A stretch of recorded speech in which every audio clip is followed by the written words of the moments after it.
पत्रस्य पुटे शयानं बालं मुकुन्दं मनसा स्मरामि बालं मुकुन्दं मनसा स्मरामि संसारकूपे पतितोऽत्यगाधे मोहान्धपूर्णे विषयाभितप्ते करावलम्बं मम देहि विष्णु गोविन्द दामोदर माधवेति सुखावसाने त्विदमेव सारं दुःखावसाने त्विदमेव गेयम् देहावसाने त्विदमेव जाप्यम् गोविन्द दामोदर माधवेति श्रीकृष्ण गोविन्द हरे मुरारे हे नाथ नारायण वासुदेव जिह्वे पिब स्वामृतमेतदेव गोविन्द दामोदर माधवेति गोविन्द दामोदर माधवेति गोविन्द गोविन्द हरे मुरारे गोविन्द गोविन्द मुकुन्द कृष्ण गोविन्द गोविन्द रथाङ्गपाणि गोविन्द दामोदर माधवेति गोविन्द दामोदर माधवेति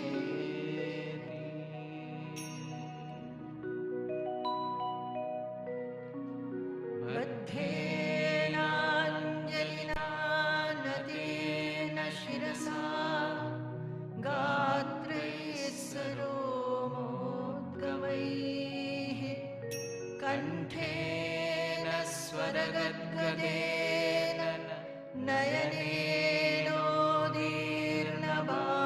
नयनेनोदीर्णबाष्पाम्बुना नित्यं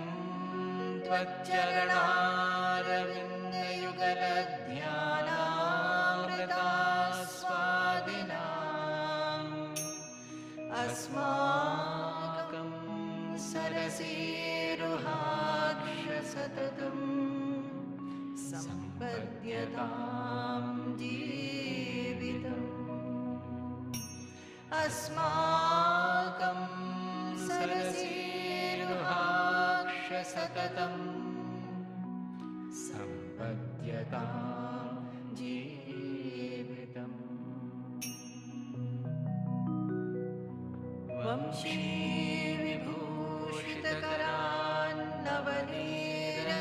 विभूषितकरान्नवनीरदाभात्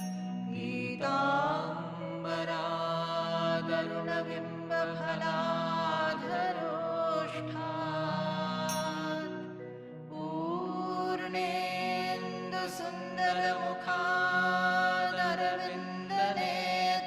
पूर्णेन्दुसुन्दरमुखादरविन्दनेत्रात् कृष्णात् परं किमपि तत्त्वमहं न जाने कृष्णात् परं किमपि तत्त्वमहं न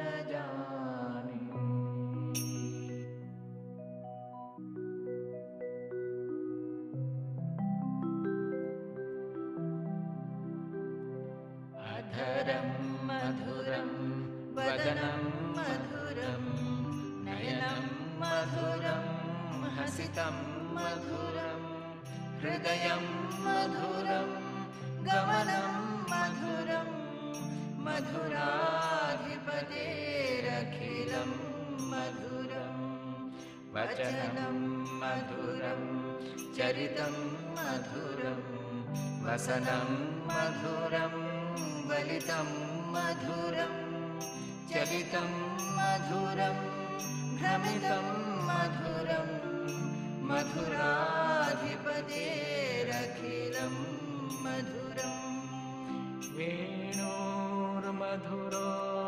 रेणुर्मधुरः पाणिर्मधुरः पादौ मधुरौ नृत्यं मधुरं सख्यं मधुरं मधुराधिपतेरखिलं मधुरं गीतं मधुरं पीतं मधुरं भुक्तं मधुरं सुप्तं मधुरं रूपं मधुरं तिलकं मधुरं मधुराधिपतेरखिलं मधुरं करणं मधुरं तरणं मधुरं हरणं मधुरं रमणं मधुरं वमितं मधुरं शमितं मधुरं मधुराधिपतेरखिलं मधुरं कुञ्जा मधुरा माला मधुरा यमुना मधुरा वीची मधुरा सलिलं मधुरं कमलं मधुरं मधुराधिपतेरखिलं मधुरं गोपी मधुरा लीला मधुरा युक्तं मधुरं भुक्तं मधुरं हृष्टं मधुरं शिष्टं मधुरं मधुराधिपतेरखिलं मधुरं गोपा मधुरा गावो मधुरा यष्टिर्मधुरा सृष्टिर्मधुरा दलितं मधुरं फलितं मधुरं मधुराधिपतेरखिलं मधुरम् अधरं मधुरं वदनं मधुरं नयनं मधुरं हसितं मधुरं हृदयं मधुरं गमनं मधुरं मधुराधिपतेरखिलं मधुरं मधुराधिपतेरखिलं मधुरम्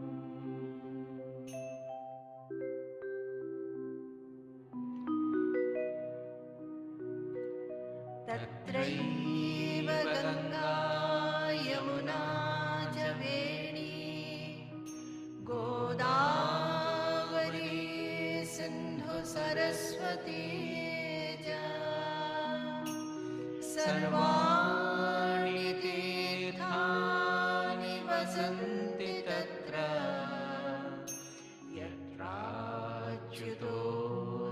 यत्राच्युतोद्धारकथा प्रसङ्गः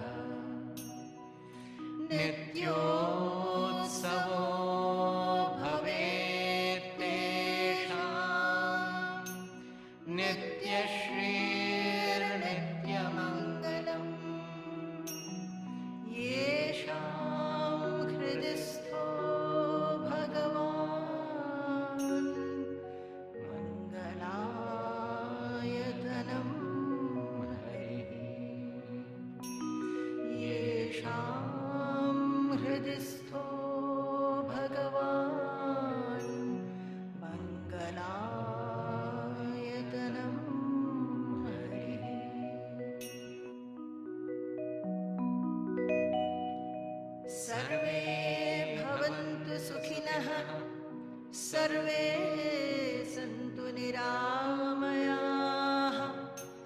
सर्वे भद्राणि पश्यन्तु मा कश्चित् दुःखभाग् भवेत्।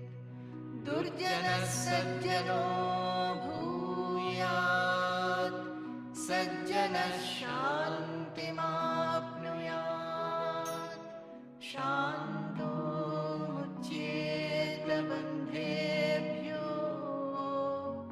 मुक्तश्चान्यान् विमोचयेत्। काले वर्षतु पर्जन्यः पृथिवी सस्यशालिनी।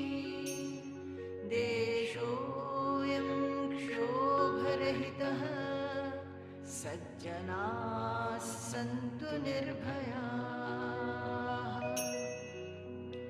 स्वस्ति प्रजाभ्यः परिपालयन्ताम् न्याय्येन मार्गेण महीं महिषाः। गोब्राह्मणेभ्यः शुभमस्तु नित्यम्। लोकाः समस्ताः सुखिनो भवन्तु। लोकाः समस्ताः सुखिनो भवन्तु। असतो मा सद्गमय तमसो मा ज्योतिर्गमय। मृत्योर्मामृतं गमय। हरि शान्ति शान्ति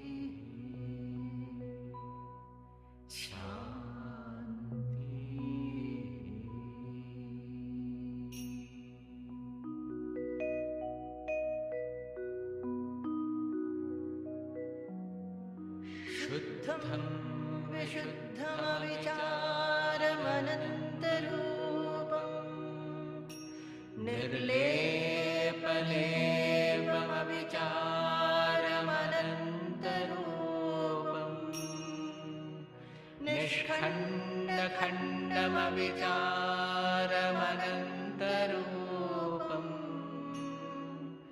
ज्ञानामृतं समरसम् गगनोपमोऽहम्।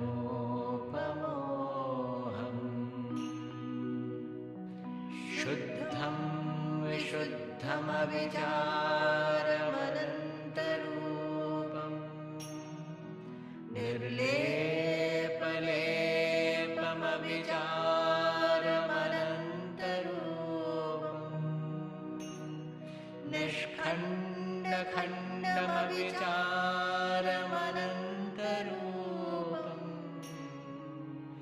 ज्ञानामृतं समरसं गगनोपमोऽहम्।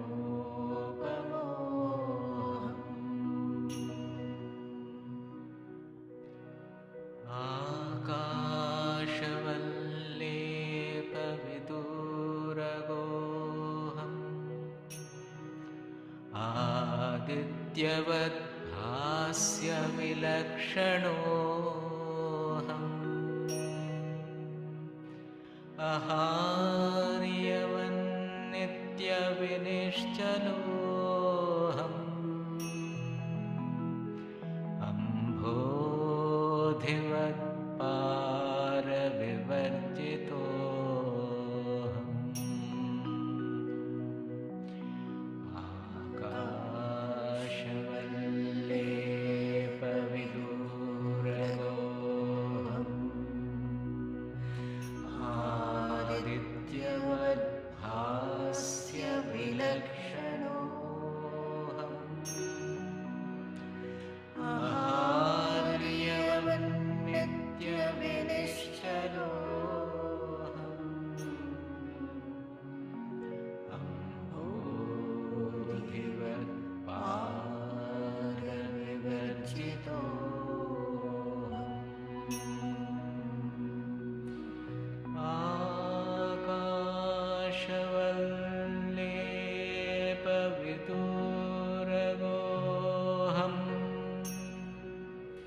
आदित्यवद्भास्य विलक्षणोऽहम्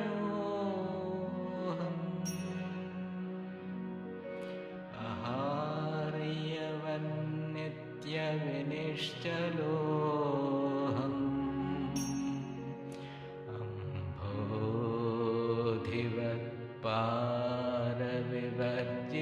अम्भोधिवत्पारविवर्जितोऽहम्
शन्नो मित्रः शं वरुणः शन्नो भवत्वर्यमा शन्न इन्द्रो बृहस्पतिः शन्नो विष्णुरुक्रमः नमो ब्रह्मणे नमस्ते वायो त्वमेव प्रत्यक्षं ब्रह्मासि त्वामेव प्रत्यक्षं ब्रह्म वदिष्यामि ऋतं वदिष्यामि सत्यं वदिष्यामि तन्मामवतु तद्वक्तारमवतु अवतु मामवतु वक्तारम् ॐ शान्ति शान्ति शान्तिः ॐ सहनाववतु सहनौ भुनक्तु सह वीर्यं करवावहै तेजस्विनावधीतमस्तु मा विद्विषावहै ॐ शान्ति शान्ति शान्तिः ॐ यश्छन्दसा वृषभो विश्वरूपः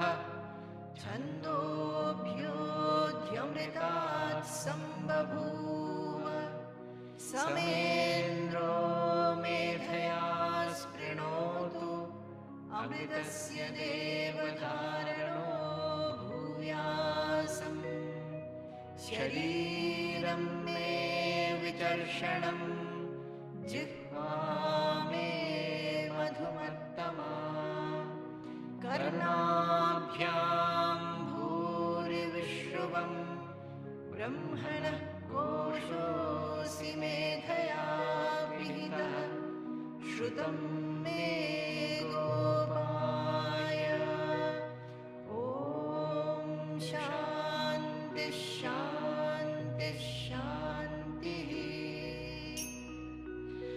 ॐ अहं वृक्षस्य रेरिव कीर्तिः पृष्ठं गिरेरिव ऊर्ध्वपवित्रवाजिनीव स्वमृतमस्मि द्रविणं सवर्चसम् सुमेधावितोक्षितः इति त्रिशङ्कोर्वेदानुवचनम् ॐ शान्ति शान्ति शान्तिः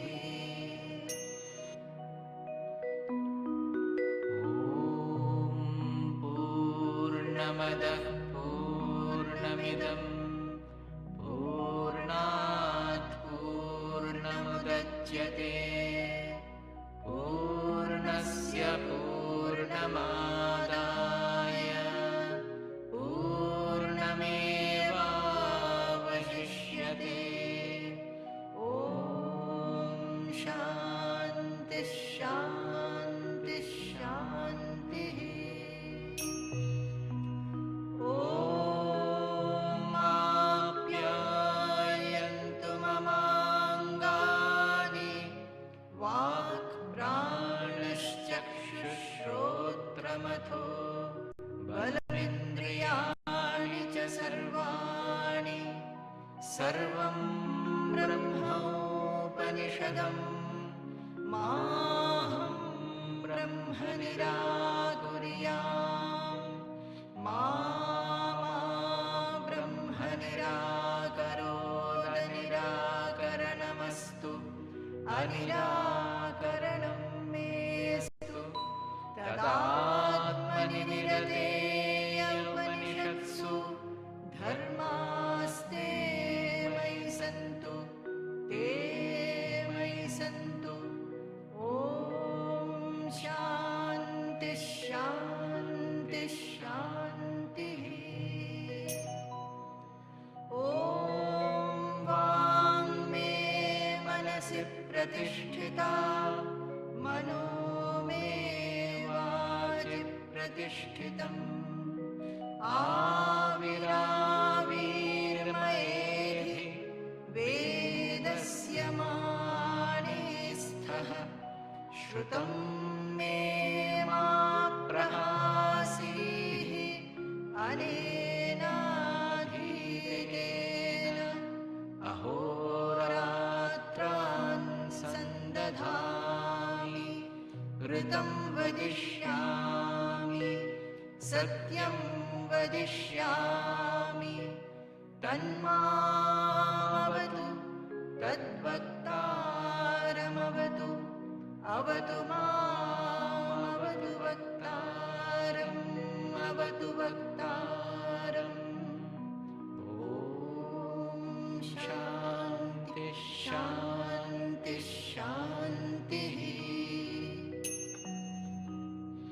ॐ भद्रं no विवातयमनः।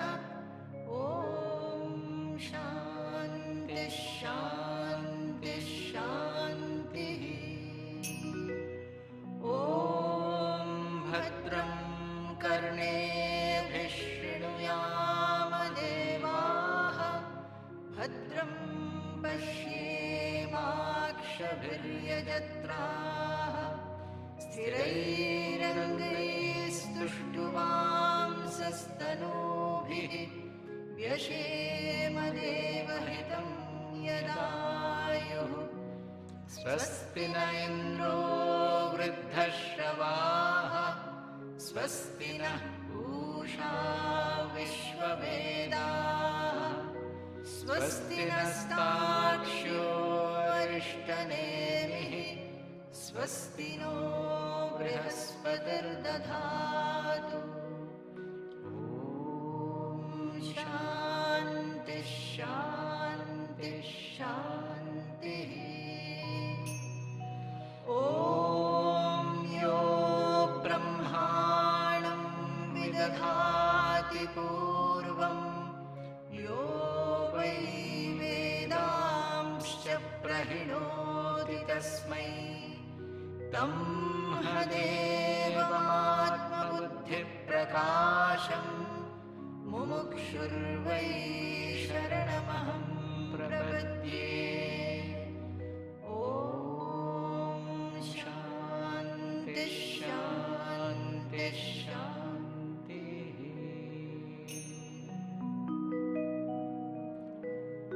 लोकानुन्मदयन् श्रुतिर्मुखरयन् शोणीरुहान् हर्षयन् शैलान् विद्रवयन् मृगान् विवशन्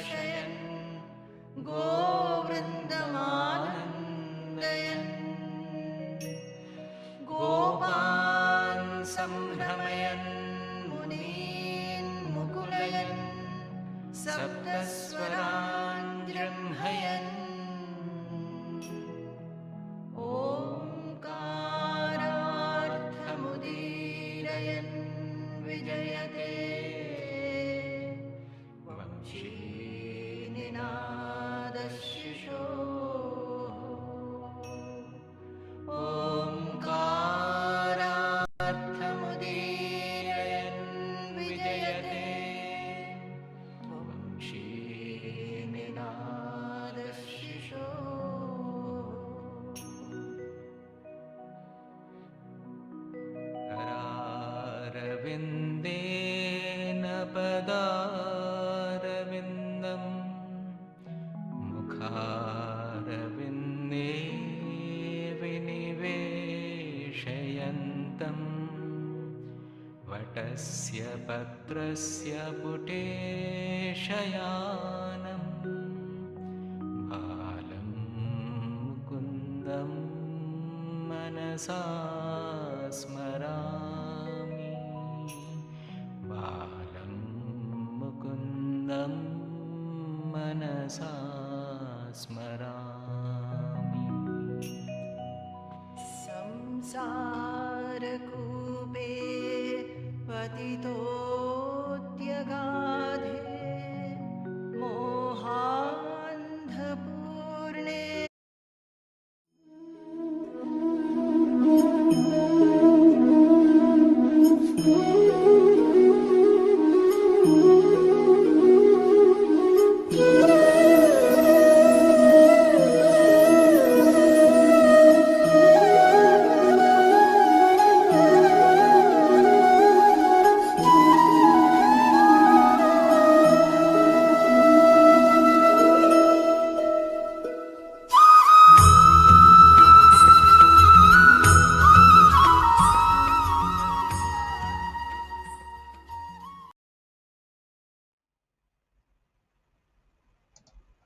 Namaste and Jai Guru to a global audience. Welcome back.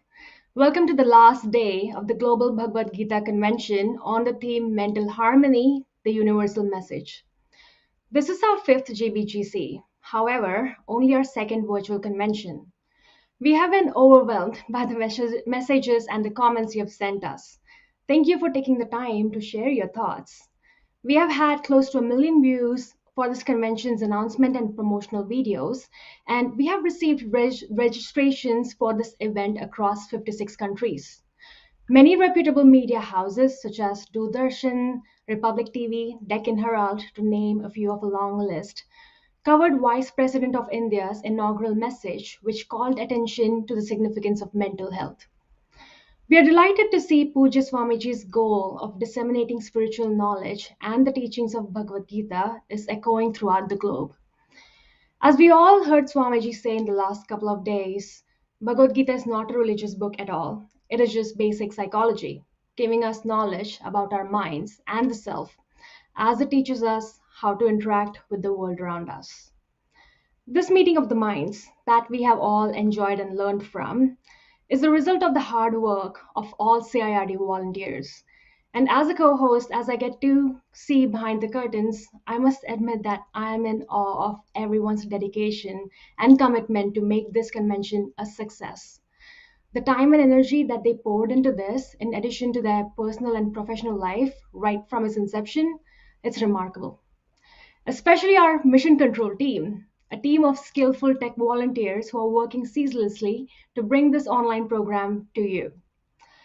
However, if you're experiencing connection issues and your stream gets cut for any reason, please do continue to stay online with us, and we'll try to get back to you as soon as possible. You may also try refreshing your browser so that you are getting our latest feed. And now, I'm eager to begin our program, starting with a melodious invocation prayer by Miss Ananya Ashok. Ananya Ashok is a Carnatic vocalist, hailing from a musical family. Her father, Sri Ashok Subramaniam, is a musician and teacher residing in San Jose, USA.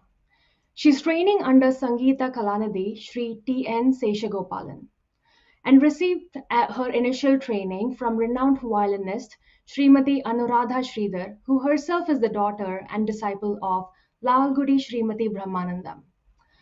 Ananya Ashok is also an A-grade artist at All India Radio Chennai and has received many awards, one of them being the Outstanding Vocalist Award at the Madras Music Academy for the year 2019. Let us all now listen to her inaugural invocation.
श्रीकृष्णं योगिवर्यं प्रियजनसुखदं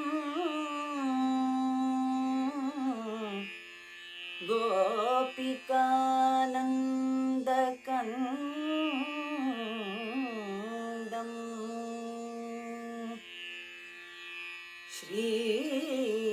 श्रीकृष्णं योगिवर्यं प्रियजनसुखदं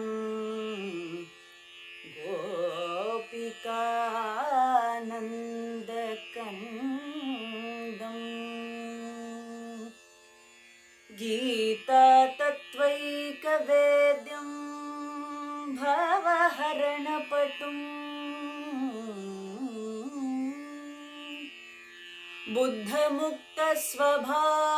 बुद्धमुक्तस्वभावम्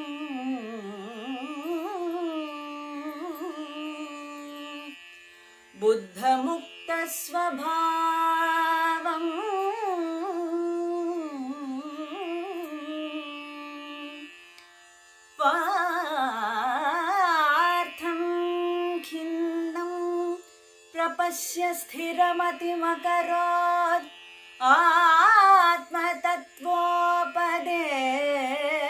आत्मतत्त्वोपदेशात् यः सर्वात्मा प्रभुं तं स्थिरसुखनिलयं यः सर्वात्मा प्रभुं तं स्थिरसुखनिलयं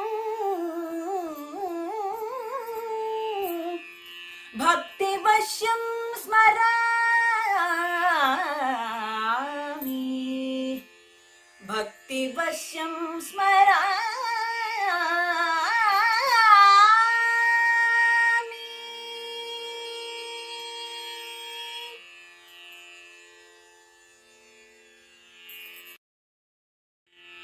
शुद्धो बुद्धो विमुक्तः श्रुतिशिखरगिरा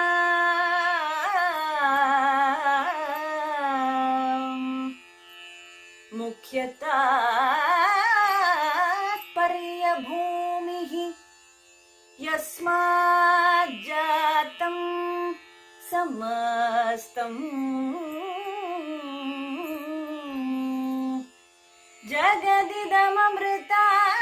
जगदिदममृताद्व्याप्य सर्वं स्थितो यः शुद्धो बुद्धो विमुक्तः श्रुतिशिखरगिरा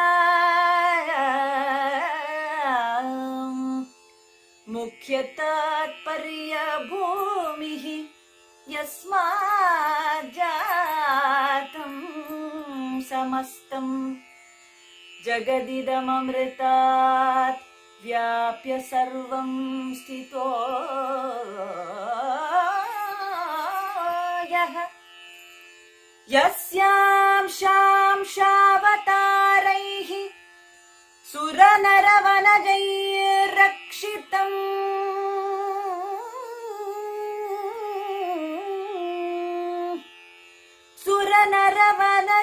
सुरनरवनजैरक्षितम्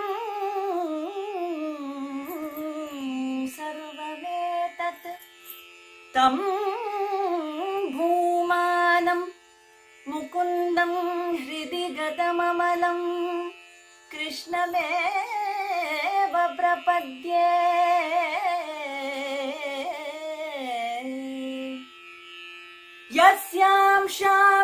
यस्यांशांशावतारैः सुरनरवनजैरक्षितं सर्वमेतत् तं भूमानं मुकुन्दं हृदि गतममलम्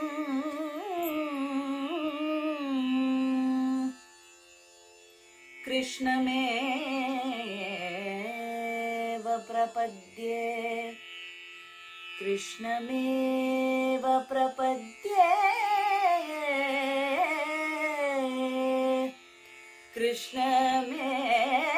कृष्णमेव प्रपद्ये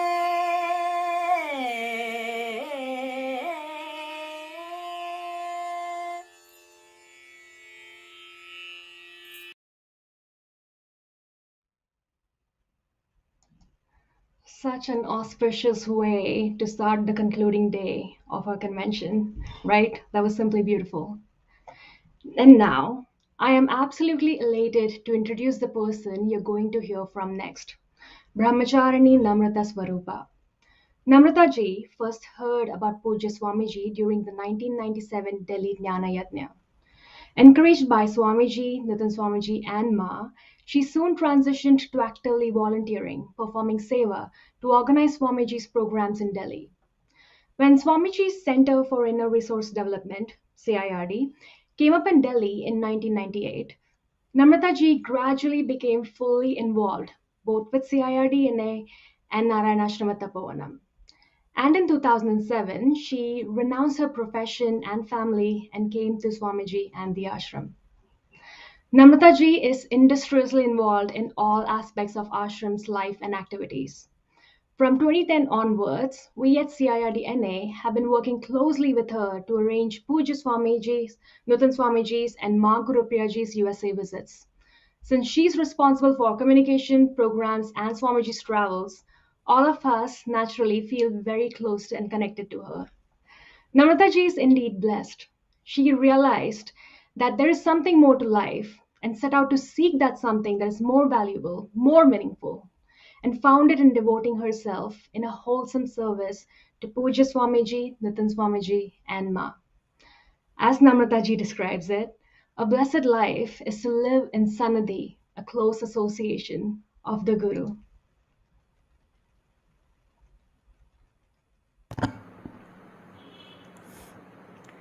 Jai Guru, pranams at the holy lotus feet of Poojya Swami Bhoomananda Tirtha ji, pranams to Nutan Swamiji, and pranams to our beloved Ma Gurupriya ji. As Akshaya so lovingly introduced, I'm Namrata Swaroopa, one of the Brahmacharinis in Poojya Swamiji's ashram, Narayanashrama Tapovanam in Thrissur, Kerala. Earlier today, I was reflecting about what to share with all of you about Poojya Swamiji and his mission, and thinking, what is the mission of a saint, of a knower, of one who is completely fulfilled, who wants nothing? Can it be called a mission, or is it a natural expression, a sahaja state, a state of love for the whole universe? Sarva bhuta hite rataha, interested in the welfare of all beings. We are so blessed. Our knowers are the medium through which this ancient heritage of our country is handed down to us.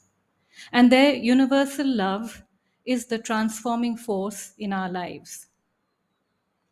Swamiji's natural expression is to share everything he has, from Brahmavidya, the knowledge of the truth, the knowledge of who we really are, down to food, clothing, and shelter.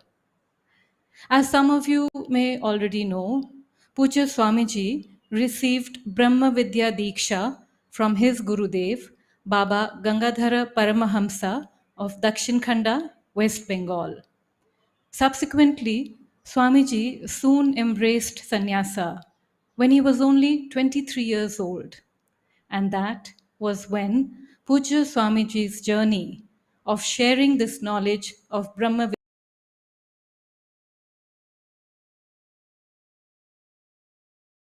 5 years later, at the age of 89, Swamiji's journey continues at turbo velocity. In 1963, Poojya Swamiji, accompanied by a few disciples, started staying in a small hermitage on the slope of the holy Pandavagiri hill in Venginisheri, a small village on the outskirts of Thrissur, Kerala.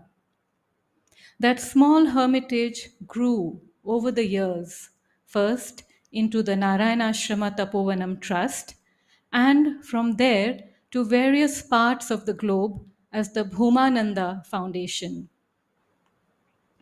Poojya Swamiji often says, I'm not interested in the theory of Vedanta or the theory of God realization.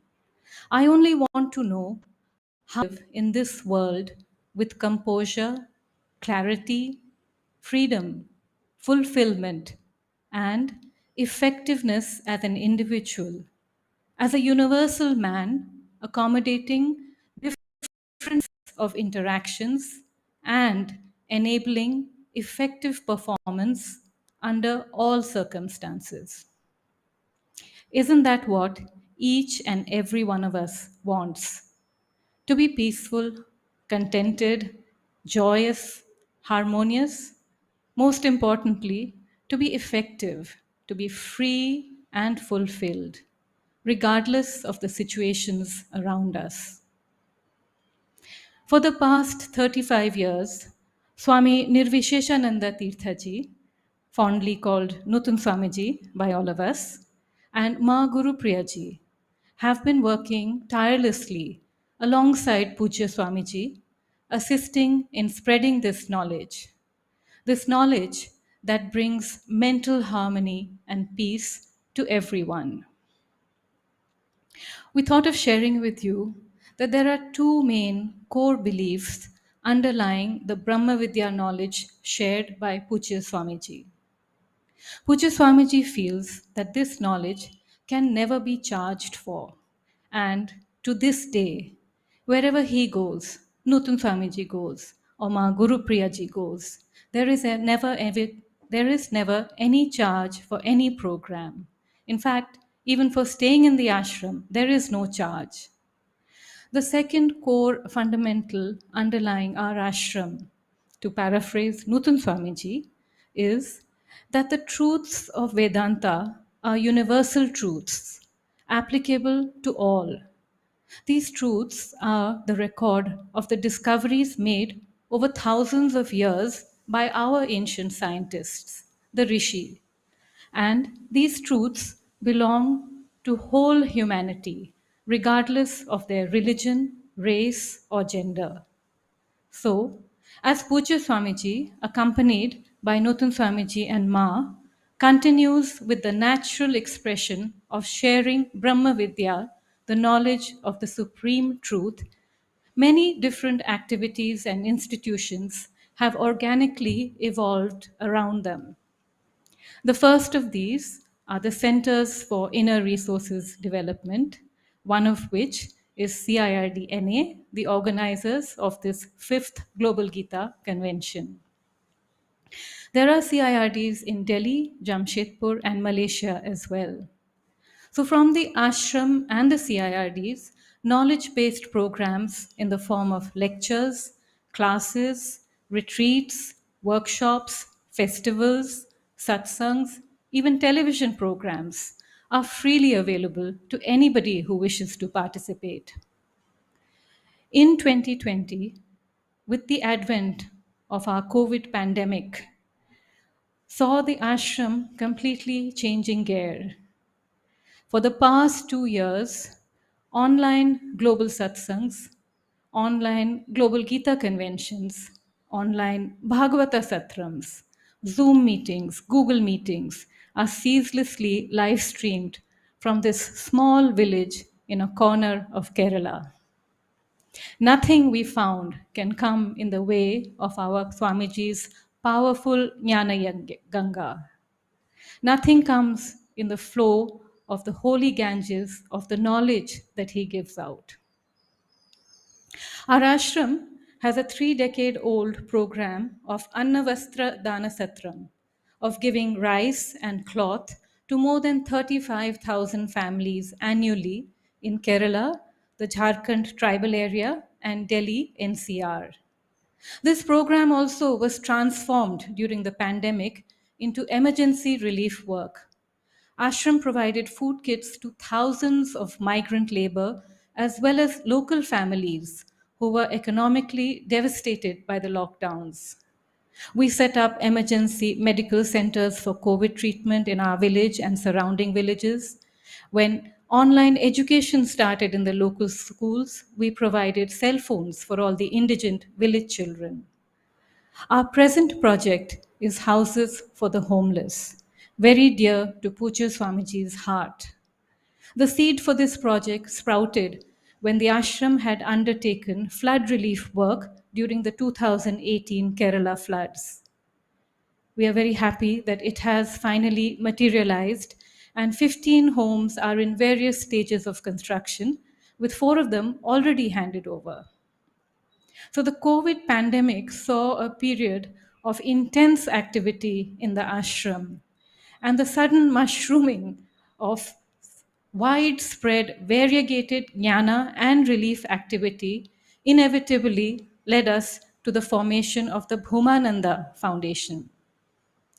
While Narayanashrama Tapovanam remains the anchor, our core trust, certified by the government, the Bhoomananda Foundation represents the global presence of Poojya Swami Bhoomananda Tirthaji and Narayanashram Tapovanam, both in the virtual and material spheres. It is the umbrella under which the multifarious activities of our trust is carried out.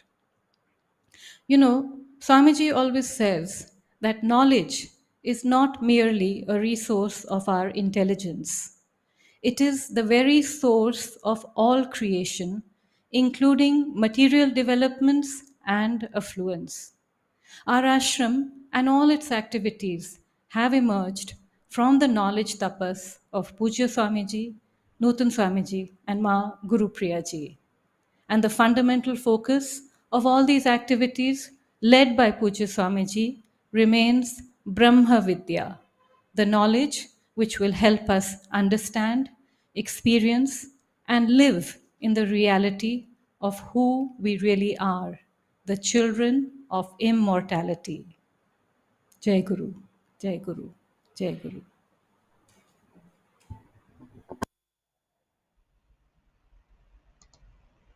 Thank you, Namrata ji. For a second there, it brought back fond memories of staying at the ashrams when I looked at some of the ashram pictures. Now, you know what? I want to share something with you.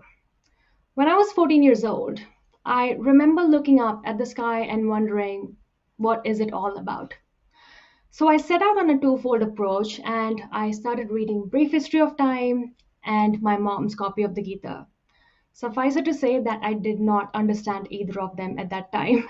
So I went back to reading my Harry Potter books instead. But it was when I was in college, learning about physics and geology, that question of what it's all about reared its head again. And I realized I would need help that I would not find in any of the books. So I packed my backpack and set out to stay at the ashram for a week. And that's when I first met Swami Nirviseshananda Tirtha, or known to people close to him as Nutan Swamiji. Serendipitously, that was the week when Nutan Swamiji was taking classes on the Gita. And that was the week that I started unfolding the messages in Gita, started decoding Gita. Nutan Swamiji's words acted as the required implosion that began to crack Vedanta for me. He showed me the logic and rationality of this text and the mental models that I can use in my life. And most importantly, he showed me that science and spirituality are not at loggerheads with each other. Now, I'm nowhere close to understanding Gita entirely, but I am much farther along than where I was when I started, thanks to Nutan Swamiji. That week I spent at the ashram for the very first time, I still have memories of that week deep in my heart. Nutan Swamiji showed me clarity and guidance and taught me to make decisions by listening to my inner selves and helped me at every crossroads of my life, and with an impeccable sense of humor, might I add. I am deeply grateful to have him as my mentor, both spiritually and otherwise. Nutan Swamiji was 16 years old when he heard about Poojya Swamiji's guru, Baba Gangadhara Paramahamsa. And he was 24 when he was initiated into the pursuit of Brahmavidya by Baba himself. Scientific curiosity and spiritual quest went hand in hand in his search for the ultimate reality. And about 35 years ago, he renounced his professional life at IIT Kharagpur and dedicated himself completely to the service of Swamiji and the ashram. Now, we all heard him on day one, where he shared his insights into spiritual truths during a question answer session with Rupa Pai, which I know all of us thoroughly enjoyed. And I'm happy to have him back again for the second time in this convention. Nitin Swamiji, I'm pleased to invite you to speak today on yoga, a way to inner harmony.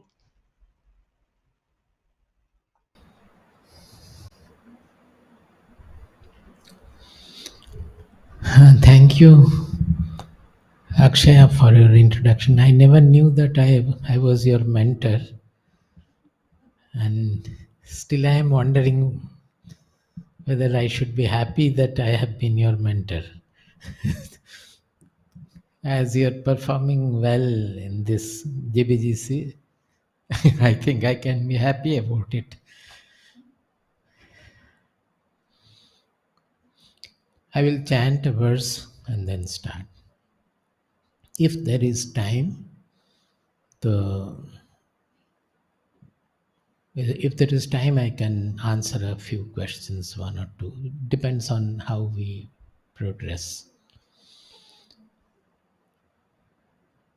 Swarajya samrajya vibhutiresha bhavat kripa shri mahima prasada prapta maya shri gurave mahatmani namo namaste punarnamostu namo namaste punarnamostu namo namaste punarnamostu namastasmai sadaikasmai kasmai chinmahase namaha yadetad vishvarupena rajate guru rajate yadetad vishvarupena rajate guru rajate. Hari Om Tat Sat. Jai Guru. Now this Bhagavad Gita, it is in a way whatever is presented in the Upanishads, that itself is presented in Bhagavad Gita also. And at the end of each chapter we find it is stated that Bhagavad Gita su Upanishadsu Bhagavad Gita su. That means it is very much a part of the Upanishads. That is, it's a summary statement of the Upanishads. But there is a great difference also, that for example, now we are saying that it is for public, this GBGC is meant for all, the whole global audience who may not be spiritually interested.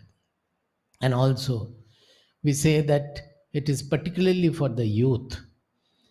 Now when we speak to the youth to present the Upanishadic truth, we have to think a lot how to present it in a palatable manner. Because the truth, everywhere it is the same truth, whether there is Bhagavad Gita, or Purana, or Upanishad, that doesn't matter. But the way Upanishad presents the truth in a direct manner, in a way it is very much suitable for a serious practitioner or serious seeker of truth. Whereas Bhagavad Gita is not like that. Bhagavad Gita, we would like to put it as a threadbare analysis of human personality. So it has dealt with all the ramifications of our different aspects of our personality and where all the defects lie. Extremely sharp and clear and exhaustive in its analysis. So there is no end to read Bhagavad Gita, to present and to analyze or interpret or expose Bhagavad Gita. I don't think even if you go on doing it for lives, quite a few lives also, it is going to be over. Every time we go into it, we find newer and newer insights from Bhagavad Gita. One great discovery of Bhagavad Gita and the speciality of Bhagavad Gita is that it has presented as what is the fundamental problem of man, that they engage into activity to become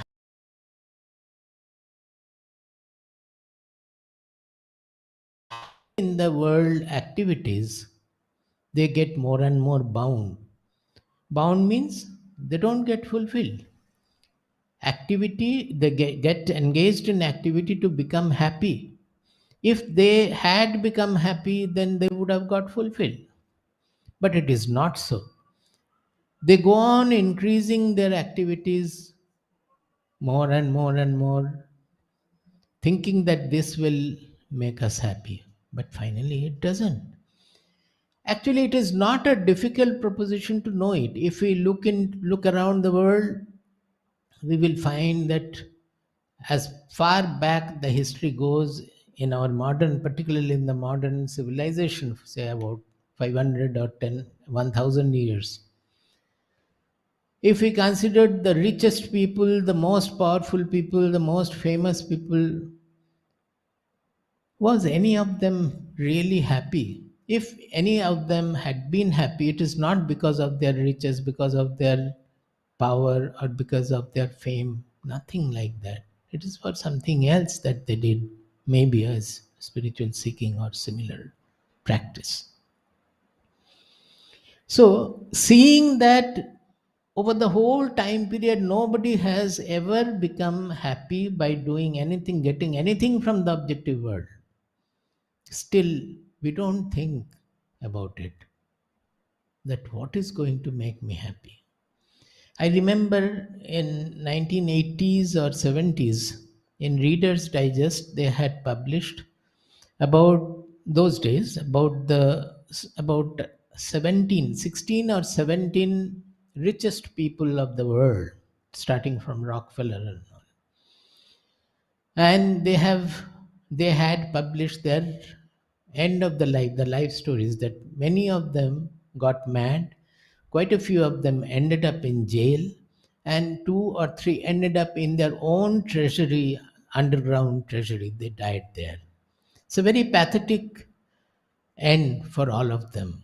And by their riches, many of them lost their mental balance. Knowing all these things also, we don't really seriously think about it. So we still feel that by getting some more money, we will be happy, getting some more facilities, we will be happy. We never become happy. So Bhagavad Gita noted that we engage into activity because all our activities are desire motivated.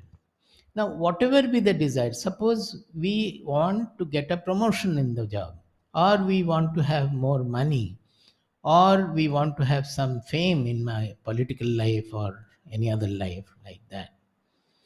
In all those cases, if there is a common factor, by getting more money, what will happen? By getting a promotion, what is going to happen? By getting some more fame, what is going to happen? You will find everywhere the last reply is, I will become happy.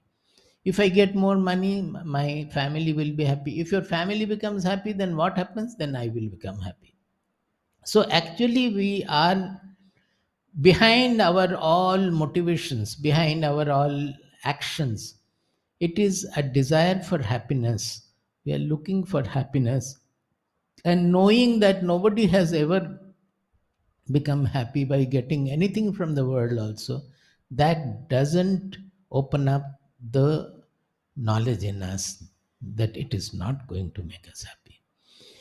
So Bhagavad Gita found that forget about the spiritualists, those who are spiritual practitioners, those who have left their worldly pursuits and all, those who want only to know the truth, like Shaunaka or Nachiketa. Nachiketa was a small boy, but he was the best of seekers, we know.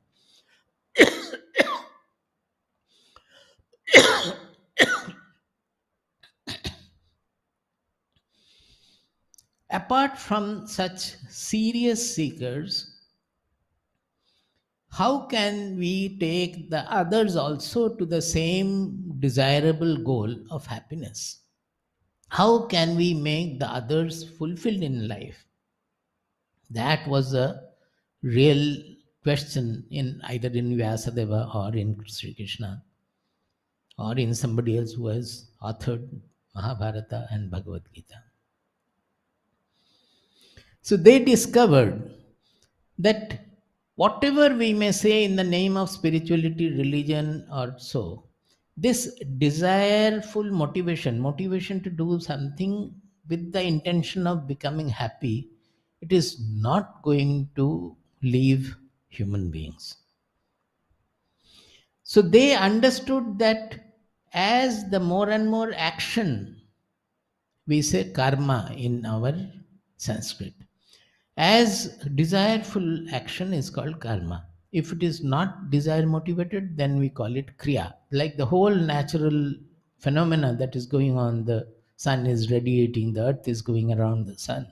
All these, there is no desire at all. Even in the flowers blossoming, the trees growing, there's no desire at all. They are all called generally kriya. Now, in all the karmas, in all the desireful activities, if we can change the mental attitude while doing the action so that the activity itself will become liberating. That is normally the activity, because it is all desire motivated selfish aim of being happy is there. We are not having the fulfillment, and finally we are ending up in sorrow. The same activity, if we can do with a different kind of an attitude, which Bhagavad Gita spells all over Bhagavad Gita, that is only discussed, then the same activity which is binding us more and more will be liberating us. This is a most important point in Bhagavad Gita. Bhagavad Gita doesn't say that you leave all your activity and go to the forest and sit in meditation. No, meditation is part of it. It's a very small part of Bhagavad Gita, 6th chapter. Otherwise, everywhere it is speaking about activity. But with the correction in mind that the activity has to be done with an orientation, with an attitude which will, instead of binding us, will liberate us. That is the greatness of Bhagavad Gita. For that, in Bhagavad Gita, they have discussed various methods, about 5-6 minimum. That suppose the samatva, then the Jajya Bhavana. This is another great concept, because in the Karma Kanda of the Vedas, where the ritualist part of the Vedas, everybody used to perform Jajya because of some desire that they want to go to the heaven. Like Nachiketa's father was performing Vishwajit Yaga to reserve his seat in the heaven. So everywhere it was desire motivated. Now, Sri Krishna did complete inversion to this. He said that the whole world is a jajya,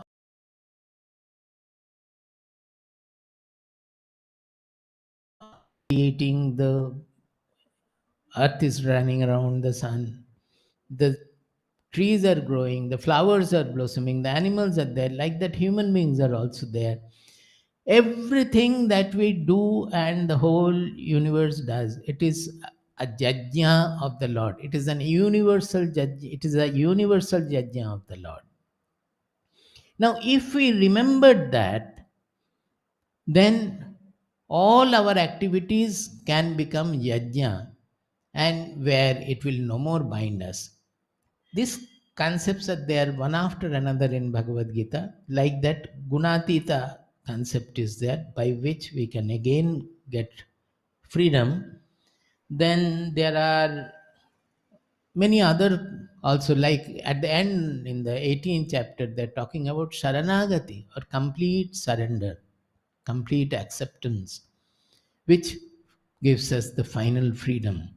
Like that, they have delineated various ways of thinking depending on the personality of the reader. He can choose any of these methods, And all these methods will lead him to the same goal of Brahmatmaikatva Bodha, attaining the Brahman, the Atma, our real identity, which is universal, which is not fragmented, limited by our body, mind, personality. So, any of these methods, if it is followed in full, then it will take us to that ultimate goal. This is the beauty of Bhagavad Gita. Whatever is discussed, it takes the different aspects of our personality. What are the troubles with our personality? How to treat it? And finally, everything will be distilled, everything will be purified, and we will become one with our real identity. We are already that, but our various desires, they don't allow us to see that. So this is what Bhagavad Gita's greatness is. Now today's topic is yoga, way to inner harmony. Somehow it came in our posters as mental harmony. I thought that mental harmony will not be the right word, so I have changed it to inner harmony. We will henceforth use that, because it is not only mind, but the harmony is between the different aspects of our being, that is mind, intelligence, senses. So truly speaking, the inner harmony means there should not be any friction or conflict or rubbing between the senses and the mind and the intelligence, and the intelligence and the deepest aspirations that we have. Everything should be harmonized, as if the whole being will be integrated. Now, yoga, way to inner harmony, we said. I said, what is harmony? It is actually in Bhagavad Gita. Basically, it is to do with the interactive state. That is, the harmony means when we are acting in the world, the mental harmony, the inner harmony should not be lost. That is Bhagavad Gita's point. We should name. That is, even if there is quite severe disharmony around, you are put in a situation, suppose in the office, you are promoted to a department when most of the people are not working, or they are fighting with each other, or we are in an institution where the other people are inefficient or fighting with each other. It's not a desirable situation. But in that also, how can you pursue with the best of ability and efficiency by your own inner harmony, as we were discussing that day with Rupa, that actually we have to look into our own inner purnata or inner fullness or inner harmony. Then outside also will get adjusted according to that. Even if it does not get adjusted, doesn't become harmonious, we will have our harmonious life. The other point here is the yoga. Now, yoga in Bhagavad Gita is defined in two ways. Normally, yoga means, we have all the idea yoga means some doing asana, pranayama and all that. Actually, they are just the first step to walk the path of yoga. Yoga has a very great and ultimate meaning, and whatever helps us to walk on that path is also called yoga. Asana, pranayama, etc., the physical practices, they look after our body as well as the life forces. Unless the body and the life forces are made harmonious, again that harmony is coming, they are made harmonious, we will not be able to make the mind also harmonious, and the mind to attain its ultimate goal of the final harmony where it merges with its real identity. That is, our identity, our real identity is universal consciousness. It is not limited by the body, mind, personality. But we have created an egoistic idea about our own being, that this is what I am. And this, what is that you think in your own mind? What is the idea about yourself? You will think of the body, I am looking nice, I am looking ugly, my mind is very pure, or my mind is very dirty, or I am a quarrelsome person, or I am a peaceful person. All these personality parameters are associated with your idea of the I. But if you think a little going inside, you will find that all these parameters you are observing, they are all a subtle object before you, some concepts before you. You are seeing them, you are knowing them, you are observing those things. Your body you are observing, your mental mind you are observing, your intelligence you are observing. The body was small earlier, now it has become bigger. The mind was disturbed yesterday, today it is peaceful. The intelligence was sharp earlier, now it has become blunt. All these changeful things you are observing. You who is observing has not undergone any change. Otherwise, you would not have known the changes that is taking, those are taking place. So, the real identity is the ultimate real identity is the consciousness I, which we always refer to as I. But not knowing, we create a small, selfish, limited idea of that I. So truly yoga means union. The yoga word means union, or you can say fusion also. One getting dissolved in the other, that is getting unified with the other. So the ultimate yoga is this small I, which I have.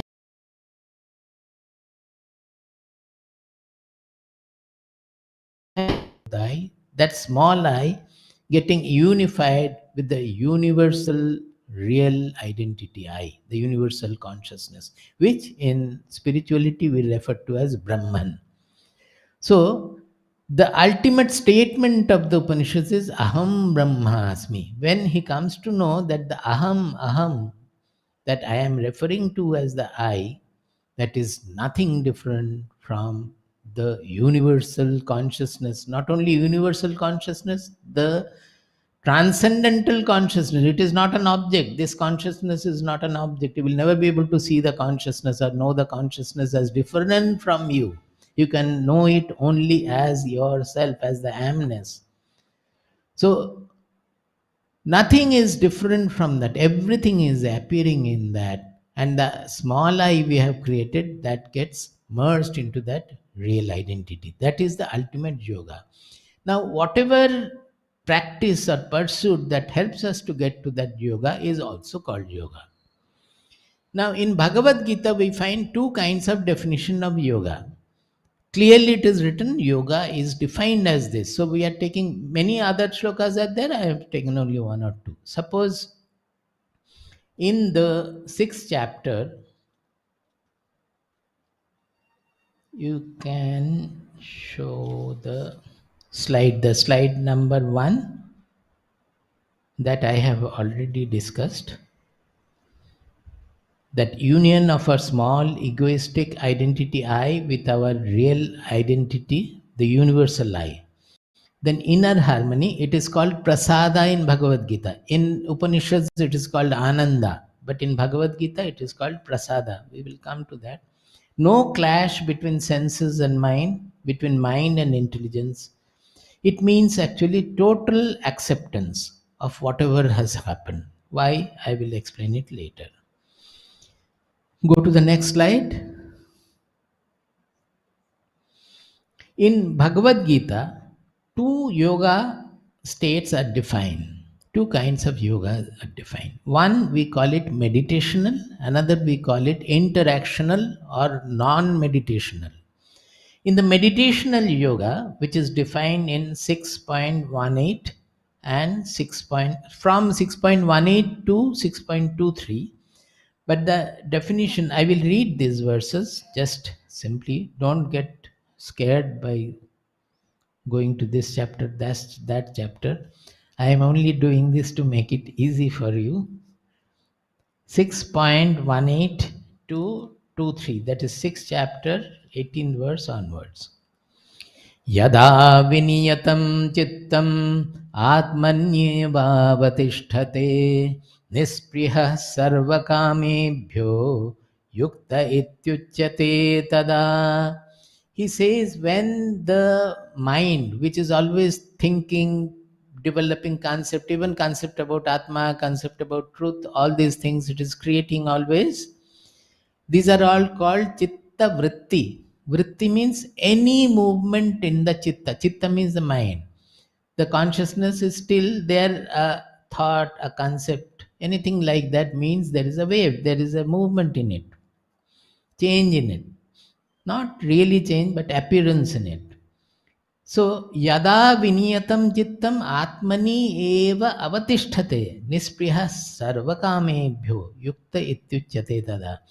When the mind becomes freed of all its vrittis and it gets completely established in the Atma, where there is no thought, nothing at all, no thought, no concept, no analysis further. Nispriha sarva kamebhyo. It will not happen as long as desires are sprouting in the mind. At least for that temporary period, desires will have to subside. Even if it is a meditational state, that state fruition will not come until the desires have vanished for the time. When you get up again, the desires may come back. As Ramakrishna Dev used to say, that the crow, when the buffalo goes to the water, the crows come and sit on the tree. But when the buffalo comes up again, the crows come back from the tree and sit on the buffalo. So, like that, the desires again will come back to us. But temporarily in that time, it has to happen. Nispriha sarmakamebhyaha yukta ityuchyate tada. Then only the practitioner can be called yukta, means yoga yukta. Why? Because in that state, the whole world has got dissolved. There is no thought means what? World also is not there. The world, everything, your own personality, they are thoughts or ideas in your consciousness. They are appearing as that. So, when all of them have got dissolved, there is no vritti at all, then he is called yukta, yoga yukta. Then he is giving a comparison in the next that now this is a state of harmony, nobody has to tell you, because there is nothing to cause the disharmony. There is only one element, or even if you cannot call it an element, even it is only the subject consciousness, nothing else is there to cause any disharmony. So certainly this yoga is immediately, it will take you to a harmonious situation, not only harmonious situation, a transcendental harmony. This is a transcendental harmony there. And when I say the whole world has dissolved, world is not there, that means no thoughts are there. It also means that your idea about your personality also is not there. That small egoistic personality of your being, that also has to dissolve. Without that, that's a product of the world. Without the dissolution of that, you cannot have a thought-free state or a complete harmony there, yoga yuktata there. So the whole universe, of which your body mind personality is a small speck, will vanish. Then the consciousness will reveal itself, the Atma will reveal itself, and there cannot be any disharmony, because there is nothing called anatma that is different from Atma. The next verse says, Yatha dipo nivatastho nengate sopama smrita yogino yata chittasya yunyato yogamatmanaha. He gives an example that how is the state in that. He is giving the example of a lamp which is burning in a windless place. That is, there is no wind. There is air, but there is no wind, no movement at all. The flame is absolutely still, but is not the radiation coming out of it. It's a silent radiation everywhere dissipating from the flame. Like that, the yogi's mental state also will become like that. That the consciousness will radiate and he will No, it's a direct experience.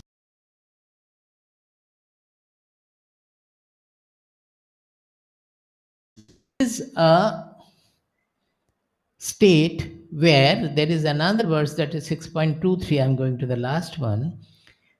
Tam vidya dukkha samyoga viyogam yoga samjitam sanishchayena yoktavyo yogo nirvinna chetasa. The first line, because he is saying yoga samjitam, that this is also a definition of yoga. Why?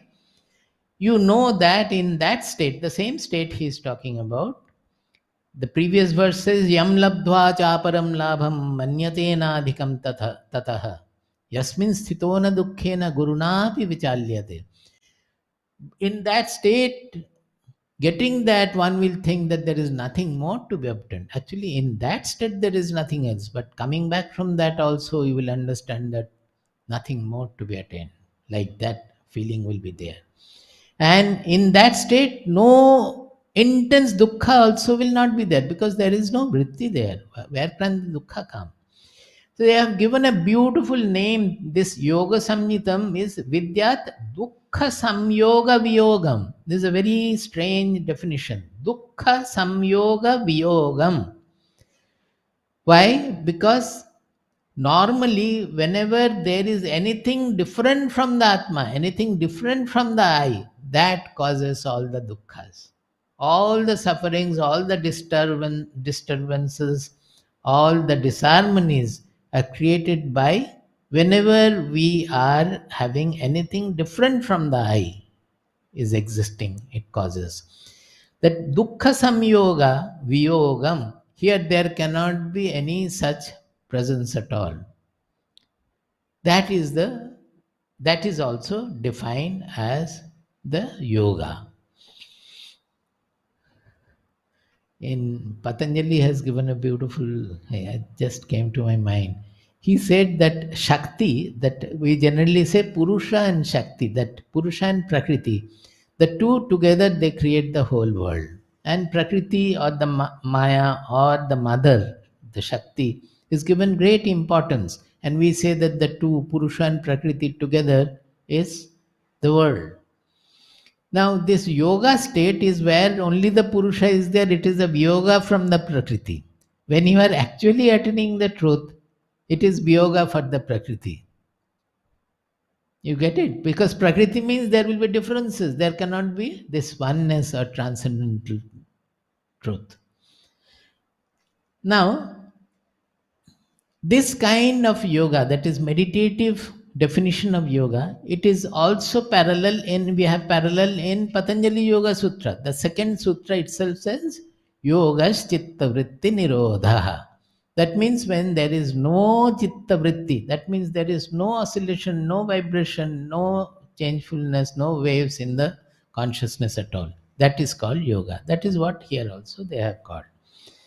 Now, in Bhagavad Gita, we are more interested in the interactional part. As I said, that Bhagavad Gita, the life with all its interactions have been given the greatest importance. You can be in the meditative yoga for some time, but you have to come back. And has nature created you to always remain in meditation or samadhi? Then where is the necessity of your mind, your faculties that have been given? So it is not right to think that the going into the samadhi is the ultimate. No. Samadhi is necessary to know this yoga state, to know, have the Atma Sakshatkara, to know that this is what I am. But once we have discovered it in samadhi, we have to understand that the whole universe is appearing in that consciousness, in that I. So you cannot miss the I anywhere in the world at all. Now, in your understanding of this, you may say that yes, I have understood that everywhere it is the Atma and Atma alone. That will not work. You will still have suffering, you will still have problems, everything will be there. Everything must be a realization that it is all appearing in the Atma. So, first is to have no Atma going within us, So we call it Pratyagatma. Parak means outward, Pratyak means inward. First we know the Atma by going inside, and we call it Pratyagatma. After knowing it, we have to establish that Atma in each and everything in the outer world, including my own personality. There is nothing other than that. Whole universe is an appearance on that consciousness. As in dream, the whole dream world is appearing in your consciousness. The the wakeful world also is appearing in the consciousness, but it is not the body limited consciousness we think of, but the universal consciousness, the universal I, in which my body mind also is an appearance, small appearance. So this extending this realization to the non-interactional part, to the non-meditational or interactional life, is the most important part of Bhagavad Gita. So Bhagavad Gita defines, the first definition we come across is 2.48, where he says that Yogasthah Kuru Karmani. I said that the whole Bhagavad Gita is for telling us that karma you cannot leave. The action you have to remain active. But I will tell you how to change your orientation, your attitude, so that the activity will not bind you, but will liberate you. This is what he is saying, that if you do the activity like this, it will liberate you. How to do? Yogasthah kuru karmani sangam tyaktva dhananjaya siddhya siddhyo samo bhutva samatvam yoga uchyate. See, again here the definition is coming. Samatvam yoga uchyate. This samatvam, this evenness of the mind is called yoga. What is the evenness?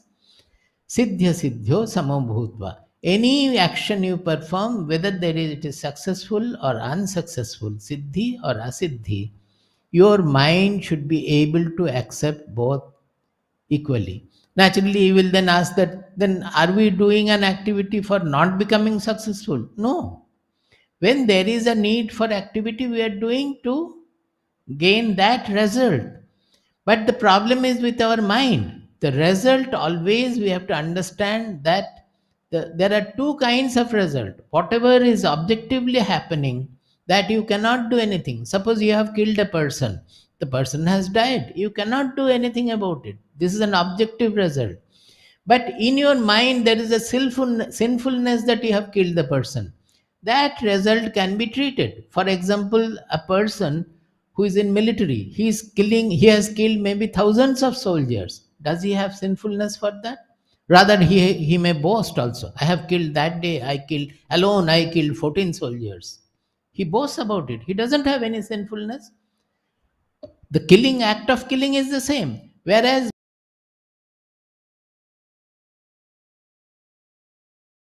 sinfulness you have, which Arjuna also was initially having, that I have to kill my grandfather, I have to kill my teacher. It is the ahobata mahat papam kattum vyavasita vayam yat rajya sukha lobhena hantum swajanam udyataha.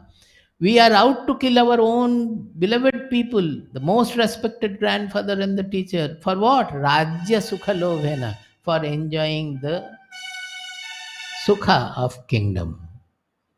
So naturally it is sinful, but when they are fighting the Mahabharata war, it is not for personal gain or Rajya Sukha Lobha, but for ridding the world of misrule and establishing righteous rule. So the whole point of view undergoes a change.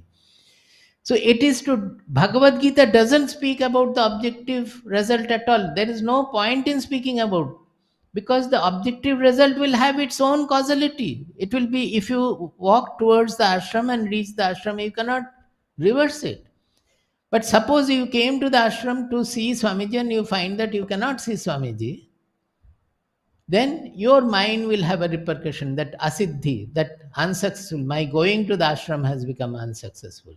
There you are asked to have the stability, that in your mind you should be able to take it. I did it for this purpose, but the result is not fully successful, partly successful, or it is unsuccessful. So you can have that equality, and that is what Bhagavad Gita is saying. Yoga is remaining sama.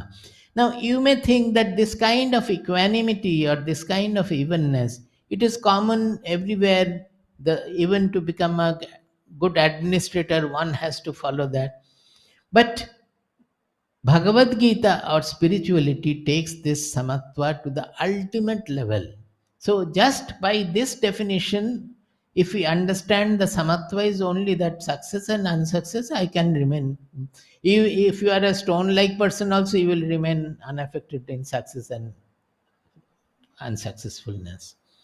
So, it is not like that. That samatva finally he has taken to the 6.32, where he is saying, आत्मौपम्येन सर्वत्र समं पश्यति यो अर्जुन सुखं वा यदि वा दुःखं स योगी परमो मतः. It is a samatva in sukha and dukkha also, because what is sukha and what is dukkha, both are two waves in our consciousness. Both are made of that. And how will you make it equally acceptable? I will again refer to the Ravindranath Sangit, which I often do, that যে কেহ মোরে দিয়েছ সুখ দিয়েছ তারি পরিচয়, যে কেহ মোরে দিয়েছ দুঃখ দিয়েছ তারি পরিচয়, সবারে আমি Nomi. That means those who have given me sukha, through that sukha they have given me, O Lord, your touch. It is not the sukha you are thinking, that sukha of eating or sukha of anything of the worldly level. But that sukha, where it is contained, it is a wave in the sea of the consciousness, sea of the Lord. So I get the touch of Lord in sukha. Similarly, I get touch of Lord in dukkha also. Those who have given me suffering, I am not bothered about it as long as I don't have any selfish waves in me. It is a suffering which has come to me from the Lord. The suffering is also a wave in the ocean of consciousness. So in both cases, I get the touch of the Lord and I prostrate before you, O Lord, through suffering as well as through happiness. So, Atmaupamena sarvatra samam pashyati yo Arjuna sukham va yadi va dukkham. One who finds Atma in everything, whether it is sukha, dukkha, friend, enemy, somebody who does not like me and somebody too much likes me, everywhere it is the same Lord, nothing else. So that is the level of samatva Bhagavad Gita is talking about. Go to the next slide.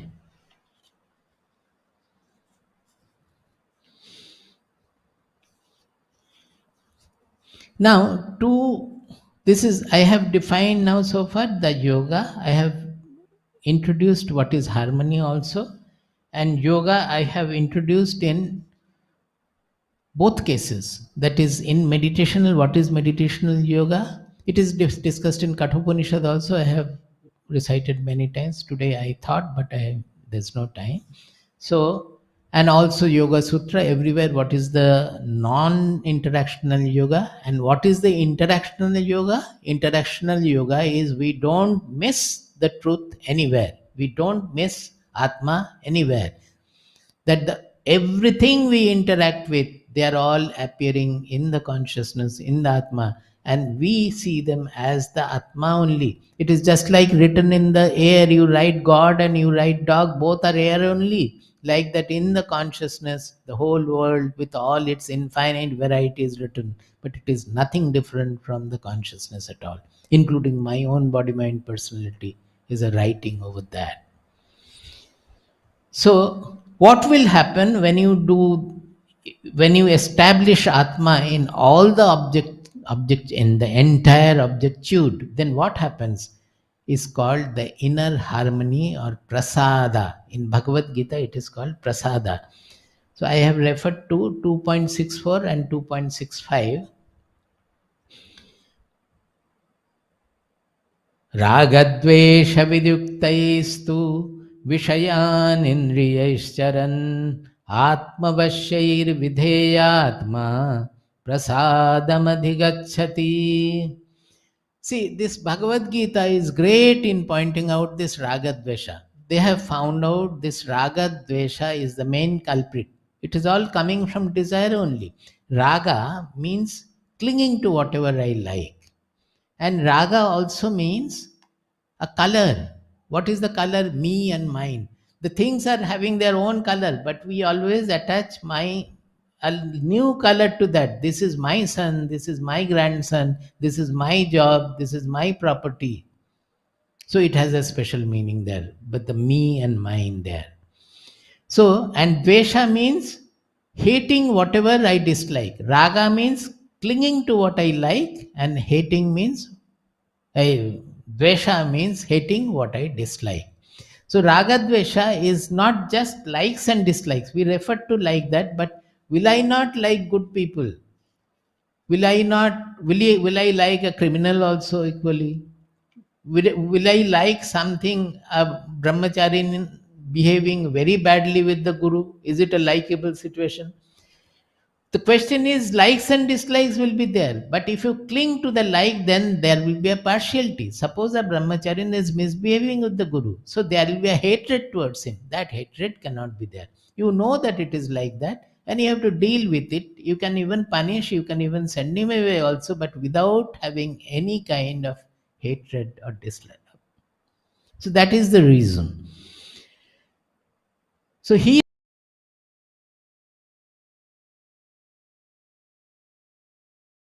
the other day also I said that when the mind becomes purna, for him the whole world becomes nectarine.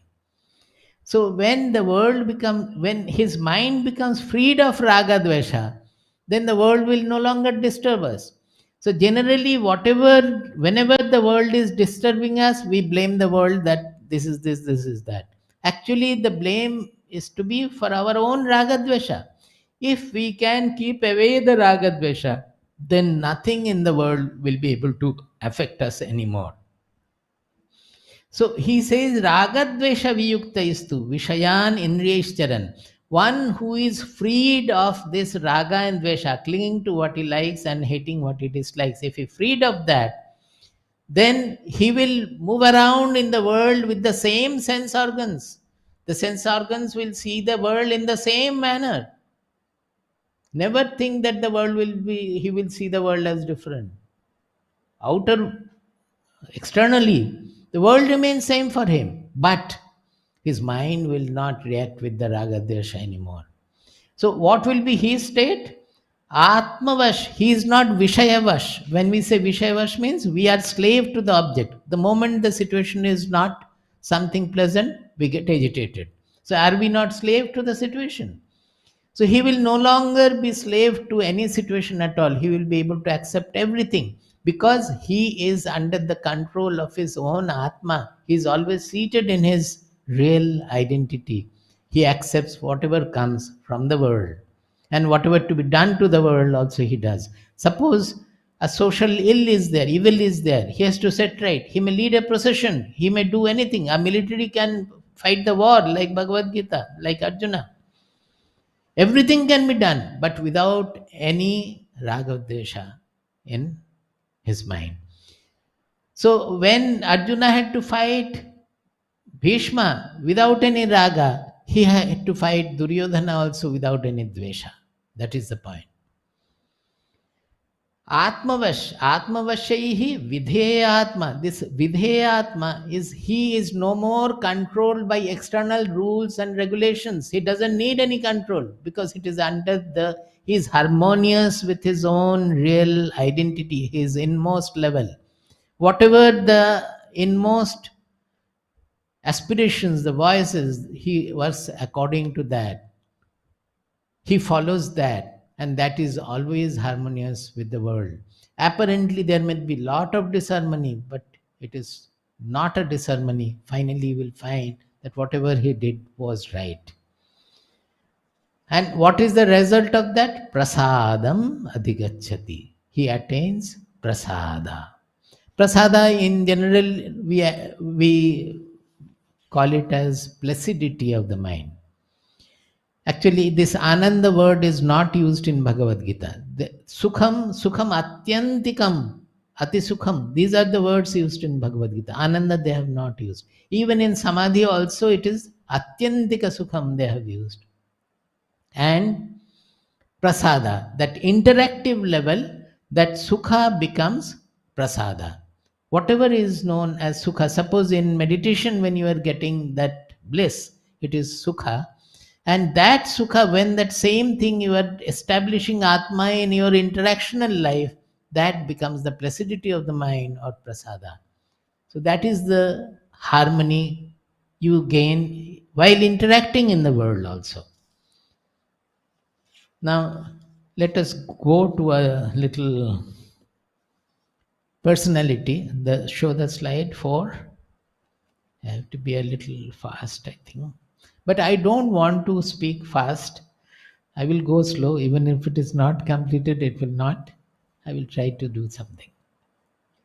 Some of the slokas I am omitting. The 4th slide, many of you, those who are listeners, those who have listened to us, you have found this picture we have used in Kathopanishad, and I have given the reference Kathopanishad 1.3.3 to 1.3.9. 7 slokas are there. The whole being is compared with a chariot. This chariot example, so many times in so many places I have given, so many of you may know it. Now today I will present a new diagram also along with it.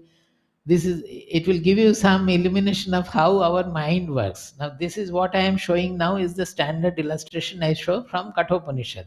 There it is saying that our being is a chariot. Normally no chariot will be pulled by odd number of horses, but because we have 5 sense organs, we have put 5 horses. They are the sense organs, and each horse is tied to the charioteer. He is holding the ropes, the reins. These reins are called the mind. They are all shlokas in Kathopanishad. Then the intelligence is the charioteer sitting there, and Atma is the master of the chariot standing behind. The whole thing is the body, the chariot is moving on the field. Now, what Kathopanishad says, in Bhagavad Gita also, I will compare with it. The horses have to be first of all trained. The Indriyas have to be first of all trained. It is there in Bhagavad Gita 3. Where is that? Indriyani 3.42.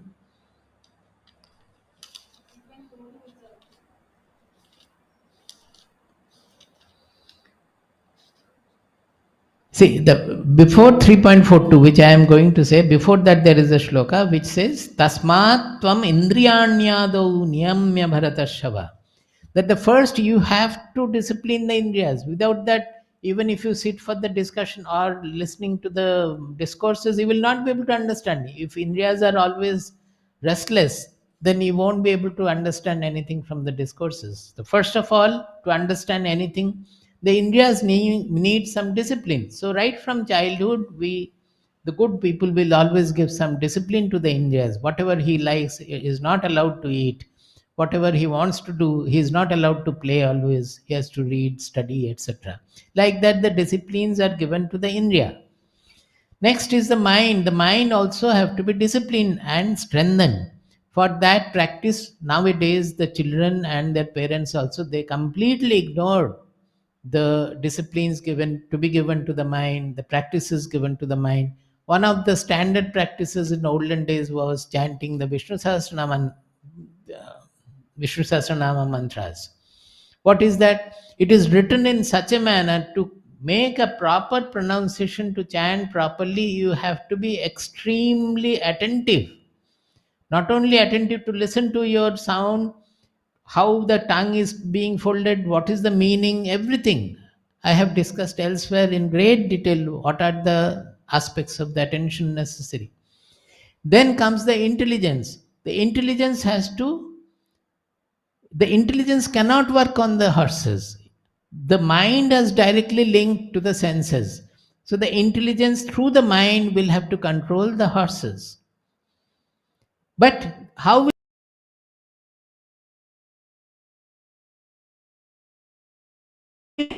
by their desires? Now the senses are pulling the reins, and the reins are pulling the charioteer, because the charioteer is also affected by the same desire. The mind is also affected by the same desire as the senses. Same or different? Mind has its own desires also. Suppose fame, etc., that the senses will not have anything. Mind will have many other desires. So they will all move by the desires. So what is the state of the chariot then? Nobody is looking at the master of the chariot, the Atma. See, I have put it in white there. Nobody is looking at the Atma. From the charioteer onwards, everybody is looking at the world and they are becoming slave to the world. So the whole process has to be reversed. That is, the first of all, the who is the charioteer? He is like your driver. Suppose the driver drives you without asking where do you want to go. You want to go to the station or the airport, and the driver starts driving and merrily he takes you to the school or to the college or to your office. What will happen? Because he never cared to ask the master, when you reach, you said, "Arey, where have you brought me?" That also the driver will not say, "Oh, acha, I have to go." Again, he starts driving to another airport. So actually, the charioteer will have to look to the master, what the master is saying. That is what we call Viveka Buddhi. That is when the intelligence is listening to the Atma, is anchored in the Atma, and where does the Atma want to go. Accordingly, he takes the chariot. So that is called the Buddhi, the intelligence becomes Viveka Buddhi when he is anchored in the Atma and he takes the chariot wherever it has to be taken according to the master of the chariot. So in that case, what is happening? The whole order is changed. What will the intelligence do? Intelligence will always be attentive about what my master wants, what the Atma wants. What does the Atma want? Atma is never selfish, never desireful. It is always universal. You have to remember this Atma is the real identity, the universal Atma. So wherever the mind is becoming small, selfish, jealous, etc., the Atma will say, no, this is not me. You have to become expansive. You have to become pure. You have to become widely embracing the whole universe. So the charioteer now knows that I cannot run after small, small things. I have to do something if it is for the good of the whole society, good of the mankind, good for nature. If it is destructive to the nature, I will not go there, I will not do. He see the moment the buddhi is reversed and you connect it to the Atma rather than connecting to the desireful senses, the buddhi becomes illumined. And that buddhi will then control the mind. Whenever the mind misbehaves, the buddhi will say that no, this is not. You are not seeing your real identity. You want to find your real identity everywhere, and this identity is universal, expansive, never selfish, never jealous. So behave in that manner. The mind must behave in that manner. Only the intelligence can control. And how the intelligence will control, which is already polluted. So the intelligence has to get purified by anchoring in the Atma and then guide the mind. Then the mind also will get purified. And connected to that mind, the senses, the horses also will become absolutely disciplined, following the mind. Because the horses cannot do by themselves. Whatever the mind says, they have to do. Now, little time is there. I will go to my new addition. Show the next slide, 5.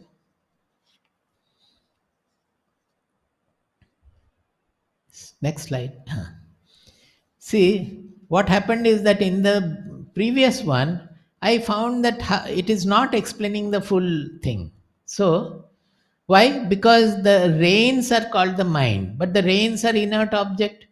The mind has got its own wishes and desires and all. So, immediately some past memory struck my mind that from our Gurudev's house in Dakshin Khanda, whenever we used to come back, we used to have Baba used to arrange a bullock cart for us. This story I have told many times. And once it so happened that they had absolutely untrained bullocks that day. And the original old cartman, he wanted to train his grandchild. So you can see the red dress of the grandchild sitting on his lap. Now here there is a multiple problem.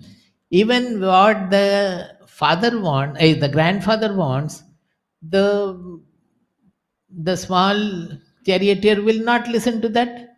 Suppose the cart has started moving and he feels joyous that let the bullocks were so unruly that first it went away, took our cart to their own shed and started resting there. Again, showing umbrella opening and all, threatening and all, they started moving. The moment a vehicle will come from the other side, they will go down to the field, in the rice paddy field and all. Finally, it ended up going into a pond, and where people started flocking and scolding them that you are going to kill them. You don't have to drive, let them get down and go to the station. So that is how it was done. Now the boy may have joy in when the bullocks go from the road to the field and all. He has his own ways and all.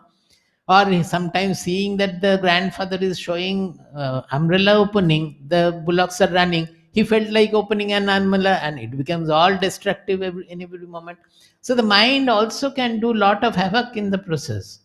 That is why we have incorporated the mind as another human being who has to be trained. So the senses have to be trained, the mind has to be trained, the intelligence has to be trained. And how will they be trained? The intelligence first must get anchored to the Atma, our real identity. Then only he can guide the mind can guide the senses. And the whole personality will be an integrated personality with no internal clashes at all. So it will be a really harmonious personality, which we are aiming at in an interactional level, not in the meditational level. So here we have to, this is the main verse which I wanted to uh, discuss today. We have somehow come to it. I was afraid that we will not even reach that. The sixth, you show that sixth slide. Indriyani paranyahu indriyebhyah param manah manasastu para buddhi yo buddhe paratastu saha. See, here I have given the heading that how to attain inner harmony. So this is what they are saying. Indriyani parani iti ahu. We all know that the sense organs are tremendously powerful. They will pull us here, there, everywhere. We are getting the news from everywhere in the newspaper also. But know that although the Indriyas are extremely powerful,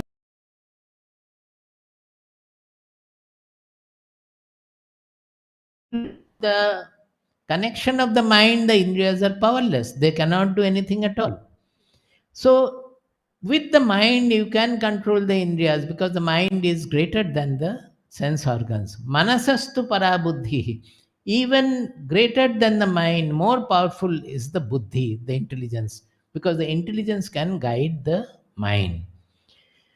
Yo buddhehe paratastu saha. Now, Arjuna, you are looking for that reality which is even transcending the buddhi, beyond the intelligence. What is that? That is what Krishna is trying to point out. The Atma, which is not touched by any desire, not touched by raga dvesha, not touched by selfishness, jealousy, and whatnot. It is not even limited by the body mind personality. It is the universal Atma who transcends the buddhi also. Look at him. Yo buddhe paratastu saha. Evam buddhe param buddhva. Now know that supreme being who is superior to the buddhi. But how will you know? Param buddhva. Again, you have to, your understanding faculty is the intelligence. The very fundamental understand, the buddhi, the part of the buddhi which makes us understand everything. It has to understand the ultimate truth also. So a polluted buddhi, a polluted intelligence will not be able to understand. So we have to follow the process by which the intelligence is purified. And how will it be purified? By this kind of study of shastras and practices and all.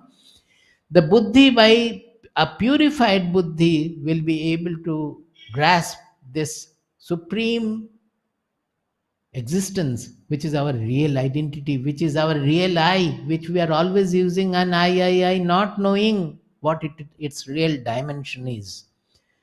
Samstabhya atmanam atmana, and get stabilized in that completely. That is your atma, that is your real identity. So once you know with your first, you sharpen your viveka buddhi. As I said, when the buddhi looks at the atma and gets connected to the atma, it becomes the viveka buddhi. When it gets connected to the objects only and remains slave to the objects, it is called vishaya buddhi. The same buddhi is working as a slave and also getting connected to the atma. So when it gets connected to the Atma, it becomes the Viveka Buddhi. Applying that Viveka Buddhi, sharpening that Viveka more and more and more, he understands what is that which is superior to the Buddhi, and gets established in that. Jahishatrum Mahavaho Kamarupam Durasadam. By that you can win over the great enemy called the desire, which is taking you always on the wrong path. The last slide, nobody will be happy to see it. Show it. I have written here, do you want to live like this? 3 question marks are there. The carrot of happiness. Don't run after objects for gaining happiness. Source of happiness lies within. Now see, the donkey, we want to carry our load, we want the load to be carried by the donkey. So with the load, we have tied a carrot.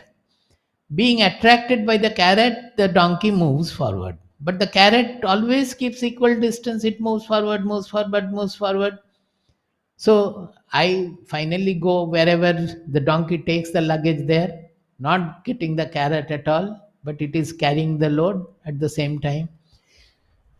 So this is what happens by the carrot of happiness. We never get the fulfillment, but we think that by doing this I will become happy. By getting another job I will become happy. By getting another marriage I will become happy. Having a more grandchild I will become happy. The sons have never made you happy. Now the grandchildren will going to make you happy. This never stops. It goes on increasing. So I have shown the other one also. Miru helped me. Actually it is Miru has added this. It was great. I modified it a little. I have carried a rope. You can see the waist is tied. The carrot is with the hanging on a lever, and the lever is tied with a rope at the waist level. What is the meaning? In the case of the donkey, it is an innocent animal. We have fooled the donkey by putting the weight and tying the carrot.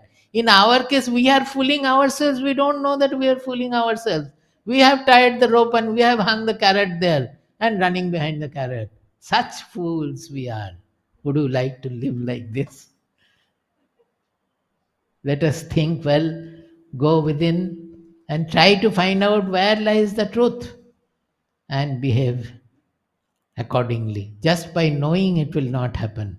A scientist, great scientist, often can understand the great truths of Vedanta, but knowing that also they remain in the same indisciplined way. Their life doesn't get changes. So one has to become a spiritual sadhaka to finally become happy and fulfilled. Happiness does not lie outside at all.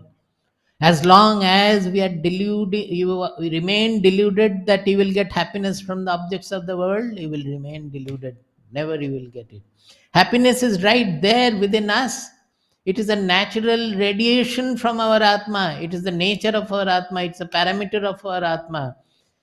From there, our Atma is always calling us that come back to my lap, come back to my lap. You will become immediately happy. But poor human beings, they never listen to their real mother within. They go around, become tired. In the night, in sleep, they are in the lap of the soul and get revived. But in the morning, they become the same ungrateful creatures and again start running around. Again in the night, they come back to the lap of the mother, but again start running around. The mother goes on calling, come back. When are you going to come back? So the question is, would you like to live like that?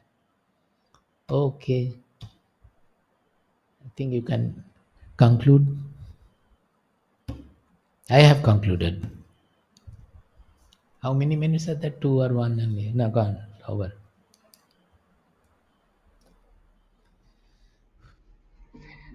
Thank you, Nathan Swamiji. I am sure I'm speaking for everyone when I say that you have given us enough food for thought to ruminate and process while we strive to achieve inner harmony. And secondly, ouch, Swamiji, you didn't know you were my mentor? That breaks my heart. And you had to think for a while to know if you're happy. That pulverizes my heart even more. But it's okay, I'll survive. Now, I would like to invite my co host and friend Kavita over to know what her takeaways were.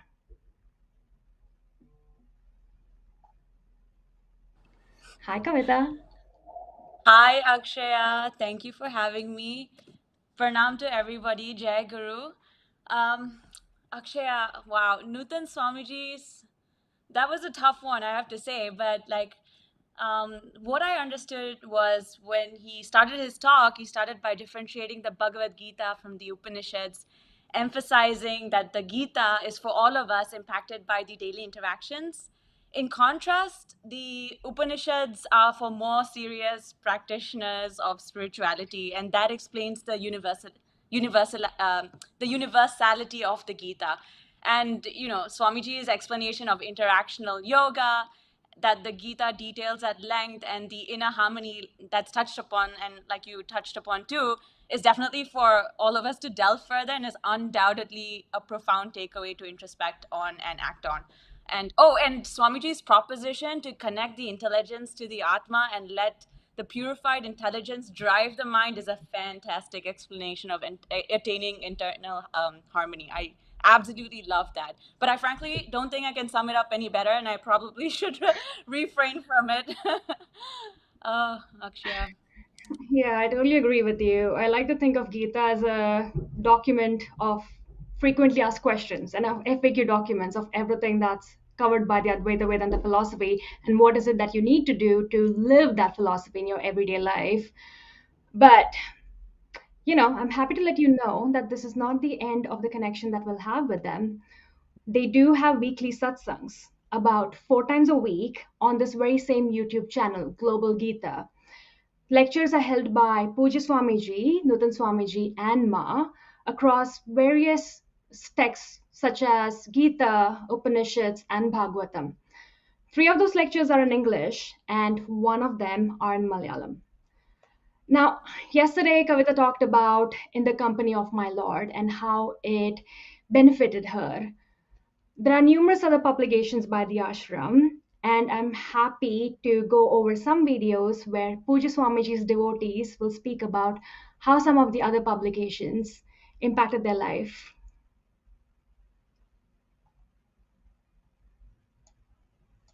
Jai Guru, I am Mala Sridhar from Nairobi, Kenya. I am a disciple of Poojya Swamiji and a seeker.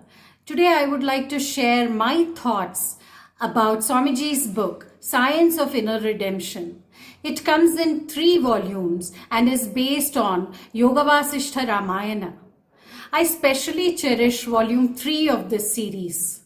Through the story of a royal couple, Shikhidhwaja and Chudala, we are told about what is true renunciation, what is freedom. Swamiji paints a beautiful picture of the journey of the royal couple towards the truth.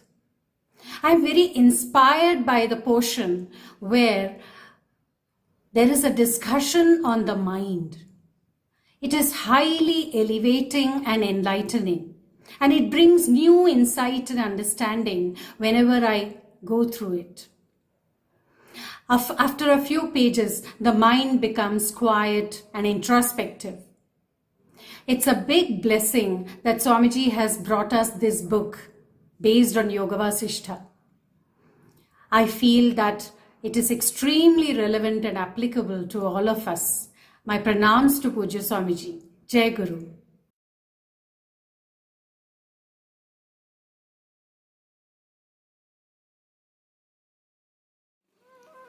Namaskar and Jai Guru. I am Gulu Balani from Calcutta, India. I am a retired HR professional.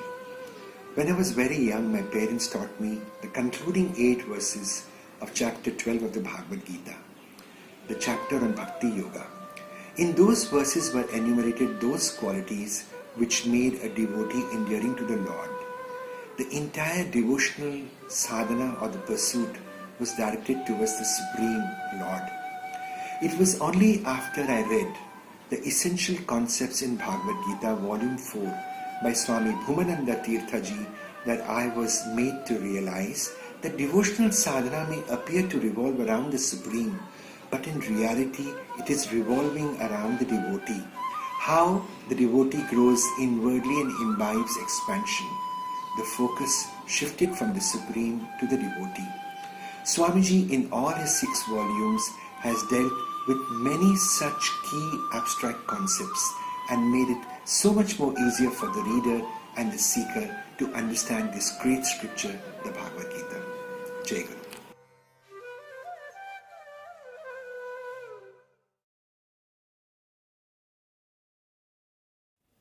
Namaste, my name is Siddharth Sridhar. I'm a doctor practicing in Hong Kong. I specialize in clinical virology, so things like COVID-19 that is affecting all of us at the moment. So I've read Insights into Bhagavad Gita by Swamiji, and it has helped me a lot in my everyday life.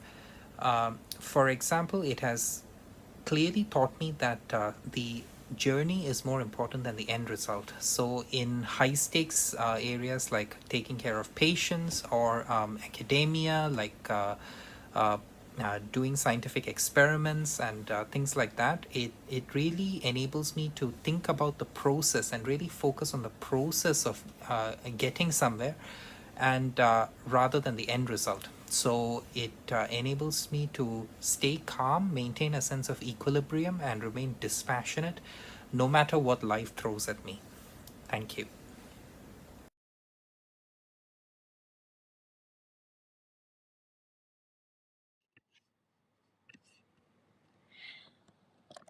Good morning, afternoon, and evening to everybody tuned in to the 5th Global Bhagavad Gita Convention hosted by the Center for Inner Resources Development, North America.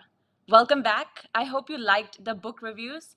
Swamiji, Nutan, Swamiji, and Ma have written so many beautiful books, and there are a ton of beautiful publications. So friends, feel free to go through the ample resources at bhoomananda.org. Check out globalgita.org, and I'm certain you'll find something that you like. And with great affection, I present one of my favorite segments of the day to all of you, a conversation with Ma Gurupriya. By way of an introduction, Ma Gurupriya, adored by the devotees of the Narayanashrama Tapovanam, is a disciple of Poojya Swamiji. Ma is a mother for everybody. Ma anchors her teachings in the essentials of Vedanta and distills them into day-to-day practical applications. Ma constantly reminds us of Guru Bhakti in the self, the indweller in us, extensively discussing Srimad Bhagavatam, Bhagavad Gita, Viveka-Chudamani, and other Vedantic texts that is accessible in a way for all of us.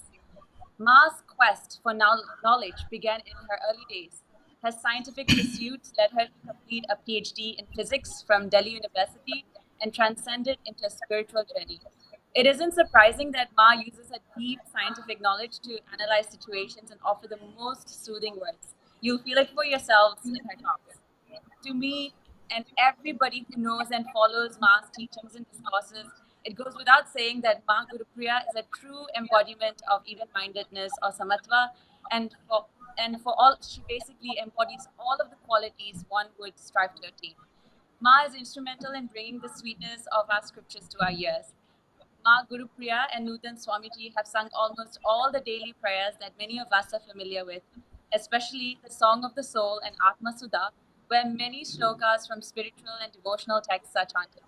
Ma's grace, poise, and natural ability to combine devotion and dispassion are engulfing. It is my honor and privilege to introduce Ma to all of you. Prepare yourselves to be embraced and enlightened by the warmth of her words. Pranam Ma, Jai Guru.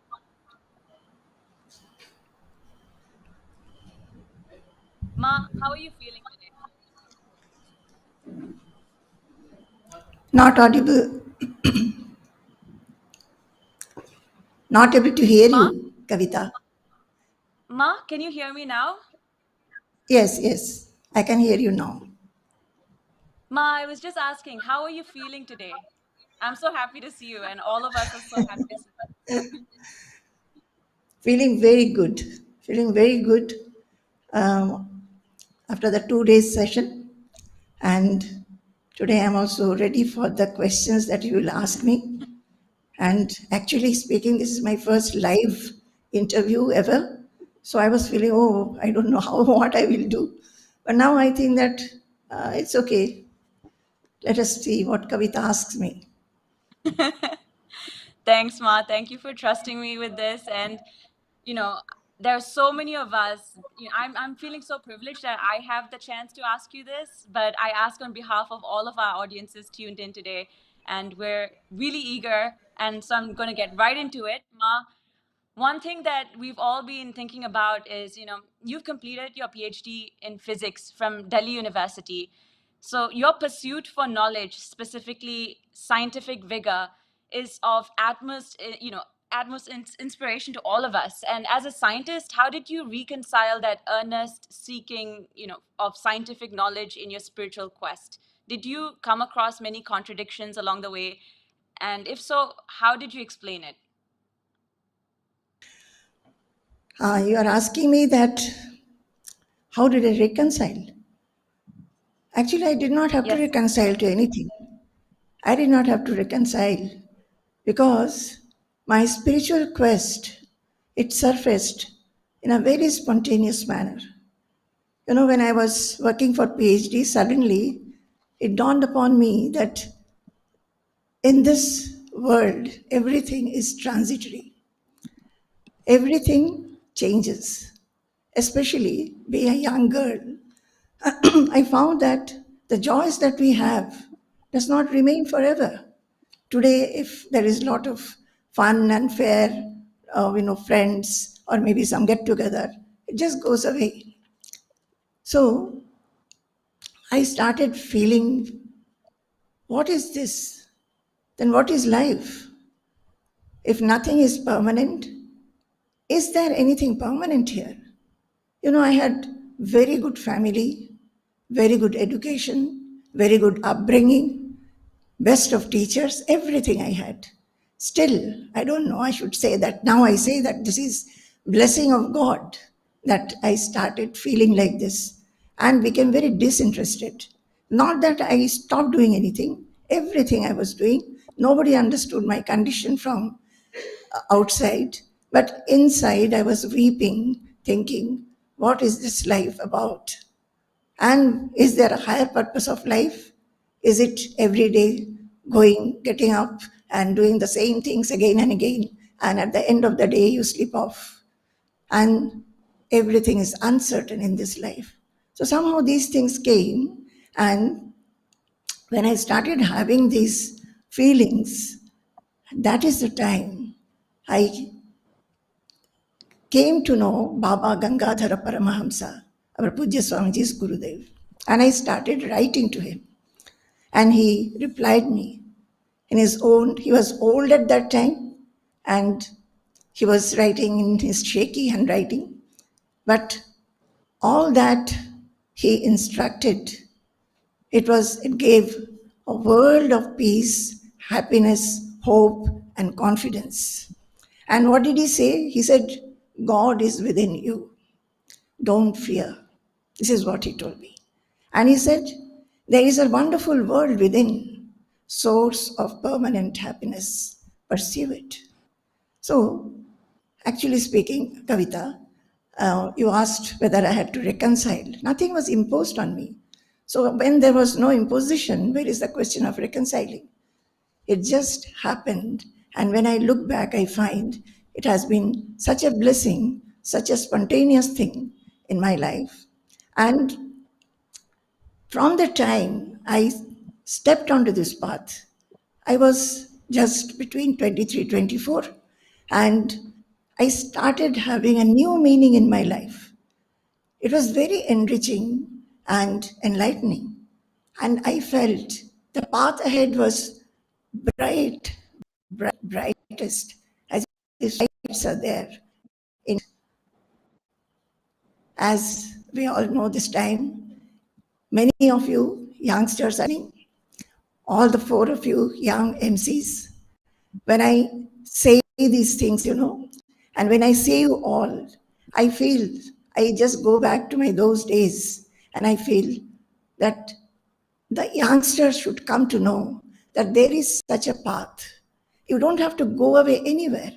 You can pursue this path, and this path will give you confidence, hope, and a lot of meaning for this life. So this life, when I started pursuing, it became an adventure for me. Mind you, I had not seen Baba by that time. I was only writing to him, and he used to, but it was wonderful. Now, you are asking me, is it not, that were there any contradictions? Is it not? Yes, So Ma. there was no cons at all between the spiritual path and the scientific pursuit. I did not find any contradiction because both were pursuit of knowledge, and I was given to knowledge. I was a seeker of knowledge. And in physics, as you know, the physics is less.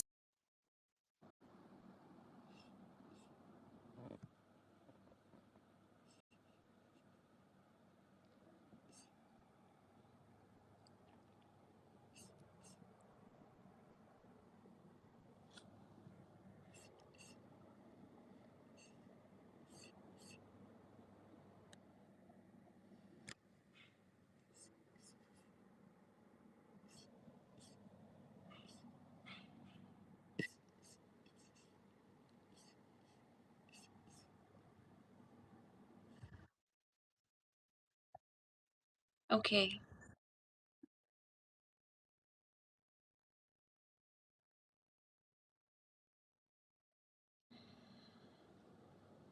Dear friends, I think there are some difficulties with our Wi-Fi and other technical issues. So please hang with us, please bear with us, and please forgive us for any interruptions. We'll be back.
Hi, Ma.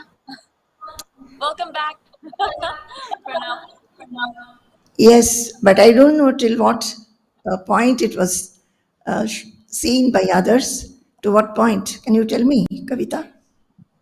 Yes, Ma, I think you were at the point where you were saying that there was no need for any reconciliation and that there were not many contradictions because you were pursuing knowledge in both aspects. If you could Okay, continue from there. okay. So there was no contradiction. I was saying that both were pursuits of knowledge, and as in pursuing the scientific path, especially PhD, one has to have a lot of endurance, patience, commitment, dedication.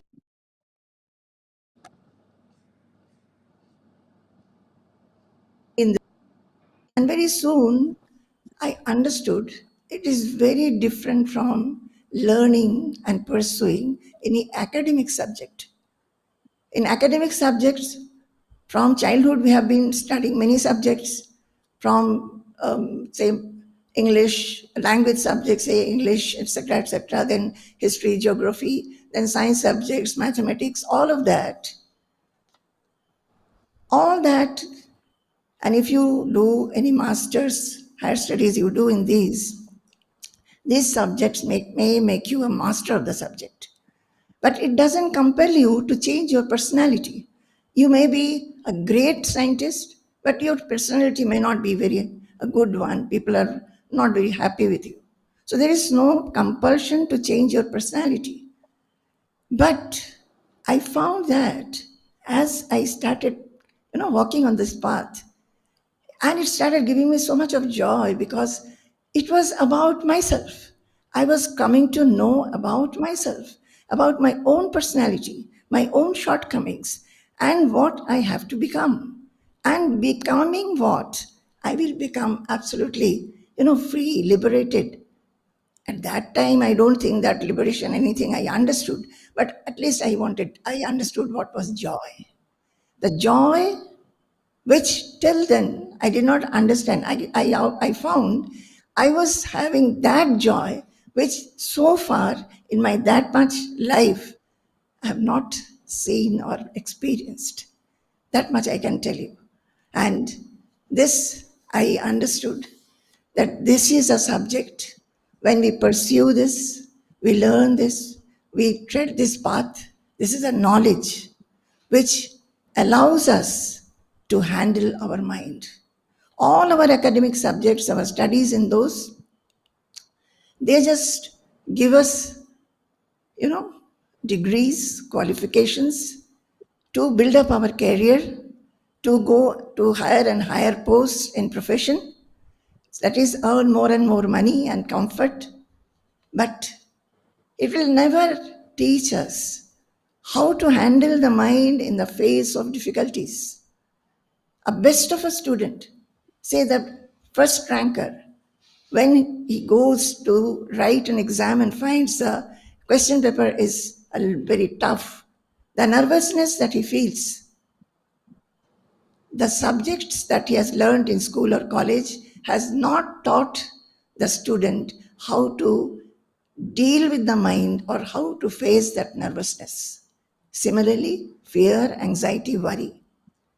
But when I started treading this path, I was astonished that this is something which is teaching me how to handle my mind, how to become more patient, more tolerant, to be loving everybody, and to understand the oscillations of my own mind, how it becomes distracted, scattered, and is not able to concentrate on what I have to do. So these things I understood very well. Are you understanding, Kavita, what I'm saying? I'm understanding, Ma. I think that's phenomenal how you made that distinction, and you said that we don't get the opportunity to study the self in our academic pursuit. I completely agree with that. And even for me, it wasn't until I met you, I met Swamiji, I met Nutan Swamiji, that I even started thinking about all these things. So I completely understand, Ma, and thank you for sharing. Ma, can I also get you to Yes, please tell tell me. us, could you please tell all of us in the simplest way, how can we overcome our interactional differences? I think everybody, all of us, we encounter interactional differences, and there will be many difficulties in certain people, with very difficult people to interact with. And what does our spiritual, we must know that. I think that is your. So interaction and differences will be there in the family, in profession, in society, with everything. Now, why does interaction become difficult at times? Because of our prejudices and preferences, likes, and in our terms we call it raga and dvesha, that is likes and dislikes. We like something, or some people or some situation, and we do not like something, some people. So we do not want to interact with them. We become very stiff while interacting. We do not know how to, suppose we have to talk to them something which he or she may not like, how to tell that, we do not understand. Then there is difficulty in interaction when many of us, I think most of us, we are not accepting others' views. We always feel that my view is the correct one, and that is the best one. And inflexibility also sometimes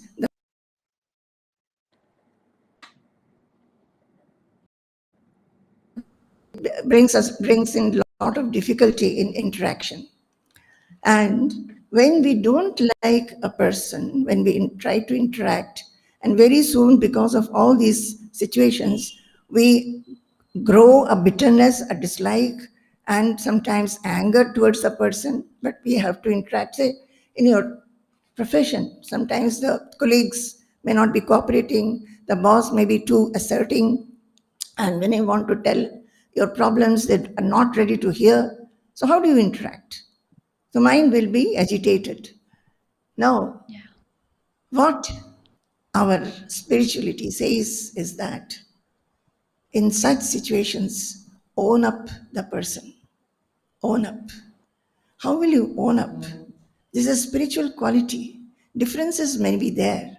A person may be very difficult, but do not allow hatred, dislike, bitterness, and everything to grow in your mind. And how will you own up? It is a beautiful quality, no doubt. And in the after owning up means what? You do not allow any hatred or dislike to come to your mind. You do not allow your mind to go to be agitated by the interaction. Just like a mother, a child may be doing something, but the mother will still be loving inside. The mother may scold the child, but inside there will not be hatred or bitterness for the child. So, for such interactions also, we have to have this kind of a wide attitude. So, we cannot change others' nature, we can change only our own nature. So, we should not argue and make the situation more difficult. Whenever we see that an interaction is becoming a little difficult, we should stop and try to handle the situation in some way or other. See, this owning I was saying, in our ashram, there was, in the beginning years, there was one, she is even now there, one worker who would not listen to anything, will be very disobedient. So I had a lot of difficulty. I did not know the language. So I used to go and tell Swamiji that please tell her that she has to do this or that. But one day Swamiji told me that don't come and complain to me. Suppose she was your daughter, what would you have done? I thought, really, what would I have done? Suppose my own daughter behaves like this. So there should be a love for the person. Then Swamiji said that if you cannot make her work by your orders, make her work by your love. And it really went inside, deep into my mind. And I thought, yes, this is what we should do. We should own a person with love. Interactionally, maybe there will be differences. But once we do not have this attitude of hatred or dislike or resentment, then many things become all right. So this is what I feel that we should do. And you know, in interaction from Bhagavad Gita, there are many qualities to be cultivated. Lot of qualities which will help you to interact better. What kind of qualities? Say in the 12th chapter, it says that anapeyakshaha, do not have any expectation. So when we interact, always there is in the mind that we want this kind of an interaction or behavior from that. The mother will think my daughter should behave like this. A teacher will think the student should behave like this. Like this, it goes on. So we should not have any expectation of a particular type of behavior. And if the other party behaves in a different manner, we should be able to be even-minded to that, not not take it to the heart, make light of it, then be indifferent and impartial to that, and still see how the situation can be better. Then gatavyathaha, free of any strong afflictions. Then samaha, evenness towards enemy and friend. A person I know doesn't like me, but still I have to interact with that person. How will you do it? So we bring up these qualities of samaha. Not only at that situation, Kavita, throughout the day, from little incidents. From the time we get up in the morning, there will be a lot of interactions in the house people. Maybe in the house there is no problem, but when you go to the office, there is a problem. And you have a problematic boss or subordinate colleague, anybody. So you start wherever you find, whenever you find such interactions are there where there is a little difficulty, you start having this samatva attitude. And evenness towards honor, dishonor, evenness toward praise and blame, etc. Then adveshta sarvabhutanam, free of hatred towards all being. See, hatred. As soon as we meet somebody whom we do not like and there is a difficulty and we do not like the way he behaves or way he talks, there is a hatred in the mind. There is a bitterness in the mind, a dislike in the mind. That is what I was saying. Remove that and fill up with owningness. How will you own? Think. The self is everywhere. If you are a spiritual seeker, try to think that the self is everywhere.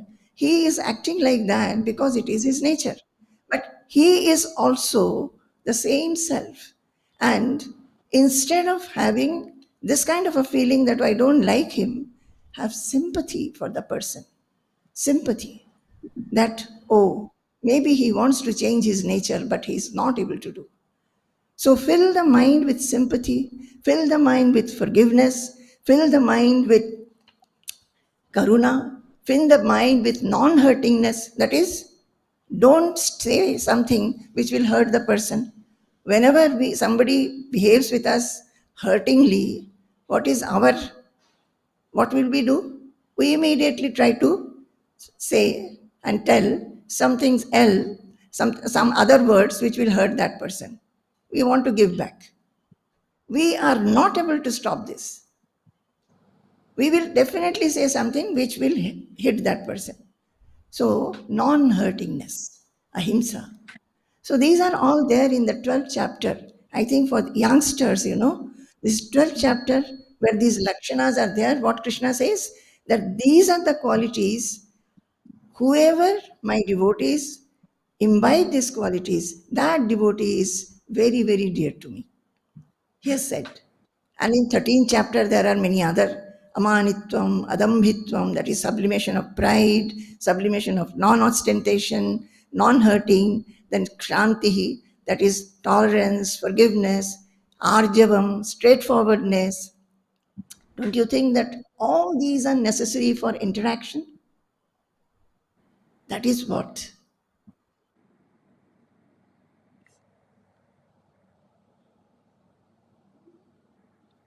Because I have tread this path from young age. When I tread this path, I did not know what is this self-realization, what are we to attain. But I understood that, oh, these are qualities which I can imbibe. And Bhagavad Gita is saying that these are qualities which actually are the qualities which lead you to the self. So it became an adventure. I can say this, that I have always felt inspired by this path. Always. Because there was something to achieve. Say, you are professionals, you are always having targets to achieve. This is a target. Right in the morning, you set aside, today I will not be reacting. Today I will not say any hurting word to anybody. Let that be your target, along with your professional targets. And then you spend the day, end of the day, when before you go to sleep, You see what have you done? How did you fare? Oh, today I was unsuccessful. Today I have said some hurting words to my mother or my colleague, whatever.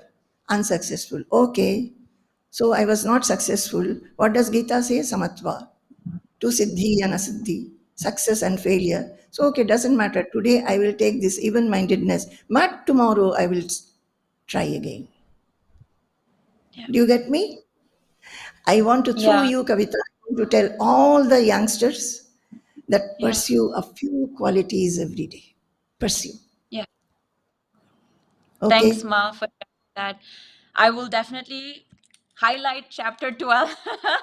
Make sure I read that properly. And I love, Ma, how you are a lover of qualities. And when I look at you, that's what I love about you. That's what everybody I know who knows you and follows you and, listens to you loves about you as well, is the qualities that you embody. And that's exactly what you're sharing with us today. And thank you so much for also highlighting that it's important to, approach everything from a neutral perspective and also have some compassion along the way. And I think that will definitely take us a long way. So we'll definitely keep that in mind, Ma, definitely. But I'm curious to hear from you, Ma, if you could talk a little bit more about what disposition do you think can help us navigate life's challenges effectively? Challenges. Challenges keep on coming. Challenges are there for a small child, a student, a teacher, a housewife, a professional, everywhere, even an old person. Always we are having challenges in life. Now, what are we going to do? Are we to grumble? No, we are not to grumble. We must take the challenges in their own stride, must have an impartial outlook. Whatever comes, let it come. Whatever goes, let it go. Whatever we have to act upon, let us act upon with full heart, full mind, giving full skill and effort.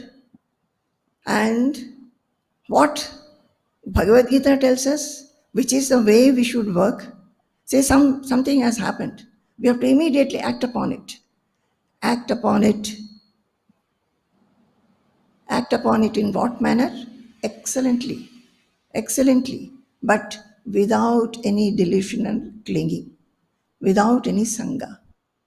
You understand? That is, have even-mindedness to what will be the outcome.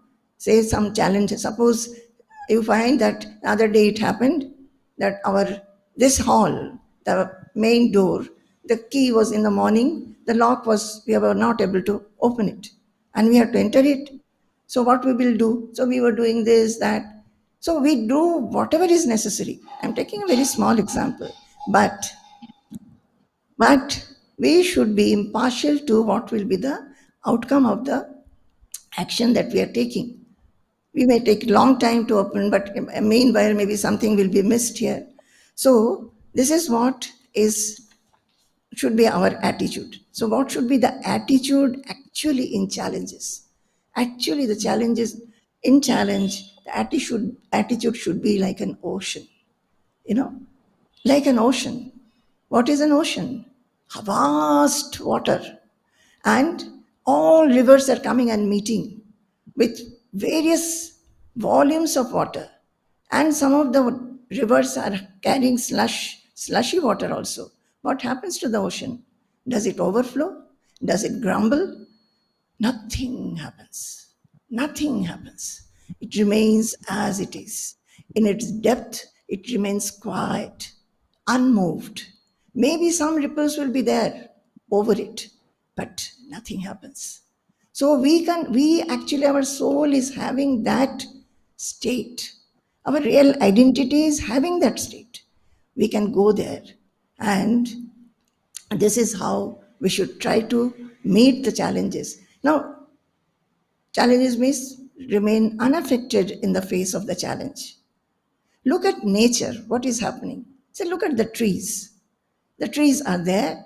Many times it will happen that the trees are cut. A mango, we have a very beautiful mango tree in front of our ashram, inside, near the library. The branches were coming inside, so we had to cut it. Kavita, have you ever watched? Even if we cut the branches, when the season comes, the mangoes will come. In the other branches, the flower will come and there will be fruits. They are not saying that you have cut me, so I will not give you mangoes. So why do we grumble? Why do we grumble? We are always grumbling. You know what? This is the Creator. We all belong to the Creator. We all belong to the Creator. The Creator, the supreme power. You can tell it as God, you can say the Self, you can say the Supreme Lord, anything, Paramatma.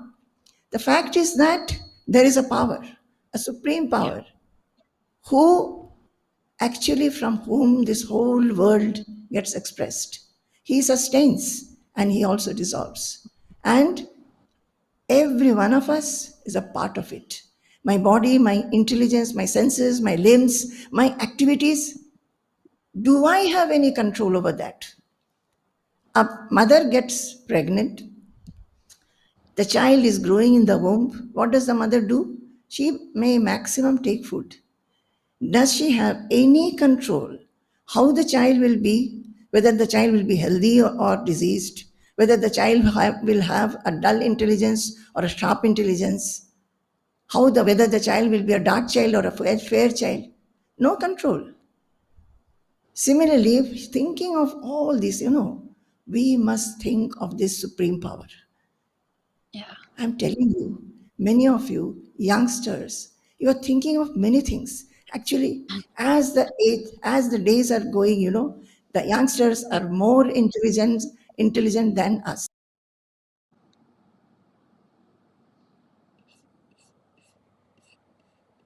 Tell you as a mother that please think about these also. All that you are doing. Actually, we think that I'm this, I'm that. But does anything depend on us? Can we control anything? Cannot. So we have to think of that supreme power, and we have to think that nothing belongs to us. My body, my intelligence, senses, limbs, nothing. It is created by the Creator. It belongs to the Creator. And since I cannot control anything in my life, I owe nothing. I will not have ownership at all for anything. I think this is a little mind-boggling. What do you mean Very by much. not having ownership? Not having any ownership? You think about this, but it is very simple. Not having ownership does not mean that you will be indifferent. You have to do your duty. You have to do it excellently well, perfectly, not carelessly, not idly. You must do whatever intelligence and whatever faculties you have been given by the Creator, you must work as an instrument fully well. And this is how we should look at our life. Not grumbling, not complaining, not at all. Understanding that nothing depends on us, we cannot control anything. But if similarly, the same thing, the same power brings challenges to us. So what can we do? The challenges have come. So we have to, but He has given us buddhi, He has given us our body. So He has given us the intelligence to think how to meet the challenges. Suppose we do not use our intelligence and we keep sitting and grumbling and brooding, is there any meaning in that? So we have to use it. See, I will tell you a very beautiful story. I started telling you about nature and creator and all that. Why? We were in Kharagpur at that time. There was two very big trees in the front garden and in the big garden, people trees. And people trees, it has lot of branches and lot of it's a big tree. So in the branches, and there were many nests. The birds used to stay there. And actually at 3:30 in the morning, nobody could sleep because all the birds will get up and they will start chirping, chi, chi, chi, chi, chi, chi. What their day will start, even when the dawn has not yet, it has not dawned, and they will start their, I used to say that they are singing to the Lord. They have got up Oh, with yeah, a new life, with a new day, and yeah. they're singing the glory of the Lord. They are telling that we are so grateful, O Lord, that you have brought another day into our life. So one night actually, it was raining heavily with thunder and all that big storm, and there was a big thud. So through the window, we found that one big branch has broken and fallen. The first thing that I felt that, my goodness, so many birds and squirrels were also staying there.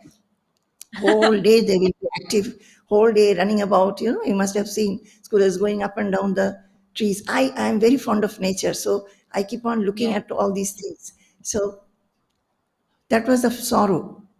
But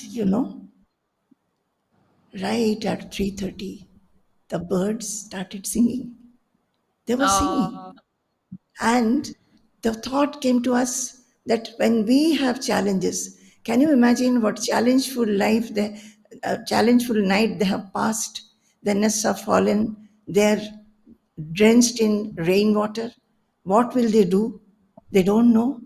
And so,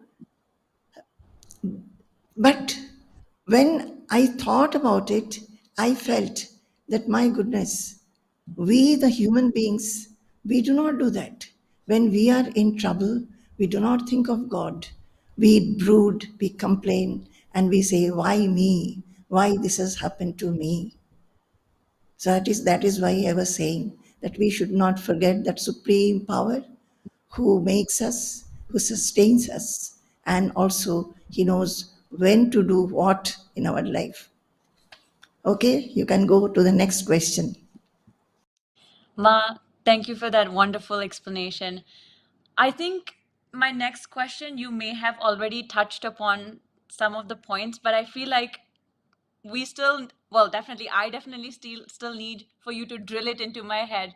So if you could please talk about the fact that, when we all live in a very materialistic and object-driven world, but how do we realize that this object-driven world will not give us lasting happiness? I understand you mentioned earlier that, we it's all transitory, and we will not, nothing is permanent, but the fact of the matter is that we're still here today, and we still attach happiness to all of these objects. So what should we do, Ma? Yes, what you should do, you have to apply the intelligence. See, just before this, Nathan Swamiji was taking his session, and he was Yeah, talking about this purified intelligence, the yeah, enlightened intelligence. So the intelligence cannot be just an intelligence. It has to be purified, it has to become enlightened. And you have to apply that. Apply where? yeah. In all situations. How? You have to apply it, introspect into the situations, and see what is this life. See, we are understanding. Every one of us will understand that our happiness we try to find from objects in the world. And we also see that these objects are not giving us happiness fully. It's not everlasting happiness. And so intelligence, when it becomes enlightened, it starts understanding this fact. It is Yeah. called viveka. It is as if a light or a torch shown, whatever is dark, it becomes lighted. So as long as we were not applying the buddhi or intelligence, we feel that, oh, I'll get this, I'll be happy. I'll get that, I'll be happy. And again, we become bored with that, then another thing. But when the buddhi becomes purified and becomes enlightened, it starts showing its light into the situation and tells you by through introspection and viveka that, see, you have tried many things, with all these objects, you're never going to get happiness. Yeah. And in Bhagavad Gita, it says that all the our sense organs, when it goes to the objects and interacts, all that happiness that we get is adyantavantaha. Adyantavantaha means,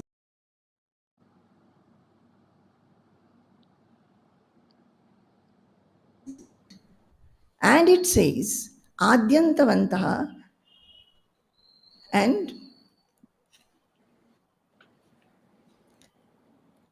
dukkhayonayaha. That is, those are wombs of misery. Not only that they appear and disappear, the disappearance may sometimes, when sometimes, we may have the happiness for some time. Sometimes it will be short duration, sometimes it will be long duration. But definitely it is dukkha yonayaha. Why dukkha yonayaha? That is womb of misery. Why? When we get a happiness, we become happy, no doubt. But there is an anxiety and fear. Yeah. Suppose I lose it. Suppose I lose it. Do you get me? That is the anxiety and fear. It does not allow us to enjoy it fully. Because we know that this happiness is not going to be there forever. So, and it also says, Nateshu ramate buddhaha. So, the wise people, they do not rejoice in these. So, are you going to be wise or are you going to be fool? I think Nuthan Swamiji has already shown you that donkey thing. So, it's the same thing. It's the same thing. Are we going to be the donkeys or are we going to be the wise people, understanding that these are not going to give me happiness? But then saying that, will you ask me that, oh ma, then are we not to enjoy objects of the world? Oh, youngsters, I think they will be very frightened that we are telling them don't enjoy anything in the world. No, we are not telling that at all. Do whatever you like, whatever pleases you, but in a moderated manner. And also knowing that the permanent happiness, the everlasting happiness is somewhere else. It is not outside. With this knowledge, interact with the world and go within. Where it is not outside. Where is it? It is inside. So go inside and look for that happiness. Going where, remaining where, you will be full. And at that time, actually, will not ask this question. This question will dissolve. Even when you tread this path and go a little near it, your question will dissolve. Because you will find that, what, I was a fool, like that donkey of Nathan Swamiji's slide. Such a fool going behind grass, whereas I've got a full planet of gold to be given to me. Suppose now you are getting 25 kg of gold. And this self-knowledge or being in the self, it is promising you what? A full planet of gold. So are you going to be a donkey? Very happy with the 25 kilograms and not looking at the whole planet of gold? I think that if you do so, you are that donkey only and not the wise person. This much I can say. Okay. That's important, question. Ma, and we'll definitely keep in mind to keep a lookout for that gold. That's, the eyes are all on that. Ma, can I please ask you, we've gone through now, this is the third day of the Global Bhagavad Gita Convention. We've discussed so many topics, we've discussed so many different things and touched on mental harmony in so many different ways. Can I please ask, from your perspective, what would you like the audience to walk away with? Yes, I think I have a very specific thing to say. Very specific. Ever since this particular GBGC, we thought it is intended for the youngsters especially. Not that our mind is not on the others who are already on the path, treading this path. They are also there in the mind. But This message I would very much like the youngsters to understand. As I was just now saying, that understand, do everything in your life, but understand that this knowledge, that there is a soul, the soul knowledge, attaining where which you can be working in this world. You can be active in this world. Whatever you take up, it will be with confidence, with lot of strength of mind, and you can become effective. So, what I would ask everybody, especially those who are already in the path, I would like them to bring the message of Bhagavad Gita to their lives. It should not be just a study of Bhagavad Gita. The Bhagavad Gita messages has to be assimilated and one must live it. Why I am saying those who are treading, they must be adorned with the excellent Atmic or Brahmic qualities which Krishna is speaking about. And when they are showing these qualities themselves, everybody around them will be inspired in their association, inspired to follow this message of Sri Krishna, which makes what? Not an ascetic. He's telling that the life will become very, very effective and full of confidence. So, this study of Bhagavad Gita should be studiously taken. Reflection should be done, reading should be done, reflection should be done, rumination should be done. And never feel that you cannot do it. Never feel that we do not have time. Lot of time is there. As I told in my lecture yesterday, during our bath, when we are taking a walk, even when we are doing exercises, our mind is free. We can think of the soul, think of the magnificence and glory of the soul.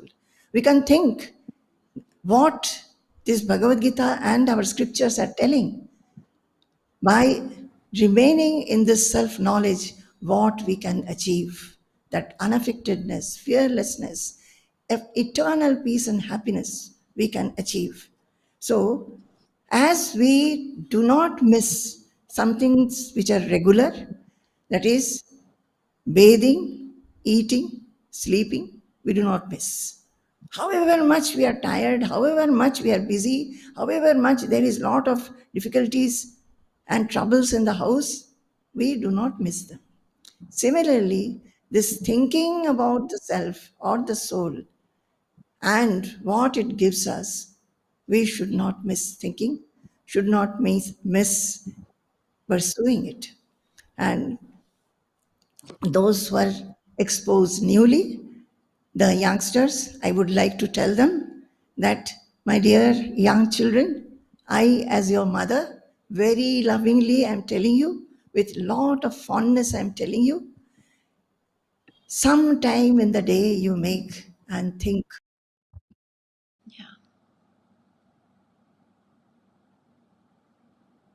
Those are baby steps, but walk.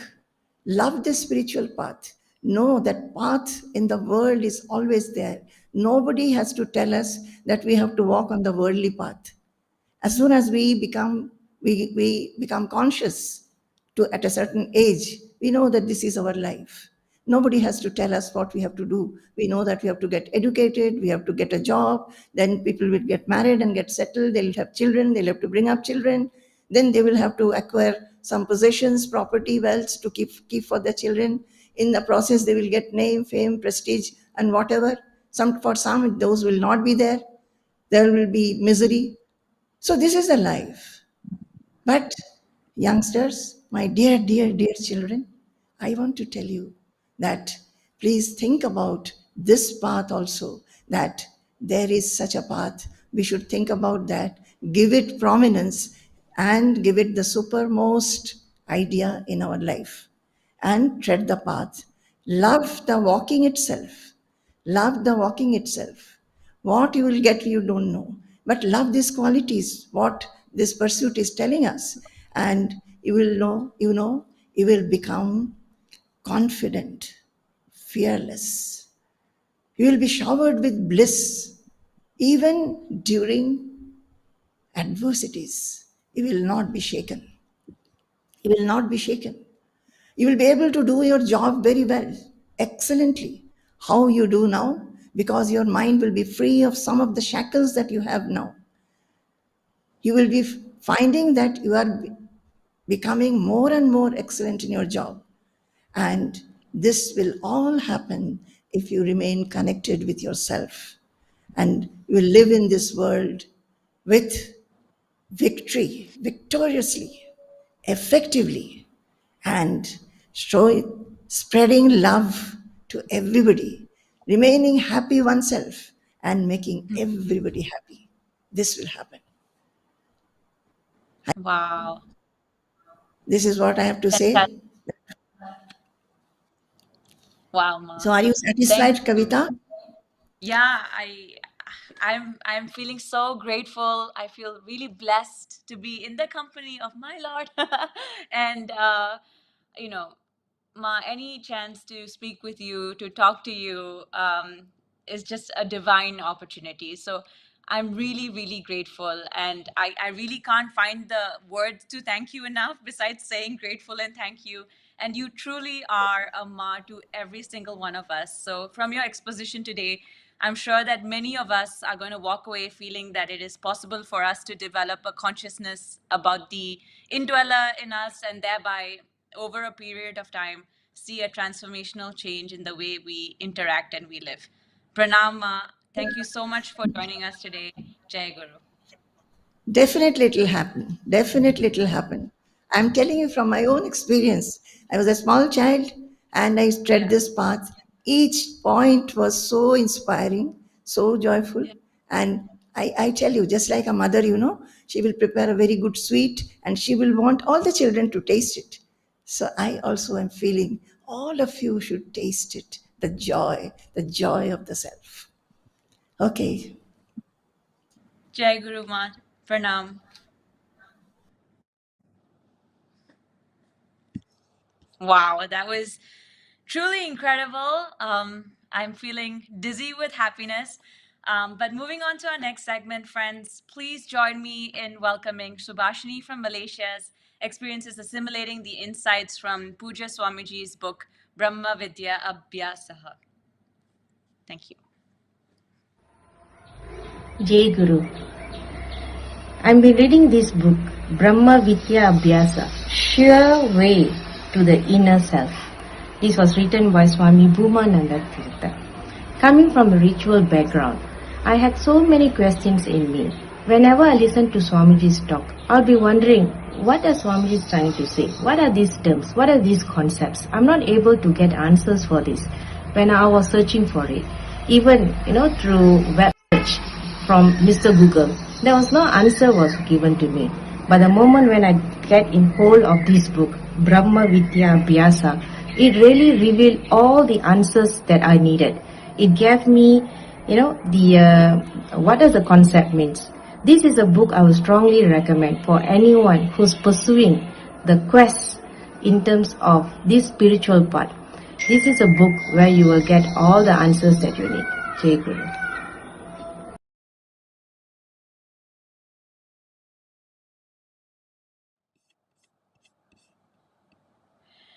Welcome back. And I would love to, ladies and gentlemen, take this opportunity to introduce a short video clip of the Duri family who learned the Gita in 2020. Our very own Sadgunji and Shravniji, senior members of CIRD North America, have been instrumental as Gita instructors in bringing the Duri family into the fold of Gita learners. It's incredible to see how the Duri family, which included Sunita ji, a physician, Sastri ji, and their 3 sons, embraced the Gita learning and drew comfort from specific slokas to get over the fear of COVID and the COVID impact on themselves, their family, and their friends. Let's go to the video.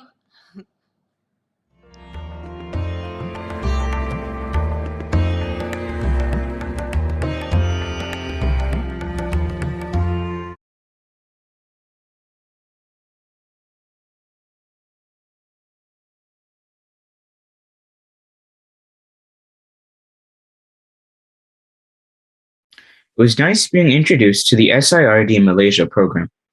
My name is Srinath. I am part of the Rishi Peetam Learn Gita program, which focuses on learning the Bhagavad Gita. Participants can choose to be readers and learn to read the Bhagavad Gita with text being provided in many languages. They can also choose to be a memorizer. Memorizer myself, I know that it takes a lot of effort to memorize the Gita, but I know it has also been incredibly rewarding for me. And I look forward to continuing to learn the Bhagavad Gita with my family. Nice. Srinatha, I'm Sadgun Kambampati and she Shravani Jandhyala. We are volunteers in the Learn Gita program. Welcome to the program. The Duri family is here. How is it? It's so unusual to have the whole family here. How is it that you motivated your whole family to come into this program? The motivation and the inspiration for this activity comes from their mother, Sunita. She has been participating in Sri Gurupriya satsang guided by Brahmasri Samavedam Shanmuga Sarmagar for almost a couple of years.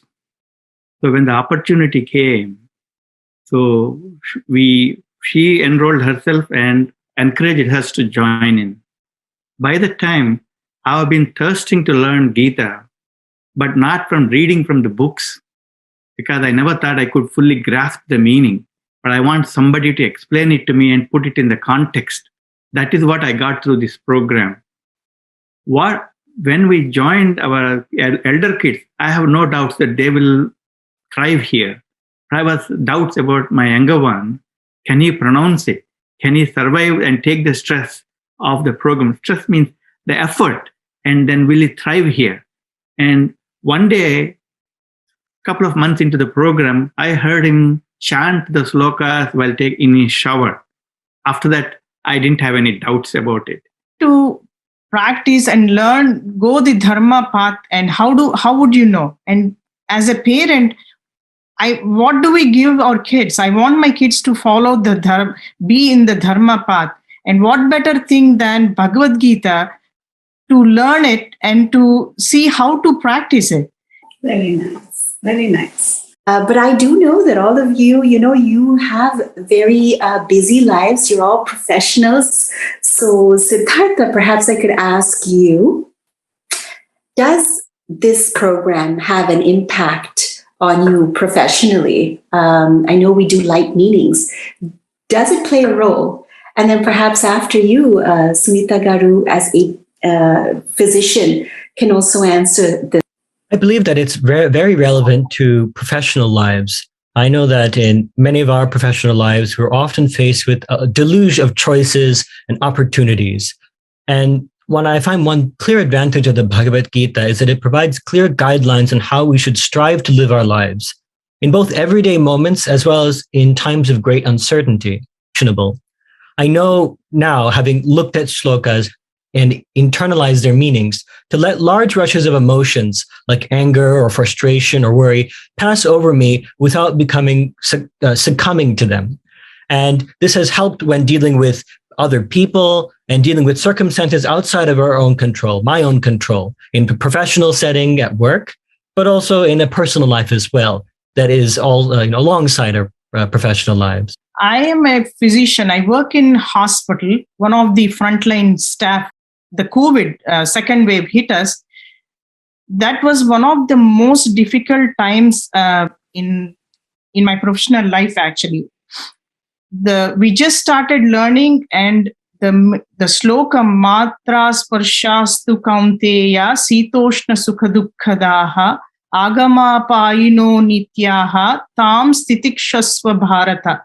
This slokam, I didn't even learn all of it by heart by then. But I was chanting the first few words or whatever it is. That is what got me through the whole of this difficult times. The meaning of this is like heat and cold.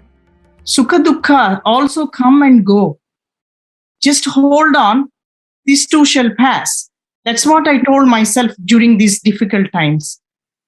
Very nice. Sunita Garu and Siddhartha, very beautiful answers.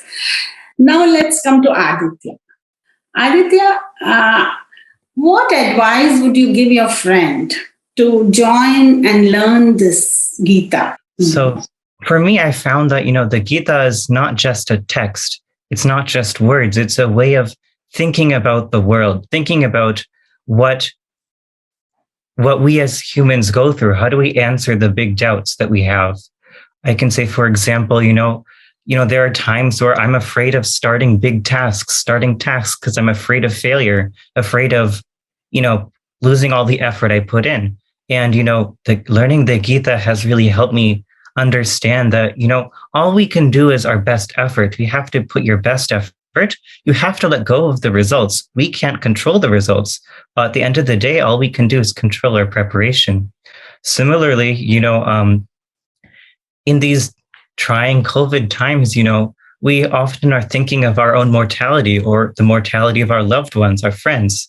And, coming to terms with that, how do we come to terms with that? I found the Gita has brought me a lot of comfort in that regards. And then similarly in the program itself, how do I keep motivated? It's through my fellow classmates, through my teacher, Swamini Garu. Everyone comes to the Gita with their own approach, their own past, their own thoughts. And it's been such a pleasure understanding everyone's way of approaching the meaning of each shloka and the pronunciation. Everyone pronounces it differently. And it's such a pleasure to hear that. I agree with you, Aditya, on so many fronts. The very process of practicing, memorizing, that in itself becomes a very meditative and a process that streamlines our action. Srinath, bringing back into the conversation about a favorite shloka, and not tell us the favorite shloka, but also why it's meaningful to you. For me, I think one of the slokas that's my favorite, it's also something that's really helped me in my life, is chapter 2, sloka 47, which goes as such: Karman yeva adhikaraste ma phaleshu kadachana ma karma phala hetur bhuhu ma te sangostva karmani. So it talks about how you are not entitled to the fruits of your action. You're not entitled to the results of your action, only to have the ability to perform those actions. And especially now that I've entered high school. And so, for example, if I don't do as well on a test as I would have liked, as long as I know that I was doing what I was supposed to and I'm doing all I could to prepare for that test, then I don't let that thought control me. And Srinath is actually one of my youngest students. And verse 63 from chapter 2, it goes like this: Krodhat bhavati sammohaha, sammohat smriti vibhramaha, smriti bhramshat buddhinashaha, buddhinashat pranashyati. And the meaning is along the lines of this: anger leads to delusion. From delusion, our mind gets clouded. From this clouding of our mind, our memory, the intellect is destroyed. And when the intellect is destroyed, we are lost. And what I like about it is that it's so simple. It clearly states the chain of events that occurs when we allow anger to overcome our own judgment, ultimately leading to our own ruin. I've taken this verse to heart, and it comes to my mind every time I experience a rush of anger or frustration. I can see clearly that I have to prevent this chain of events from occurring. And by breaking the chain, by releasing my anger and focusing on the situation at hand with a level mind, it helps me achieve what I want to achieve. We all have plans and goals for the future, and we have to take care not to lose sight of these goals, even in the middle of strong emotions. Aditya, you have one? Sure. I would say, similar to what I said previously, when we started learning Gita in November 2020, and then the COVID wave hit us December, soon right afterwards. And in the midst of that, we are in the beginning of the second chapter. And so one verse that I keep coming to time and time again is the 12th shloka, which goes as such: Natve vaham jatu nasam, natvam neme janadhipaha, nachaiva na bhavishyamaha, sarve vayamatav param. And so here, Shri Krishna is telling Arjuna, never was there a time that I, Shri Krishna, did not exist, nor you, nor all of these kings before us on the battlefield. In the future, none of us shall not cease to exist. And, in this and the shlokas right after it, really bring me comfort, in these COVID times, or just in general, we think about mortality. What does it mean to die? What does it mean to pass away? And knowing that, death is not final, it's not a terminal condition, is bringing me a lot of comfort, I would say. Yeah. It's been really, really a joy, and we thank you for this conversation.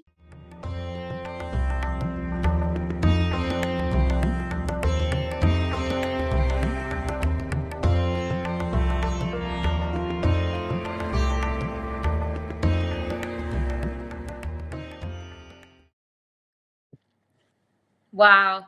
I'm so grateful to the Duri family for volunteering to share the experience, since starting to learn the Gita in November 2020 amidst the developing COVID crisis in the United States.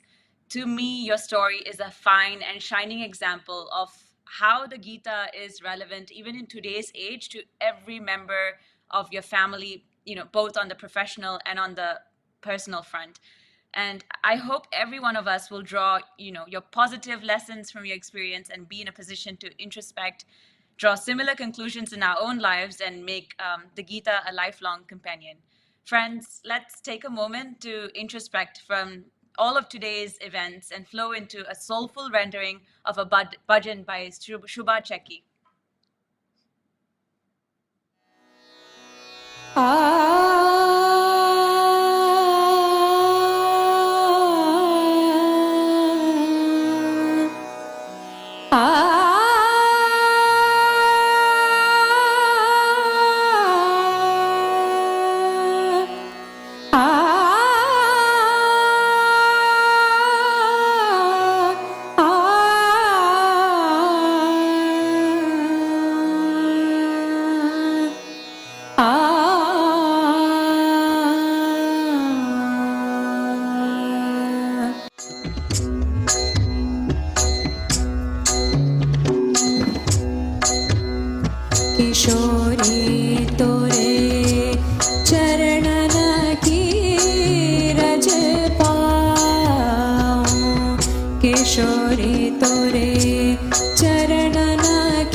Shyam Radhika गा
Swamini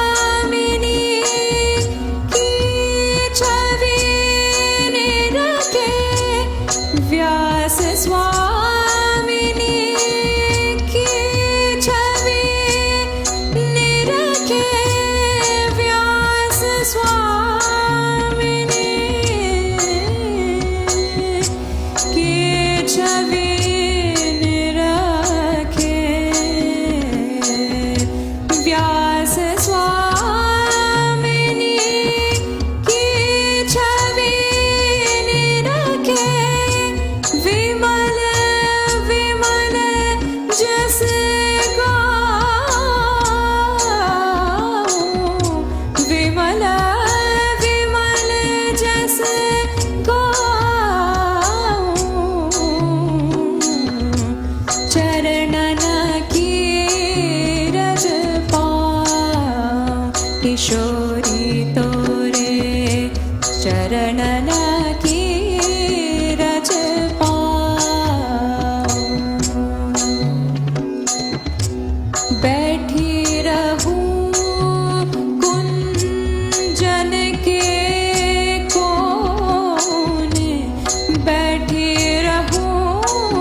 Poojya Swami Bhoomananda Tirtha Ji's life and mission is a wide canvas covering not only global engagements like this convention on the Jnana front, but also the various socio-religious movements to bring about reformation in society.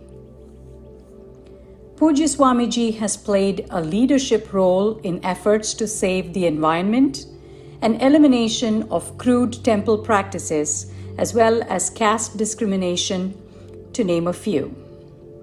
The sheer magnitude and depth of Swamiji's impact remains a well-kept secret. Swami Nirviseshananda Tirtha Ji, however, felt that a Mahatma belonged not only to his close devotees, but to all of humanity. He had a vision to open up access to the immense treasure trove of spiritual content preserved in the ashram. And the new website, Bhoomananda Foundation, is a first step in the mission to share the work of a true jnani with the world. The website includes audio and video recordings of Swamiji's talks and his writing found in books, poems, and correspondence with seekers. You will find also the writing and discourses of Nutan Swamiji and Ma Gurupriya Ji on the website, which has rich spiritual content covering many scriptures. Of special relevance to this convention is the vast collection of videos on the Bhagavad Gita, a listen and learn to chant the Gita section, commonly asked questions, and much more. We welcome one and all to visit the new website www.bhoomananda.org.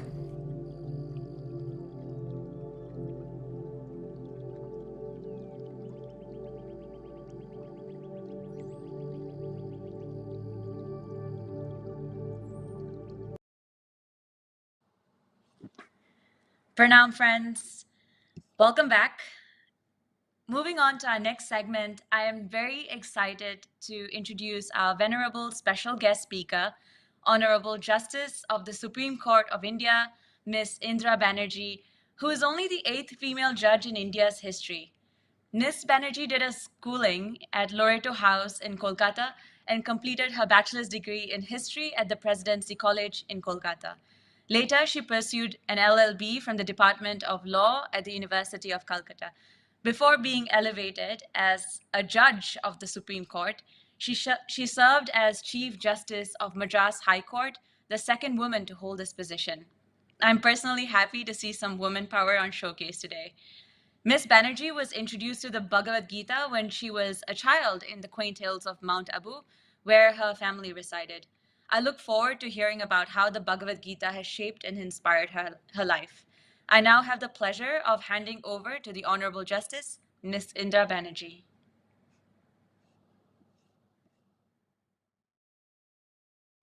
A very good evening to you all.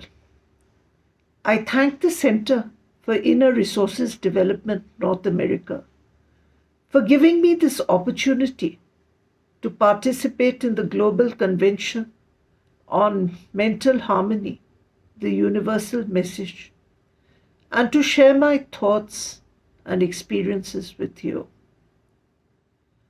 Thousands of years ago, the Bhagavad Gita gave us the universal message of mental harmony. At the very outset, of course, I start off with a caveat. I don't claim any special scholarship on the Bhagavad Gita. I was introduced to Bhagavad Gita at a very young age.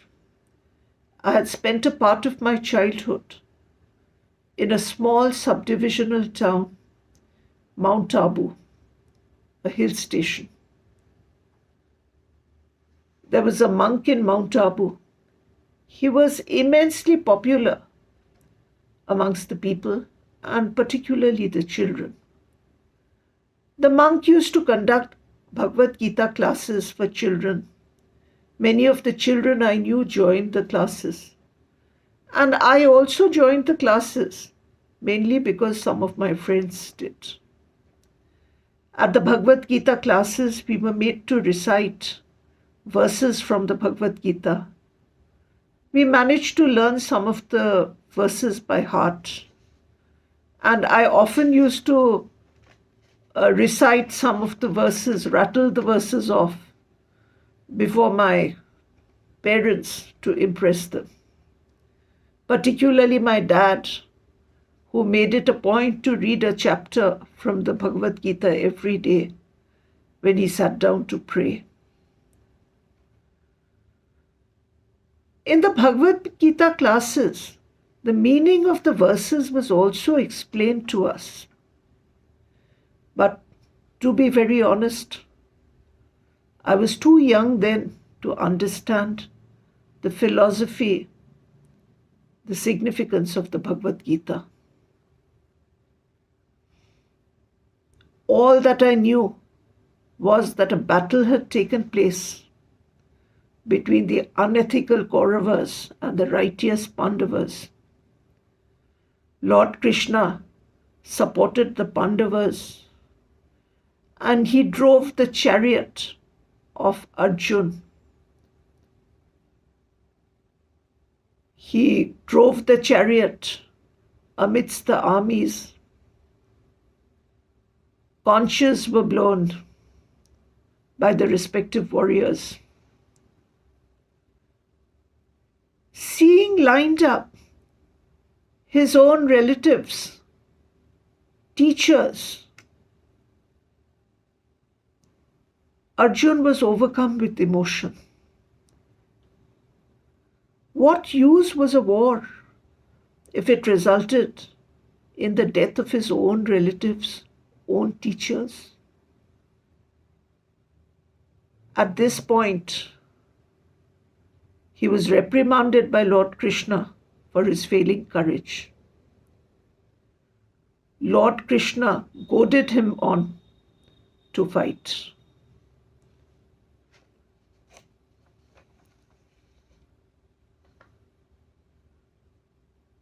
I learnt that Krishna liked children who were courageous, children who didn't shy away from fighting.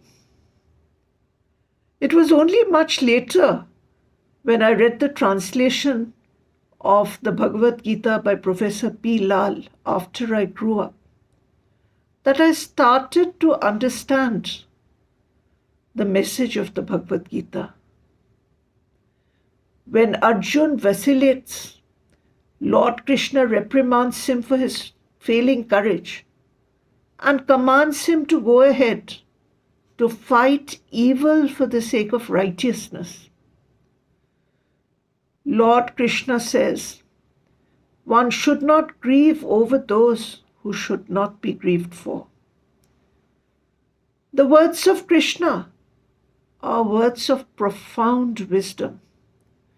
The message of Lord Krishna teaches us the art of living. The teachings, if practiced, give us peace of mind and true happiness.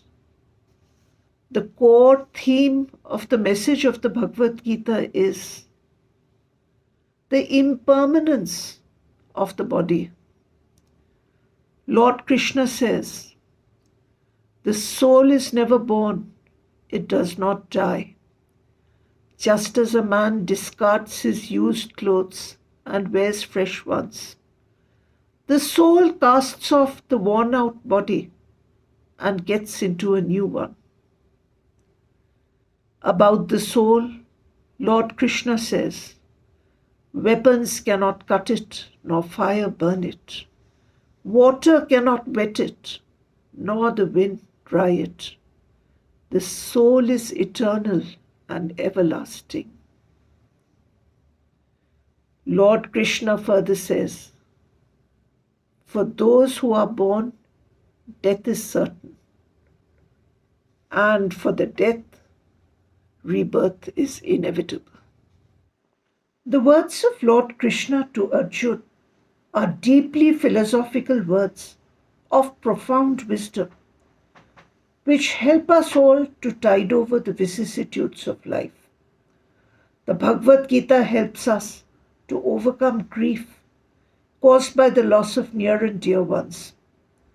In my own life, the Bhagavad Gita has helped me to accept the death of my father, to whom I was deeply attached, and later the death of my mother, my sister, and one of my closest college friends.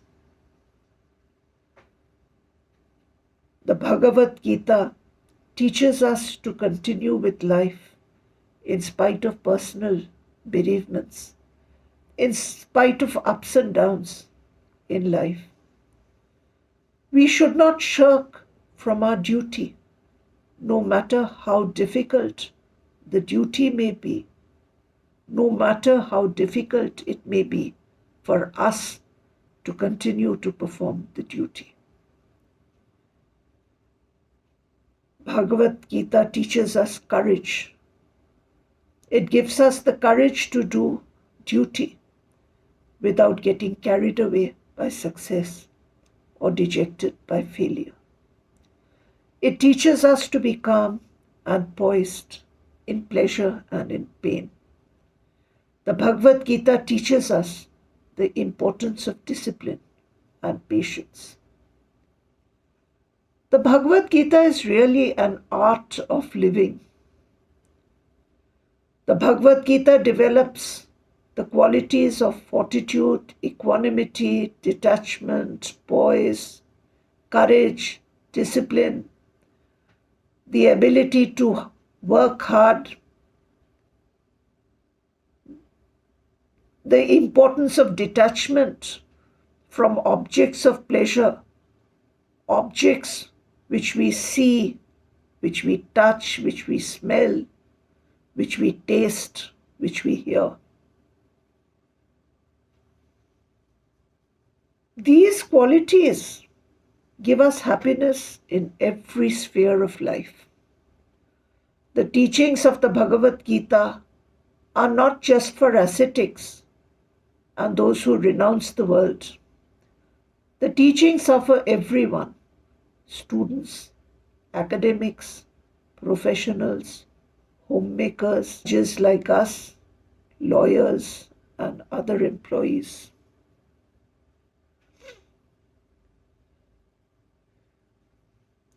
In the 5th chapter of Bhagavad Gita, Arjuna asks Lord Krishna, which is better, Shankha Yoga, that is the yoga of knowledge, or Karma Yoga, that is the yoga of action? Lord Krishna says, both yoga of knowledge and yoga of action lead to supreme bliss, but yoga of action is easier to practice and superior to yoga of knowledge. Lord Krishna says, there is really no difference between Shankha Yoga and Karma Yoga, but without Karma Yoga, Shankha Yoga is difficult to accept. In India, 60% of the High Court judges are appointed from amongst lawyers.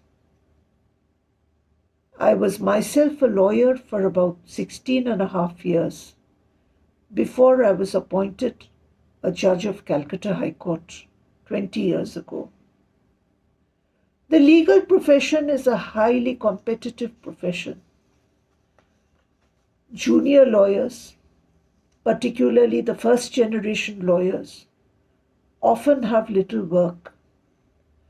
To make a mark in the profession, they have to work extremely hard. The legal profession requires discipline, consistent hard work, time management, poise, and courtesy.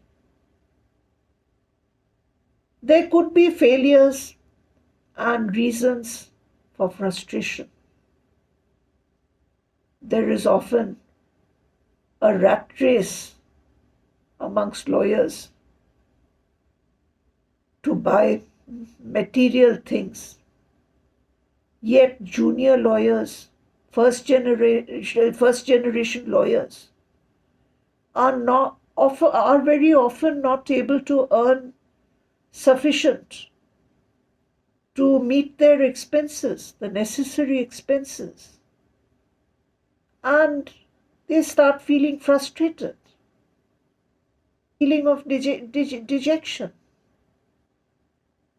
Again, it may happen that a junior lawyer, a relatively unsuccessful lawyer, may be blamed for the outcome of a case which goes against the client, even though the lawyer may not really be responsible.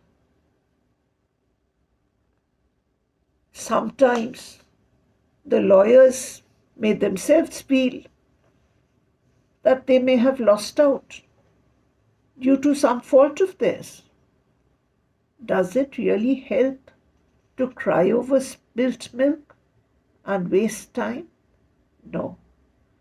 The time has to be spent on accepting the adversity with equanimity and carrying on, working hard and striving to do better the next time.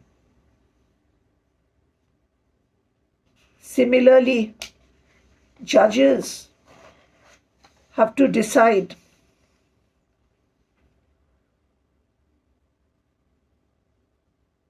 the ancient treatises particularly the Shukra Niti, says a person who is proficient in civil and criminal law and procedure, happy-minded, impartial to both friends and foes, follower of righteousness, fair in speech and sober in behavior, may be appointed judge irrespective of his caste. What are the basic qualities of a judge? Judges have to be honest, truthful, ethical, impartial to all, be they friends, be they foes, be they the governed, be they those who govern. Judges must be knowledgeable. These are qualities which are necessary for a judge to discharge their duty. Judges, whether of courts of law or of tribunals, should remember the caution in the Shukra Niti at the time of deciding cases. The Shukra Niti warns that cases should not be the outcome of anger or greed, but should be based on righteousness. As per the treatise, judges have to be cautioned from 5 evils. They are attachment, temptation, fear, malice, and secret meeting. That is, talking to a party secretly behind the back of the other. All these are qualities which are advocated in the Bhagavad Gita.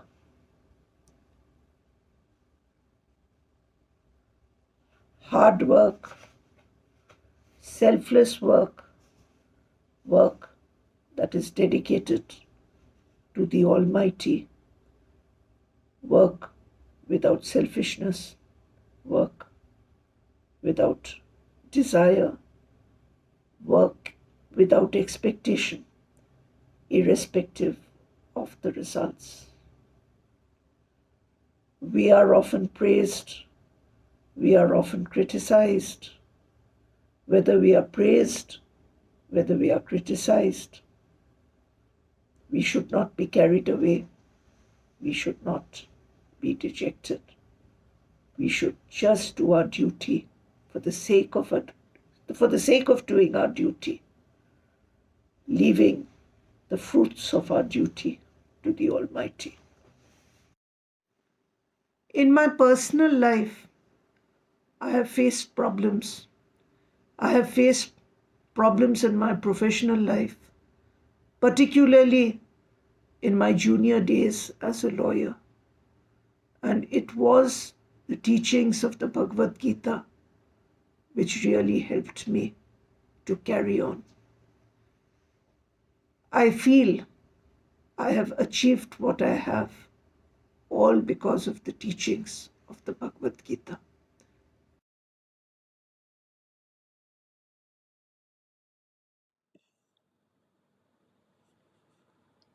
Thank you, Honorable Justice Ms. Indira Banerjee, for that candid and compelling talk. I enjoyed listening about your introduction to the Bhagavad Gita in your very early days and how it stood by you all your life until today. I presume what you said about the difficulties of the new entrants to the legal profession is equally valid for every aspiring professional entering any profession.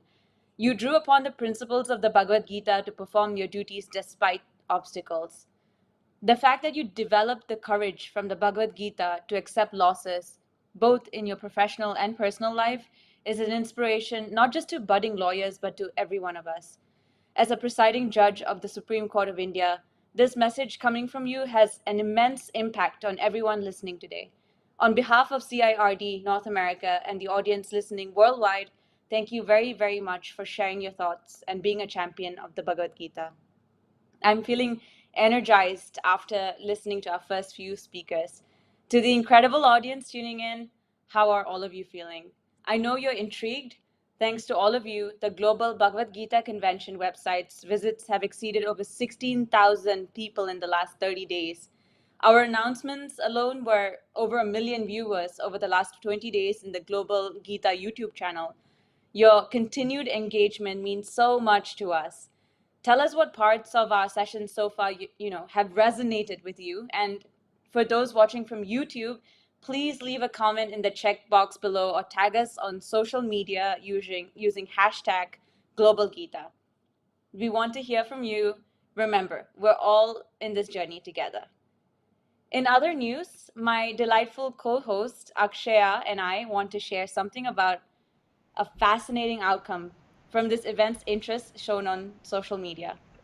Akshaya, hello. Tell us. Hey, Kavita. Yes, I am absolutely exhilarated to share this news. So, in response to the flood of comments and messages, especially from millennials and Gen Zs that we have received, we decided to have a follow-up program. Sampada, Kavita, Hansika, and I are working with CIRD-NA team and the ashram to keep this interest alive, and have a subsequent program called Achieving Excellence Initiative. It's still in the works, but I can let you know that it's a single 2-hour segment targeted mainly to millennials. And as of now, it's scheduled for April 24th. So please do mark that date on your calendar. Also be on the lookout for further details about this program on CIRD-NA website. But if you want to receive timely notifications from us instead of frequently checking the website, don't forget to register at cirdna.org/youth. I repeat, cirdna.org/youth. I hope we'll all get to see you again in April. Yeah, thank you for sharing, Akshaya. And we also do have some weekly satsangs that you can all watch in our Global Gita YouTube channel. 3 of them are in English by all 3 Swamijis and 1 in Malayalam by Poojya Swamiji. I'd also like to make you aware of Vichara Setu, the path of introspection, the ashram's journal, started by Poojya Swamiji over 50 years ago. It has articles written by Poojya Swamiji on Yoga Vasishtha Ramayana, correspondence with seekers, news about ashram programs and activities. It is a great way to remain in touch with Swamiji, Nutan Swamiji and Ma, and it is available in both email and print versions in 3 languages, English, Malayalam, and Hindi.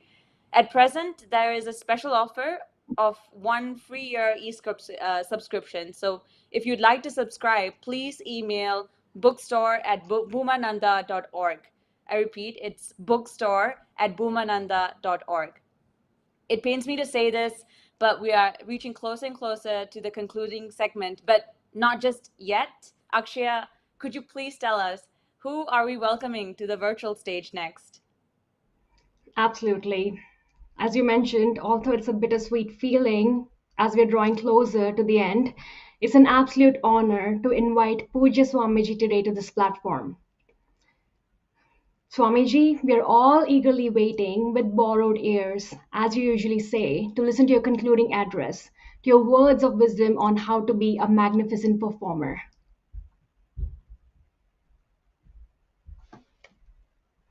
Pranam Swamiji. Okay.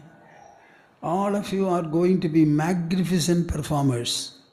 What more will the world aspire to have? So it is my duty to make you magnificent performers. Let me try.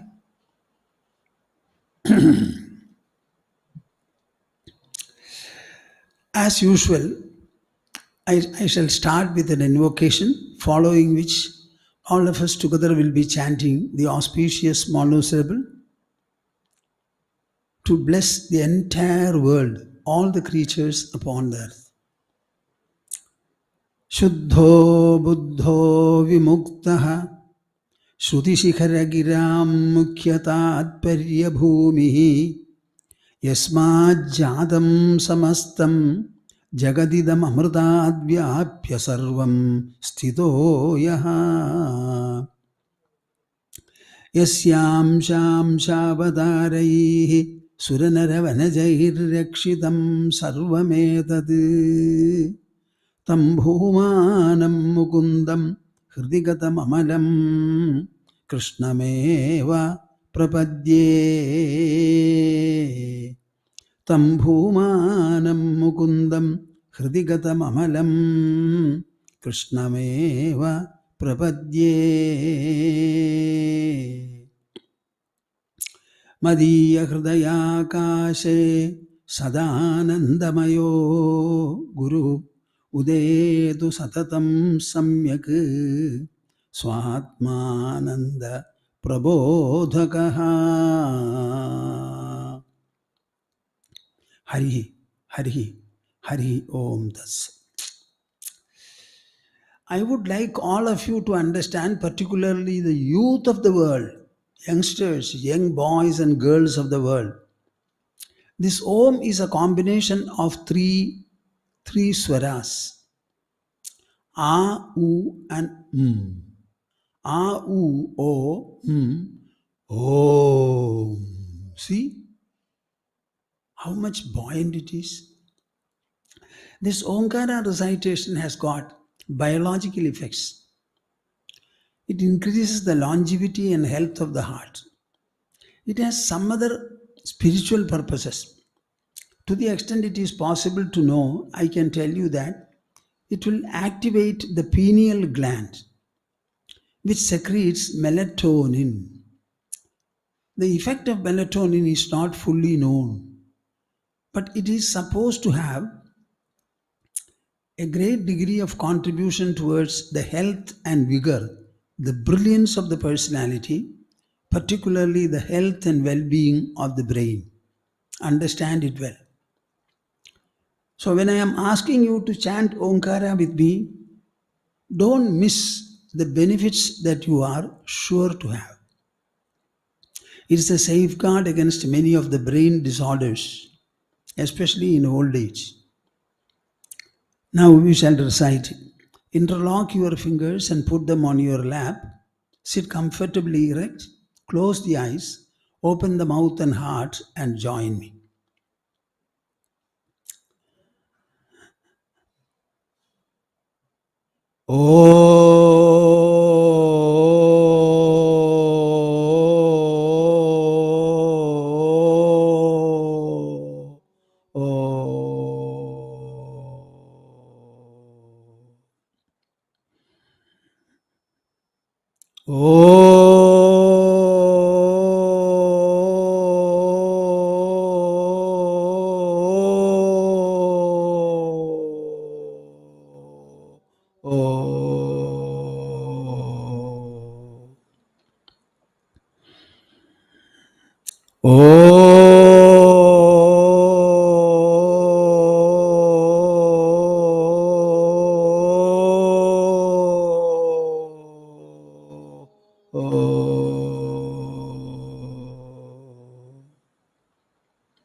Hari Om Das.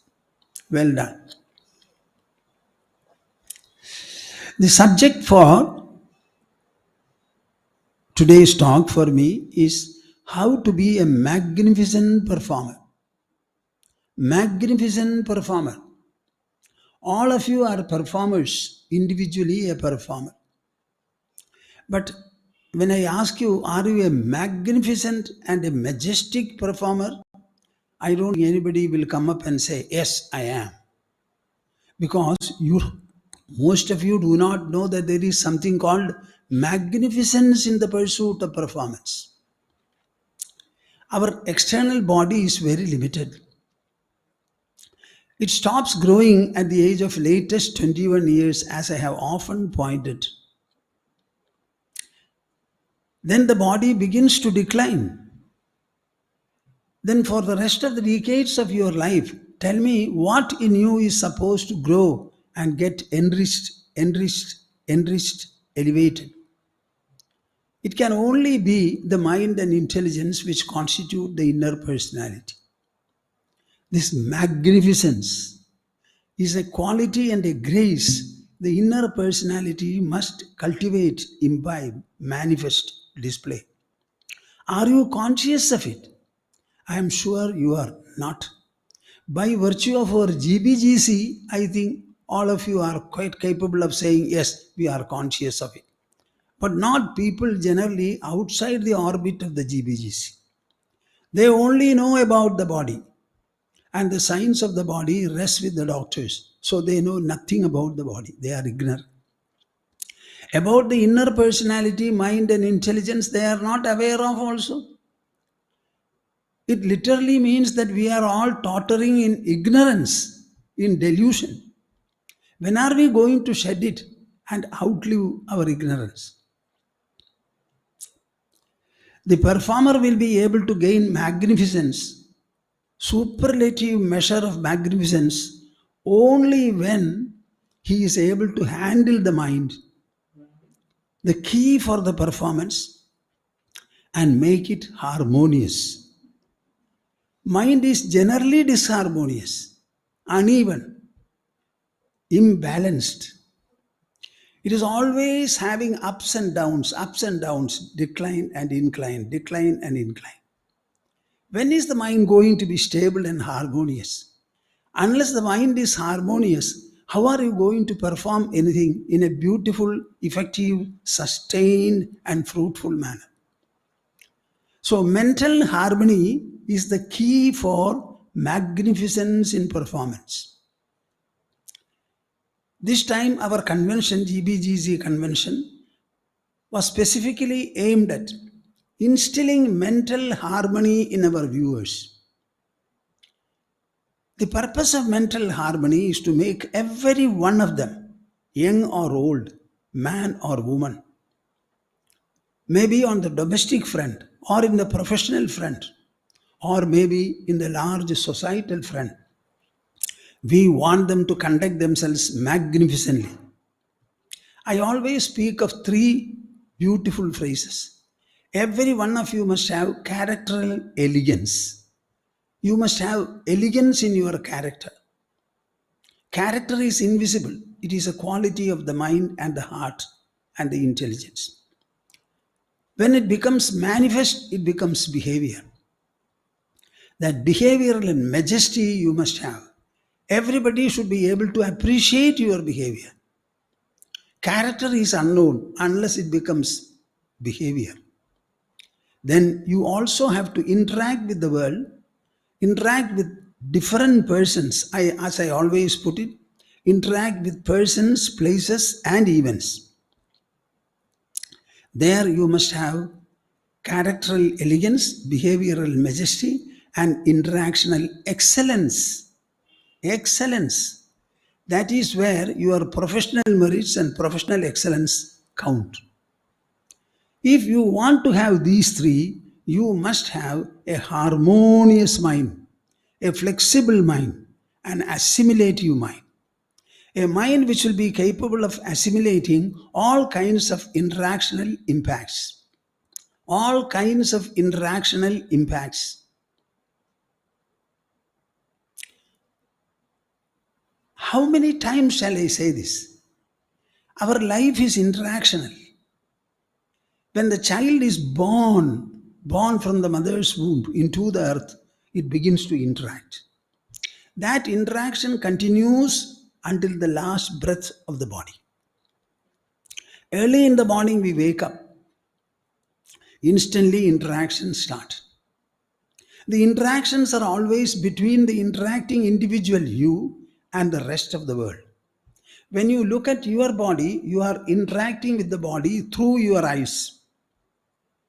You also have to interact with your thoughts, feelings, emotions, knowledge, doubt, ego and whatnot. Whenever you say interaction, there will be two factors for interacting. Here the first factor is you yourself, the individual, the subject, and then all the rest will be objects of the world, including your body. In this interaction, you must have excellence. Your profession is an excellence, is an interaction. So if you want to be a good performer, That performance is not an epithet of the body. It is not a derivative of the body. The body and the senses are inert, insentient. They are employed by the mind.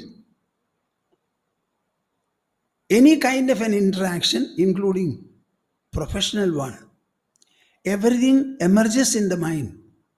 It is initiated by the mind, pursued by the mind, employing the body and senses. And all interactions terminate and conclude in the mind. Are you aware of it, my dear viewers? At least be aware of it today, now, and remember it forever. Our interactions do not proceed from the body. They proceed from the mind, subsist on the mind. They conclude in the mind. So if you want to be a magnificent performer, your mind has to be magnificent. It has to be very resourceful, immensely resourceful. Do not shrink or retreat from any situation, calling, or challenge. You must have the presence of mind, the stability, the stoic qualities required to remain stable and go forward, forward, and forward. Never retreat at all. It should be taken away from our thinking. We are people with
Hi.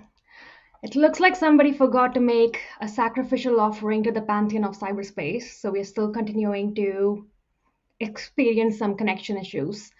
But while I have your attention, I do want to talk about this book, Insights into Bhagavad Gita. I think now you can see it. Yes. Before this book was published in the third GBGC, I would always tell myself that, I want to read 2 shlokas of Gita every single day. But all the other books, the commentaries and the explanations are so extensive. It just spans for pages and pages. And I couldn't sustain my attention for that long. In the mornings, things are busy and I don't have time to dedicate to reading. And I tell myself that, I'll read it once I'm done with the day at night. But at night, after a long day, I am mentally exhausted and in no mood to read any dense literature. That's when this book came to my rescue. The peculiarity of this book is that each sloka just has 1-page descriptions. And it just takes about 30 seconds or less for you to read 1 page. So these days, what I do is that if I can remove 30 seconds in the morning anyway. So the days that I start with reading a couple of shlokas in this book, I find a rich spiritual undertone throughout the day. And sometimes when I end the day with this book, it works as this really restorative, calming, and a recalibrating exercise to put a nice bow on my day. And if you're anything like me, by that I mean if you have the attention span of a 4-year-old, you will definitely enjoy this book. If you want to get more information about this book and want to find out how you can get your own copy, please do visit bhoomananda.org website or globalgita.org website. And it looks like we're still experiencing some connection issues, but please stay on the line and we'll be back with you as soon as we can. Okay, I have received a confirmation that we have established communication with the ashram, and Swamiji, please welcome. We're eagerly waiting to hear the rest of your concluding address. Shall I?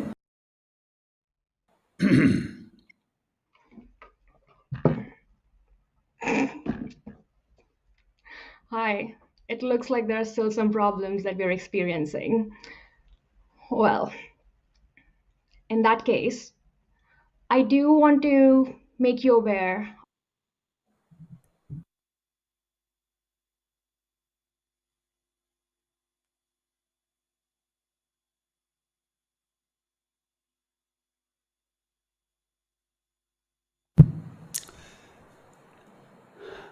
I said our life is interactional. When are we interactional? A day consists of 24 hours. Out of the 24 hours, I want you to think and come to a conclusion as to how many hours you are interacting. I shall tell you, it can be only something like the other day I said 1020 minutes, say 16 hours or a little more. The day consists of 24 hours. For the remaining 8 hours, you tell me, what are you doing? Do you have even a body?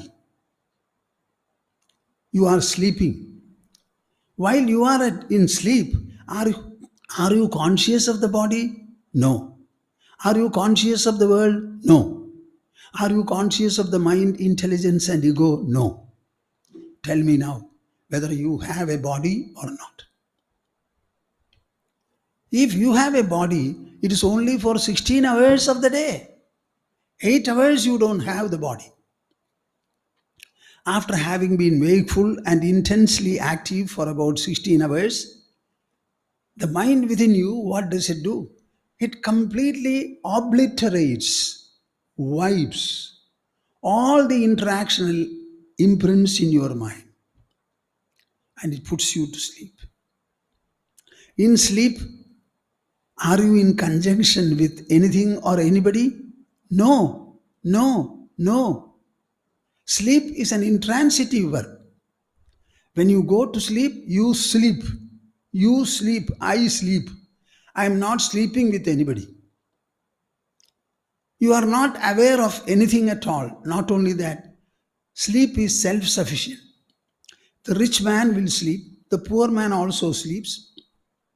The educated, the illiterate, the healthy and the unhealthy, all of them are sleeping. And their sleep is alike, uniform. And in sleep, nobody wants anything. Yet, he wakes up to say, I slept comfortably. I slept comfortably. Where from does this comfort come? Have you thought about it? All of you are too busy to think about it. Don't be enamored of your body. Don't be enamored of your activity also. Because your body, as well as the activity, interaction, all of them are completely becoming extinct for half your wakeful hours. Tell me now. Tell me now. Our mind and the intelligence which constitute the inner personality, that is the key of our life.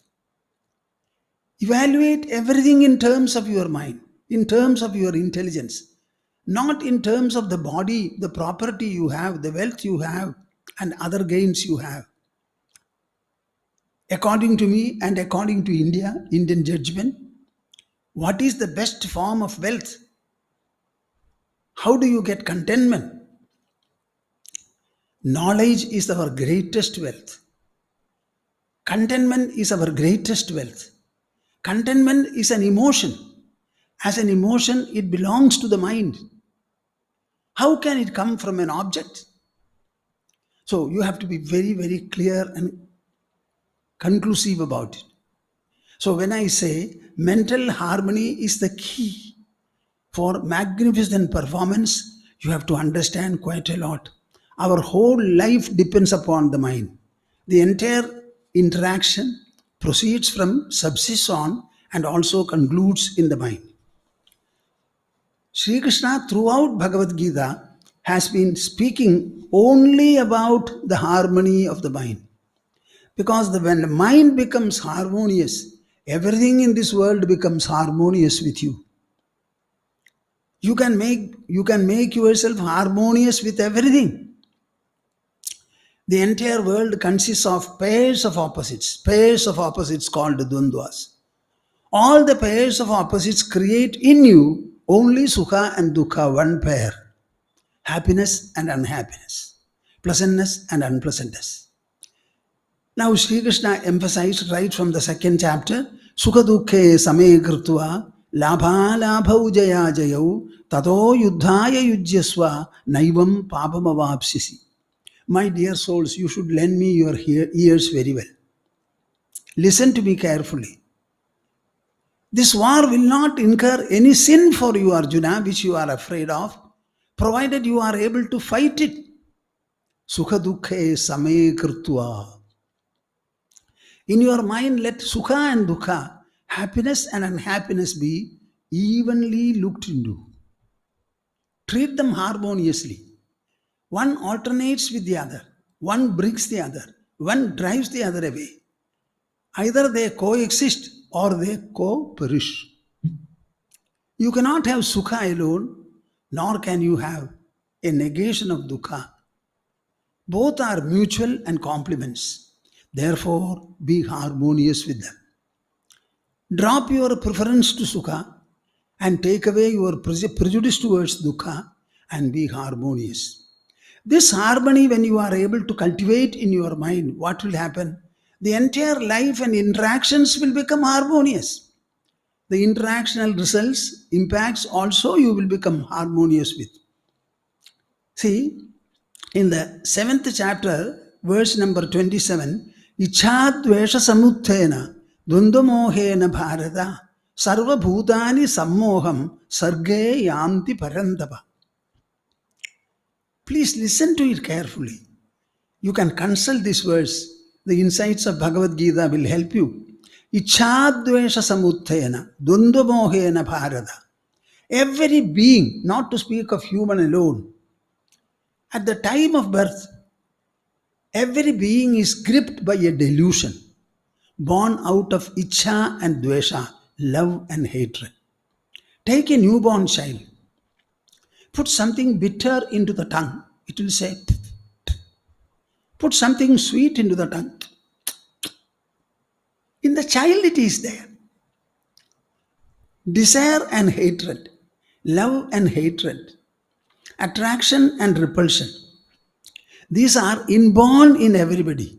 I am not going to blame anybody for that. We are all born with that. But why are we born? To yield to them or to sublimate them and overwhelm them? This friction is given to us so that we will overcome it and have a smooth movement. It is like friction. Ihaibatayirjita sargo yesham samye sthidam manaha nirdosham hi samam brahma tasmad brahmanite sthidah. I have to be brief, so I will not spend much time in explaining them. This is 19th verse in 5th chapter. Ihaivatayirjita sargo.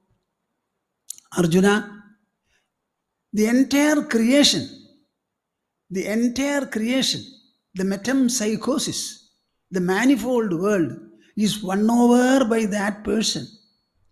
Esham samye sthidam manaha, whose mind is established, dwells in samya, equipoise, evenness, harmony. Whose mind is established in harmony, evenness, uniformity, that man has overcome the entire creation. I told you this Samadukha Sukha is the key Krishna and Bhagavad Gita have offered for you to win over the world and be a master of your life.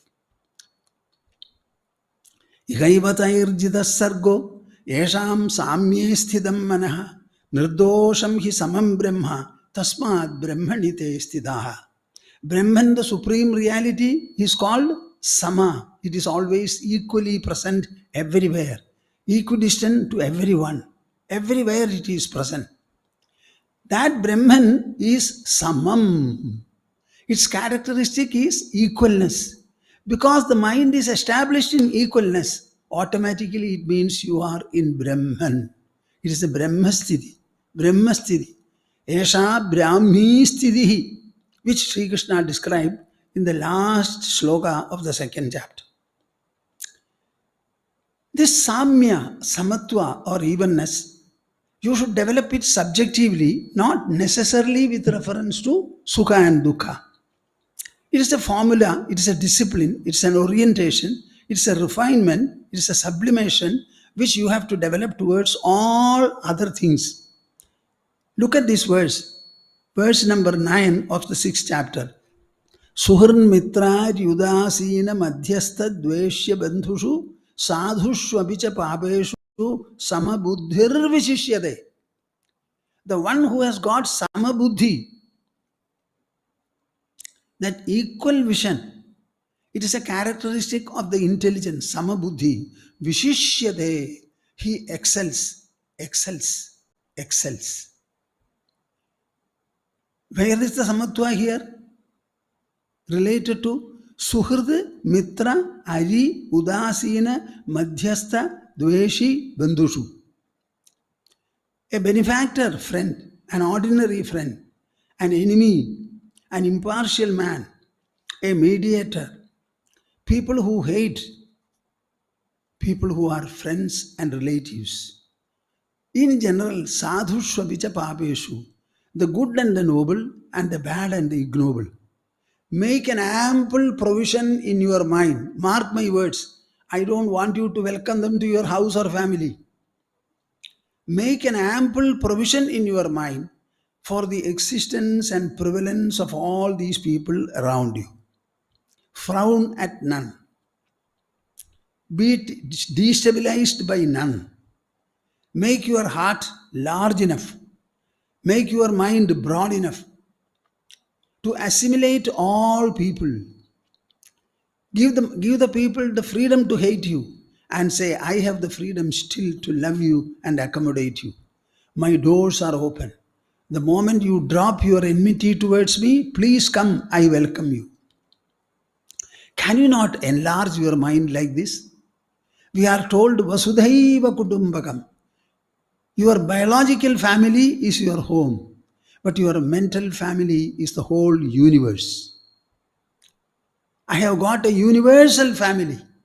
I am a member of the universe. I am a world citizen. That kind of a feeling you must have. In the second chapter he says, Yas sarvatra anabhisnehaha tattat prapya shubhashubham nabhinamdadi nadveshti tasya prajna pratishtida. This is 57th verse. Whoever is anabhisneha, you know what it means? Abhisneha means your love and concern focused on a small circle. I myself, my parents, brothers, sisters. I don't think many more. All our blood relationship is over. Then matrimonial relationship, cousin brothers, sisters, etc. So generally, we are focused on our own family. That selfishness, that small circle drawn from the eye, should be outlived by the mind. And you must be able to encompass more and more people. In the modern professional language, they call it inclusiveness. You have to include more and more people. I am living in a village or a town. There are other houses nearby. Some are neighbors, some are relatives, but we are all villagers. We are all people of the same town, of the same state, of the same country, of the same world, of the same earth. The earlier you strike this universal dimension, the better you will be a performer. When the mind expands, the expanded mind will be focusing on your performance. Can you imagine? Suppose you perform with a 2 square inch mind, and you are able to perform with what? A 100-meter square mind. Tell me, will there not be a difference in your performance? Your body is not going to increase in size, but the mind can increase to any extent. Sky is the limit. Yes, sarvatra anabhisneha. So don't be an abhisneha, anabhisneha. Have a larger sense, an expansion of your mind. Tattat prapya shubha shubham nabhinandadi nadveshti. See the samatva and the harmony. Nabhinandadi nadveshti shubha shubham prapya. As you live right within your family, in the professional front, with your juniors and seniors, etc., in the society, when you travel in public transport particularly, you will always have to interact with others. In all these places, you will find a number of welcome developments and unwelcome developments. Things which you like and things which you do not like. Whether it is liked or disliked, nabhinamdadi nadveshti. Tell the mind very clearly, have an equal welcome for both. Drop your preference and prejudice. Preference and prejudice. Drop your love and hatred. The double attitude don't have. Try to have a uniform outlook, an all-embracing outlook. Nabhinamdadi nadveshti tasya prajna pradishtita. His wisdom, his intelligence, his consciousness becomes stable. He becomes a sthita prajna. Matra sparshastu kaunteya shitoshna sukhadukhadaha agamapayino anityaha tan tirikshasva bharata. This I have explained. I believe Nutun Swamiji also has spoken to you about it. Our whole life is an interaction.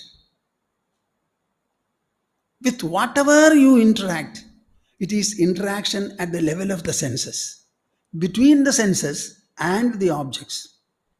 The objects may be infinite, plural, but the interacting subjects, interacting senses are only 5. So the entire world, however huge and multifarious it may be, our interactions with the world are 5-fold. And these 5-fold interactions get reduced into mental responses in the way of sukha and dukkha, happiness and unhappiness. So you tell me, shall I get up to make you understand this point? In the whole of your interactions, whether they are in the domestic front, professional front, or societal front, the resultant of all these interactions are only 2, pleasant and unpleasant, and that too where? In the mind. If you develop a sense of harmony towards these, have you not developed a harmony towards the entire world? The world is 1/5. All the inhibitions, restraints, psychological constraints, intellectual tufts, all of them dissolve. You have a beautiful inner framework, a very resourceful mind, a very enlightened intelligence, before which all problems will be easily resolved. You will become a master in the world, not a slave or a servant. My dear world, what do you have to give me? I am interacting with you. You are inert. You are lifeless. I look at the wall. I look at a tree. I look at an elephant. I look at them. Does the world look at me? Certainly not. World has no eyes to see. I alone have eyes to see. So I am interacting with the world doesn't interact with me. When you interact with the world, is not the key with you to regulate it, to embellish it, to enrich it, to empower it, to enlighten it. Where is the key? The key is with you, not with anybody else. Not with anybody else. So when you are able to develop mental harmony towards sukha-dukkhas, resulting from all the dvandvas, pairs of opposites in the world, which constitute the world, where do you stand, my dear souls?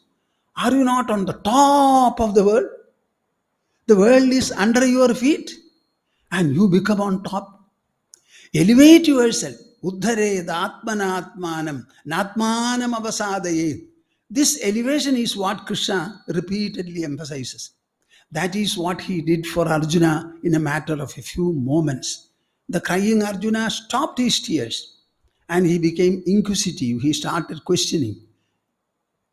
And the dialogue went on extending because Arjuna questioned, sought more and more pertinent information. This samatva attitude he began from the second chapter. Now in the 15th chapter, how many chapters afterwards? 13 chapters. Nirmana moha jita sanga dosha adhyatma nitya vinivritta kamaha dundvair vimukta sukha dukkha samjaihi gachandya mudha padam avyayam tad. What a beautiful verse.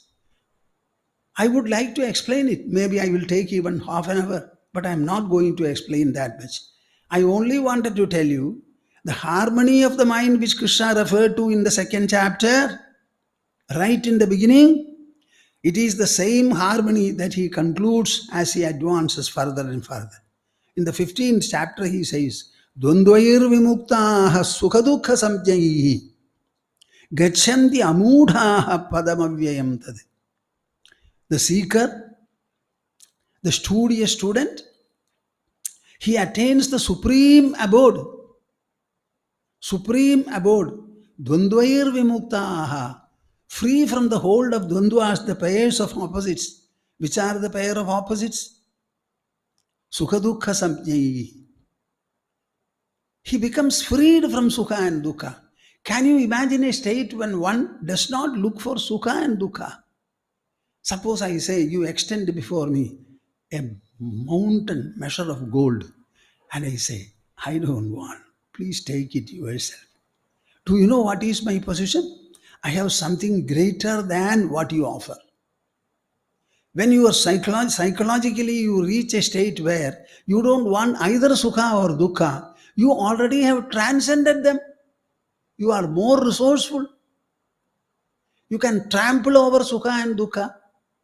So it generates in you a psychological sufficiency, a spiritual affluence, a spiritual opulence, as a result of which you can say, nothing, all at happens. No, I don't want. Dvandvair vimuktaha sukha dukkha samjnaihi gachandya mudha padam avyayam tad. Now, how do you interact in this world? Beautifully Krishna explains. Abhuryamanam achala pratishtham samudram apah pravishanti yadvad tadvad kamayam pravishanti sarve sashanti mapnoti na kama kami. A man who goes on indulging in desires, that man is useless. Useless. He is a minus personality. On the other hand, look at the man who is interacting with this world vibrantly, actively, confidently, vigorously, dedicatedly, with commitment, with perseverance. How?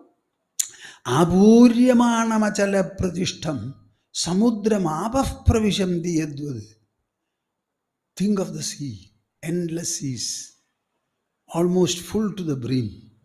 How many rivers are flowing into the sea from various mountains and peaks? Some of the rivers, when they enter the sea, you will be surprised. It may overflow, but it does not. When in Dibrugarh, I went to see Brahmaputra river, I was on one bank. I was not able to see the other bank.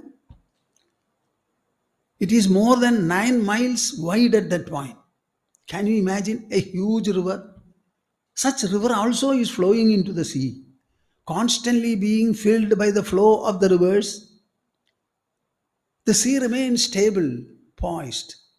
It does nothing, receives the inflow, passes the salinity, throws the slush down, makes whole water, the sea water, saline. This is the way of assimilation. You must be able to assimilate all impacts of interactions. Never say X has caused something, Y has caused something. Somebody abused you. That man has abused you. You have heard it. What harm is there? He has done the wrong. Let him repent for it. You simply dissolve it. Like the sea dissolving the inflow of rivers. Suppose you think further, what happens? The sea is saline water. It cannot flow further because it is the lowest level. How is it that the rivers are coming?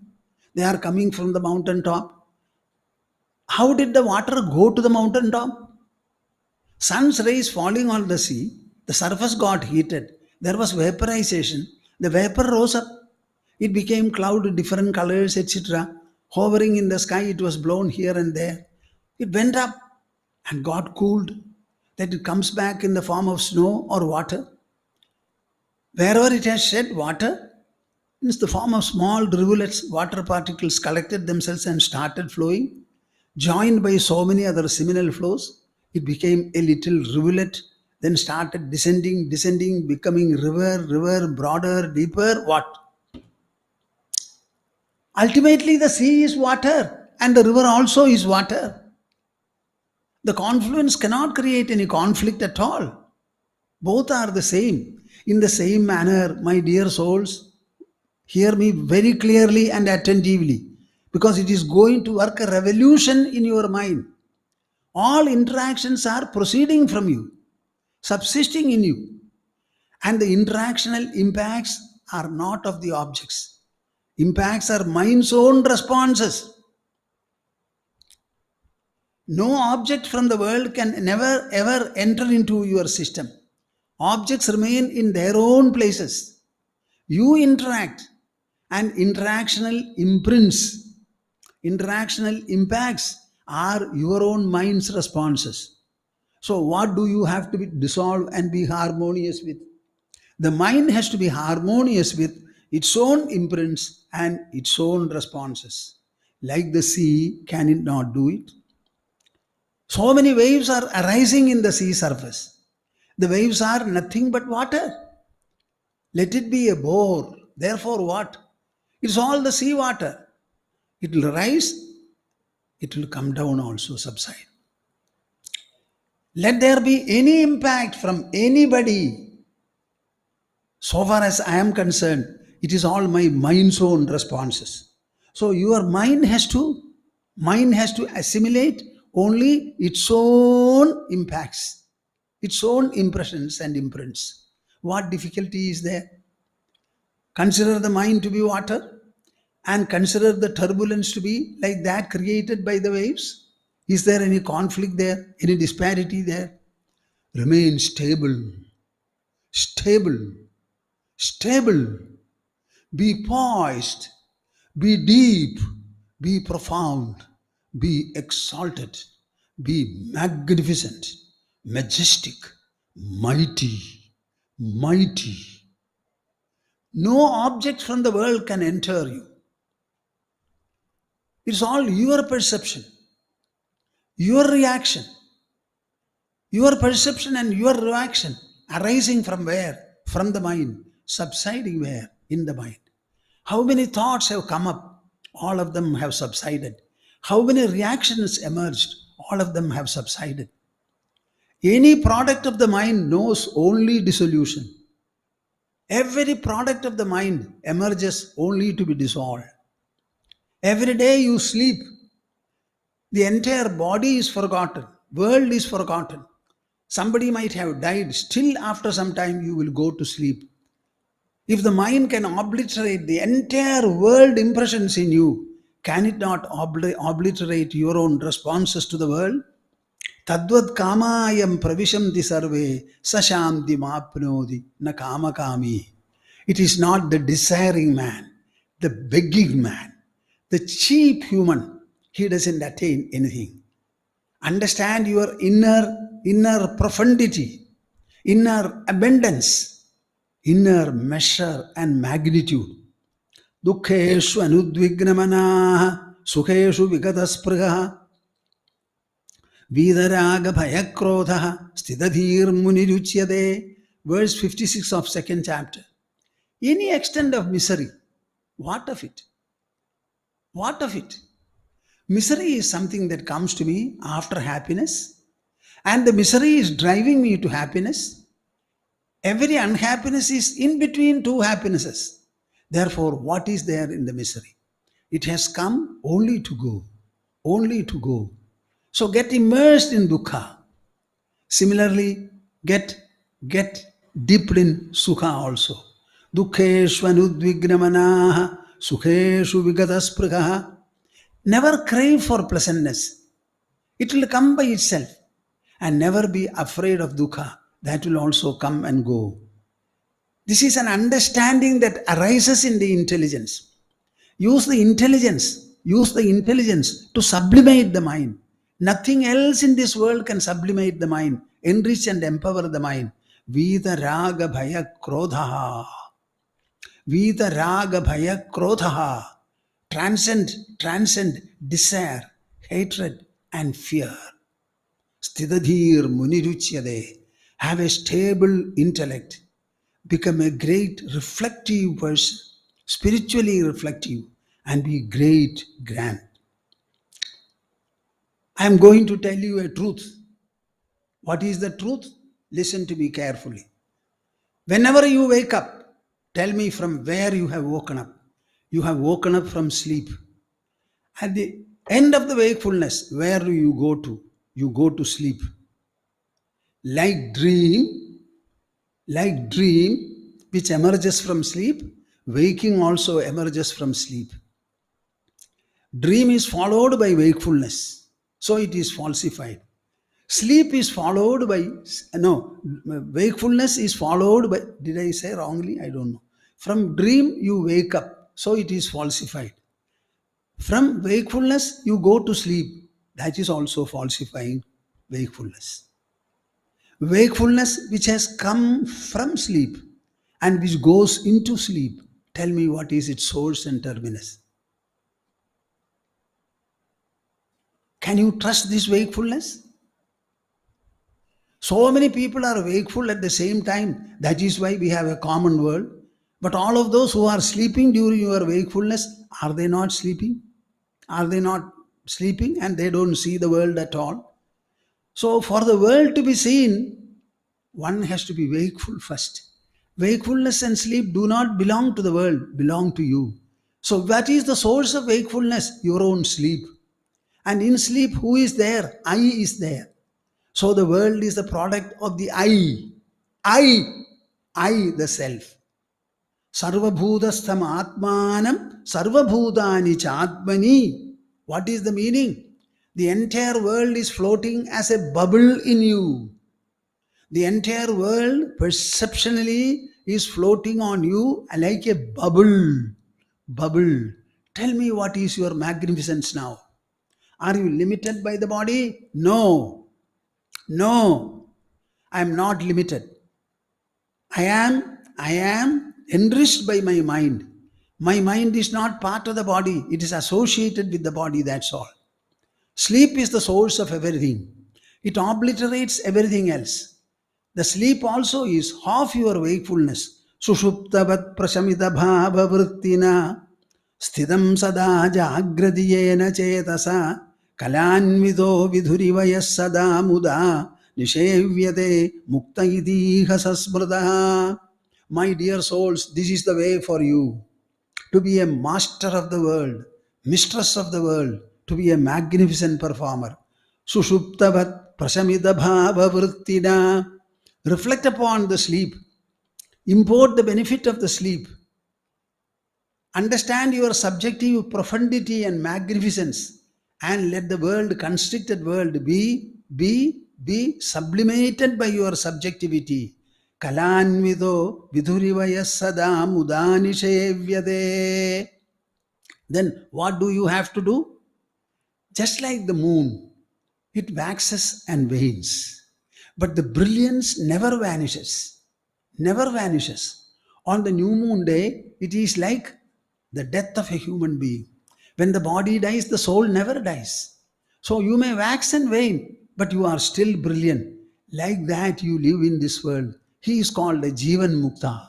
He's got a magnificent performer.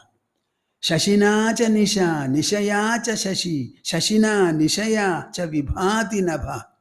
Payasa kamalam kamalena paya, payasa kamalena vibhati saraha.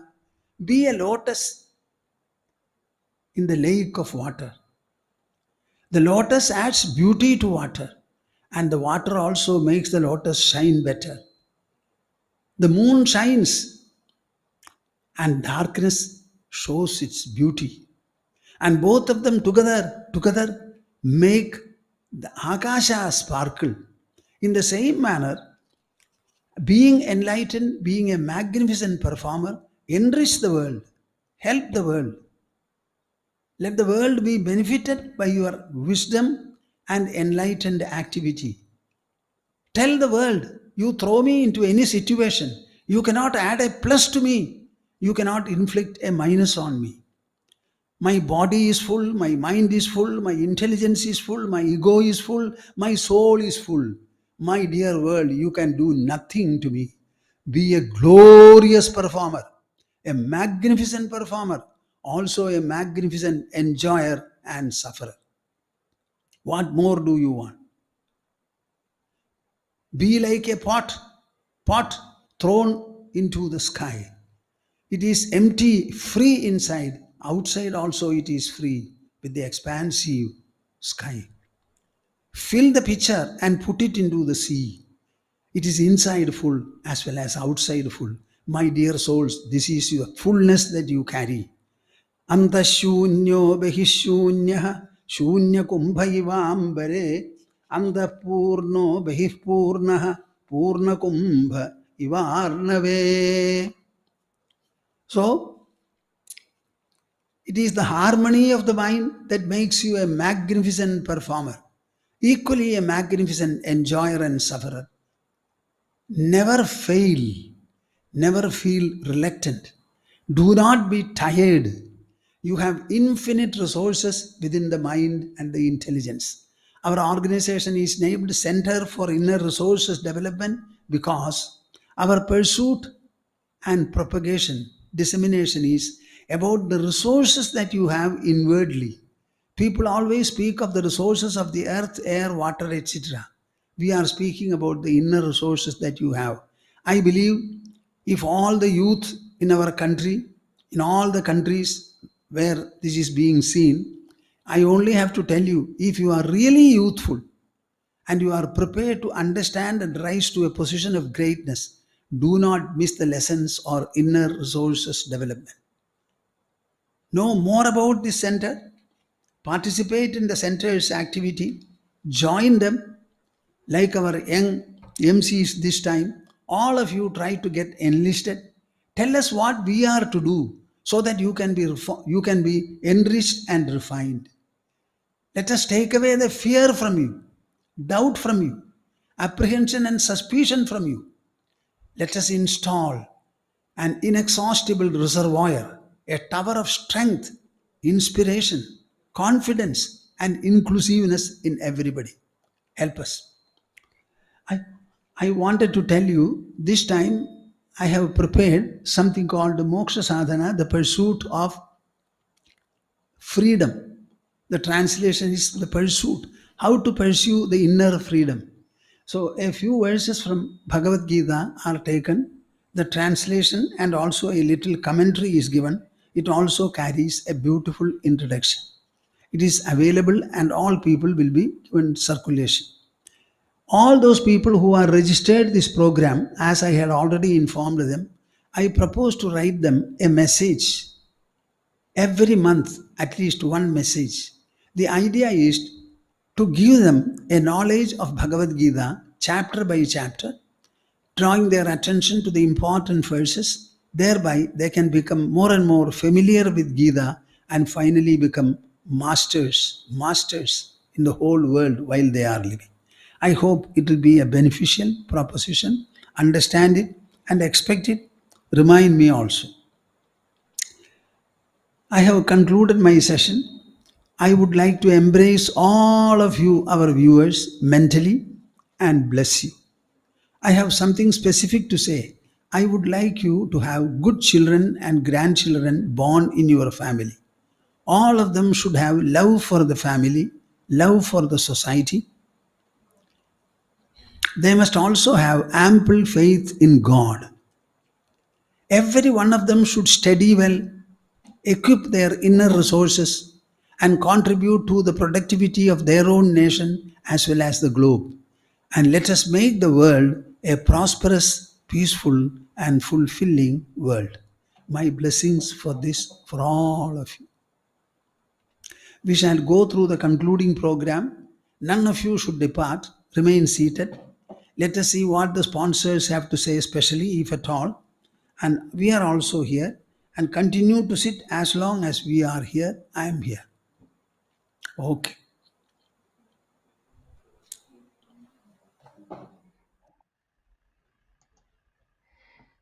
Thank you, Swamiji. You have, as usual, left us with such lofty thoughts to think about.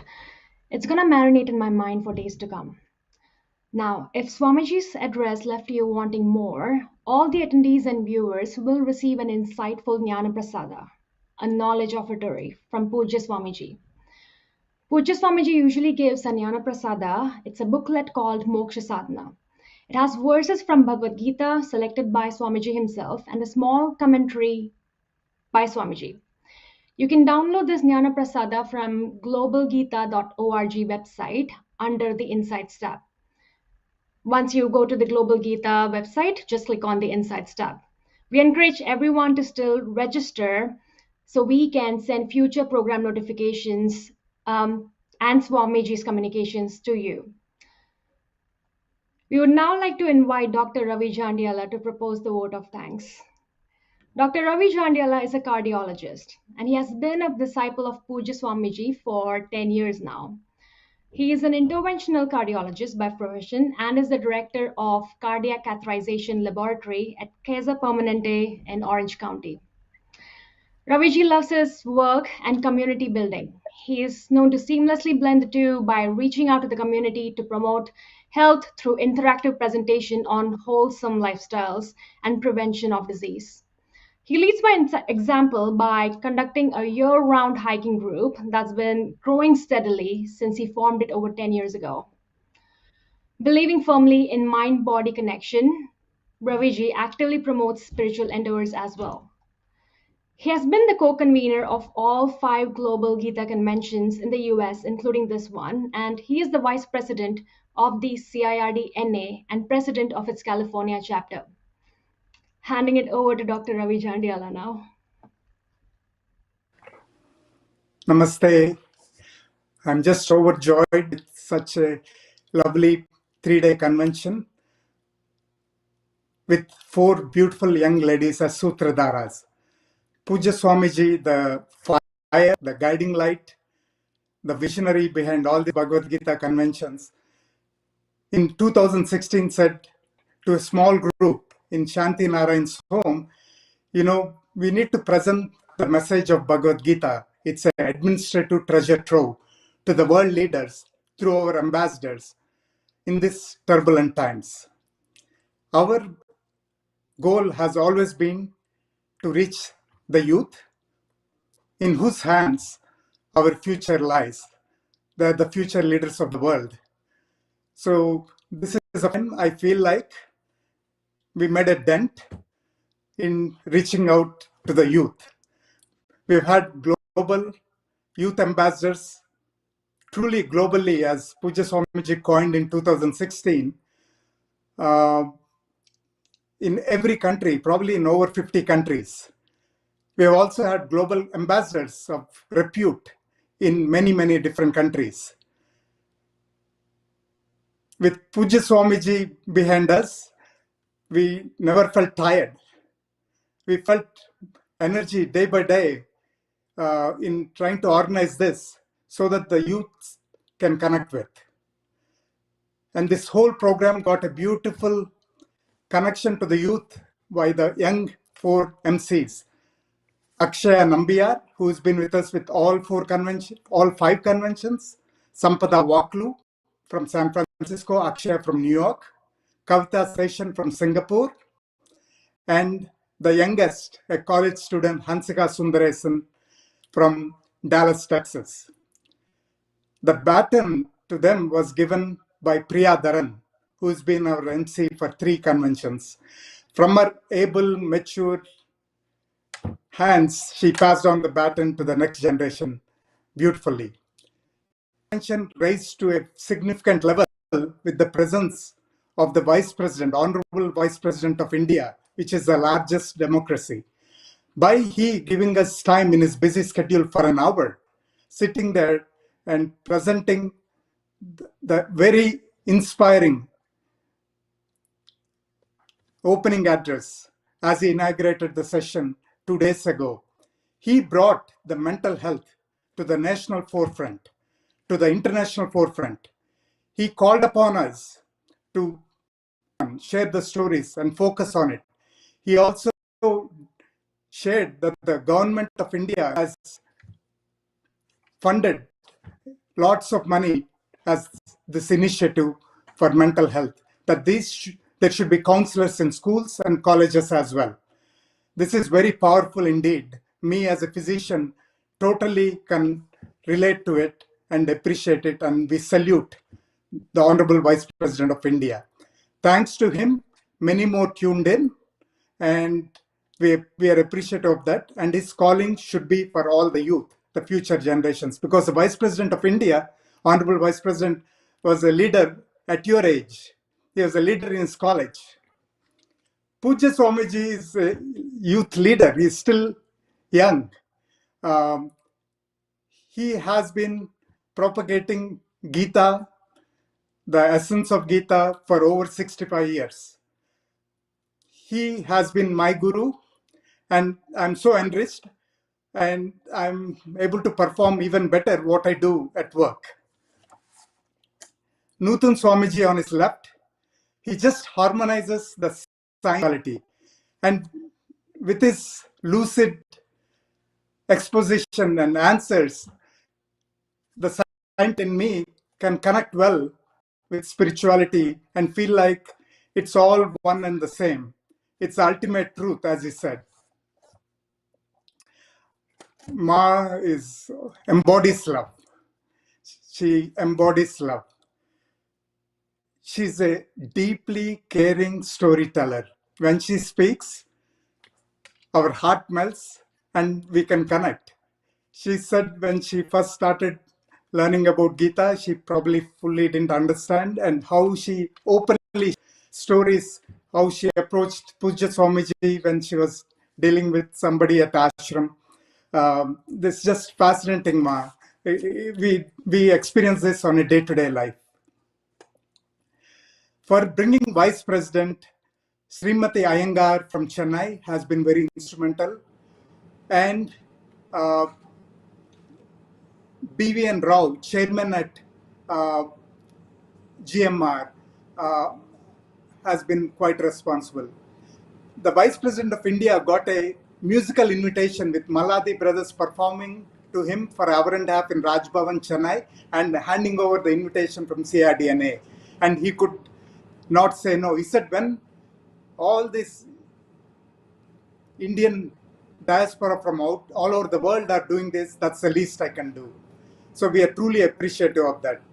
I need to thank Poojya Swami Ganapati Sachidananda Swamiji, who has been propagating the learning of Gita through his disciples. So my wife Ravani Jandhyala, Sadgun Gambambati, who are very important integral part of CIRD-NA, who have been inspired by Poojya Swamiji to learn Gita. They learned from Ganapati Sachidananda Swamiji's Bhagavad Gita school, and they now started teaching Gita, and you saw that from the Duri family the whole family is learning Gita.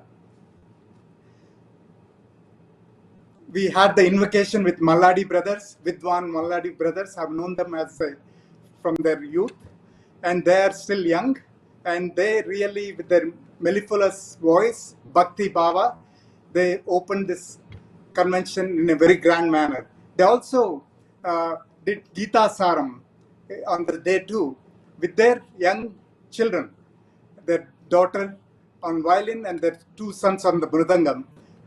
They embody the Gita life, and we are very grateful that they participated in our global Bhagavad Gita convention.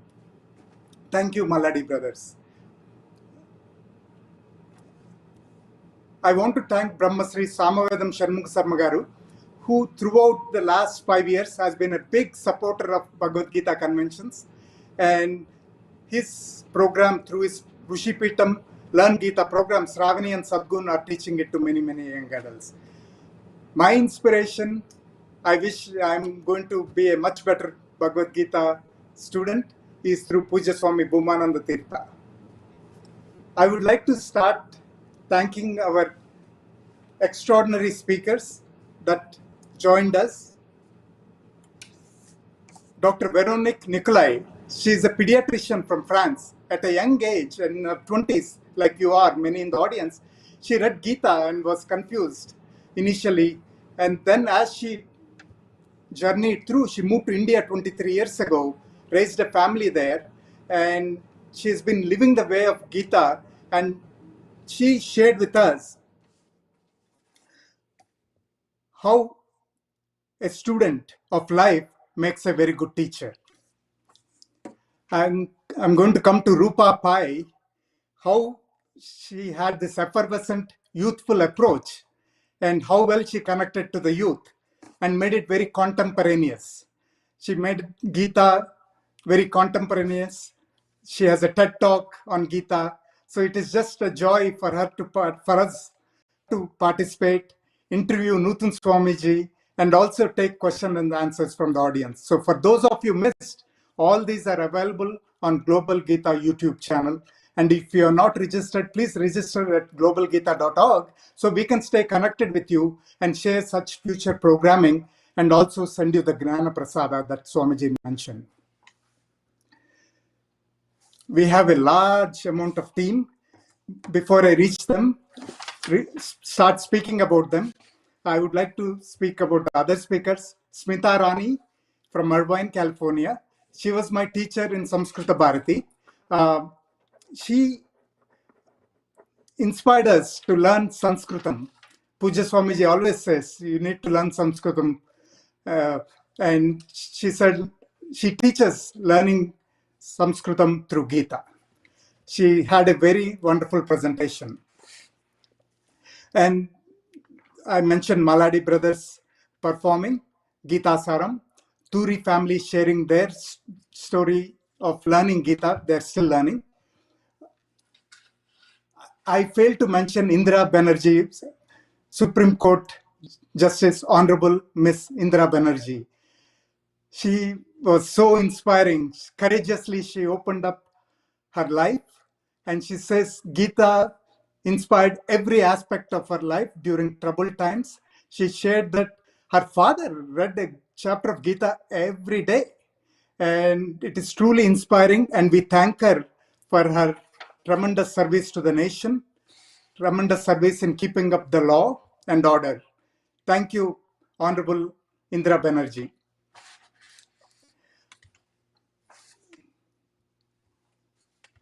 I need to make sure I'm not missing any speakers.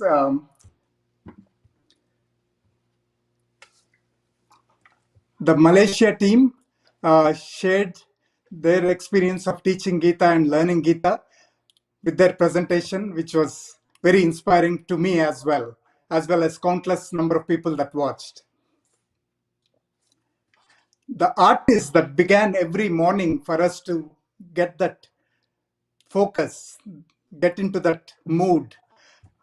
The first day, the invocation was by Vidwans Malladi brothers. The second day, Dilip Acharya from the Bay Area in California, in Hindustani style, rendered us the invocation. And on the third day, today, Ananya Ashok performed the invocation beautifully. Today, in the later part, we had Shubha Chakki present as her soulful rendition. Thank you, Shubha Chakki, and all of you. Okay, there's a lot of us that worked hard to bring it to the youth, bring this message globally. And we had global ambassadors all over the world, as I mentioned, and global Gita ambassadors of youth. And their internet, their WhatsApp, social media is just buzzing with this, and their energy inspires us. And they're going to have a forum on April 24th on Sunday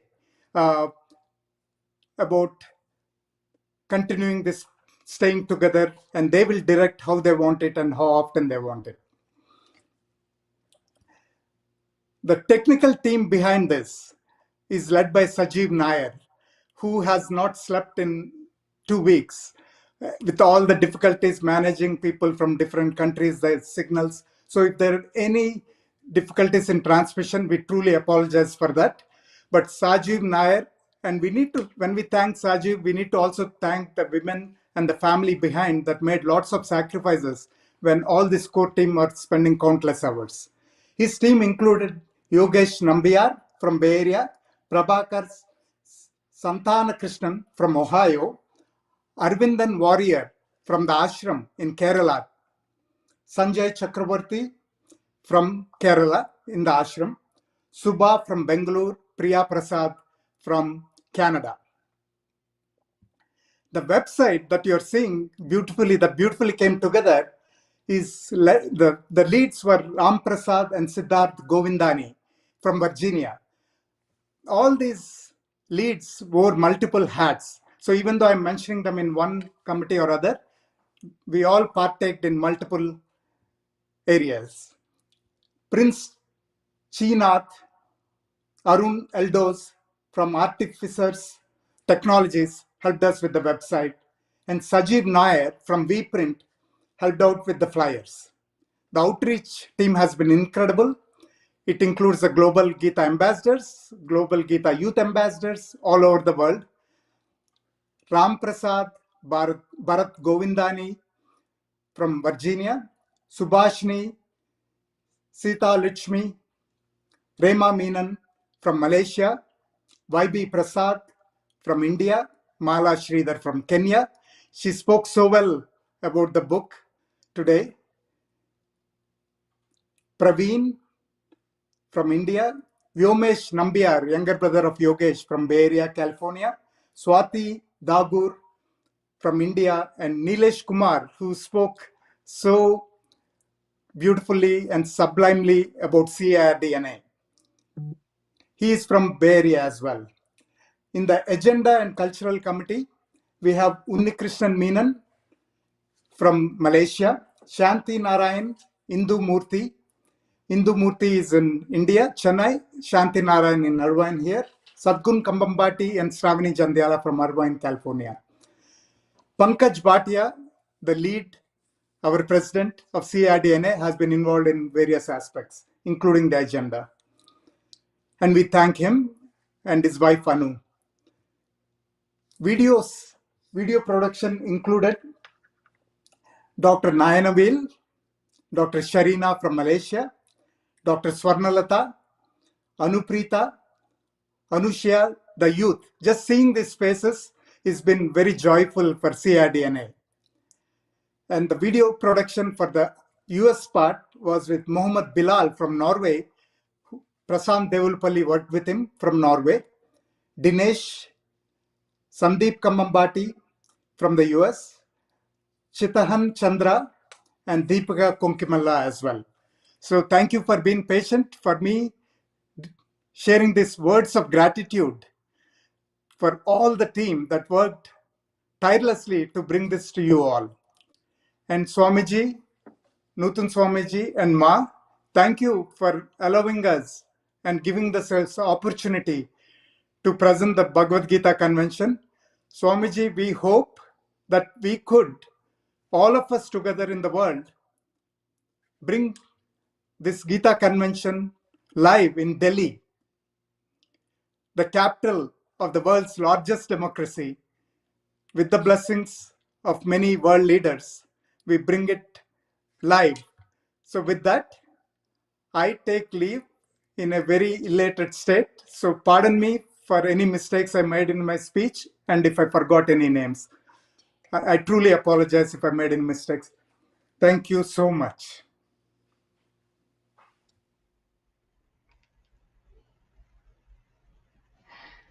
Now that we have passed the initial curtain of formality, there is a personal account that I want to share with you.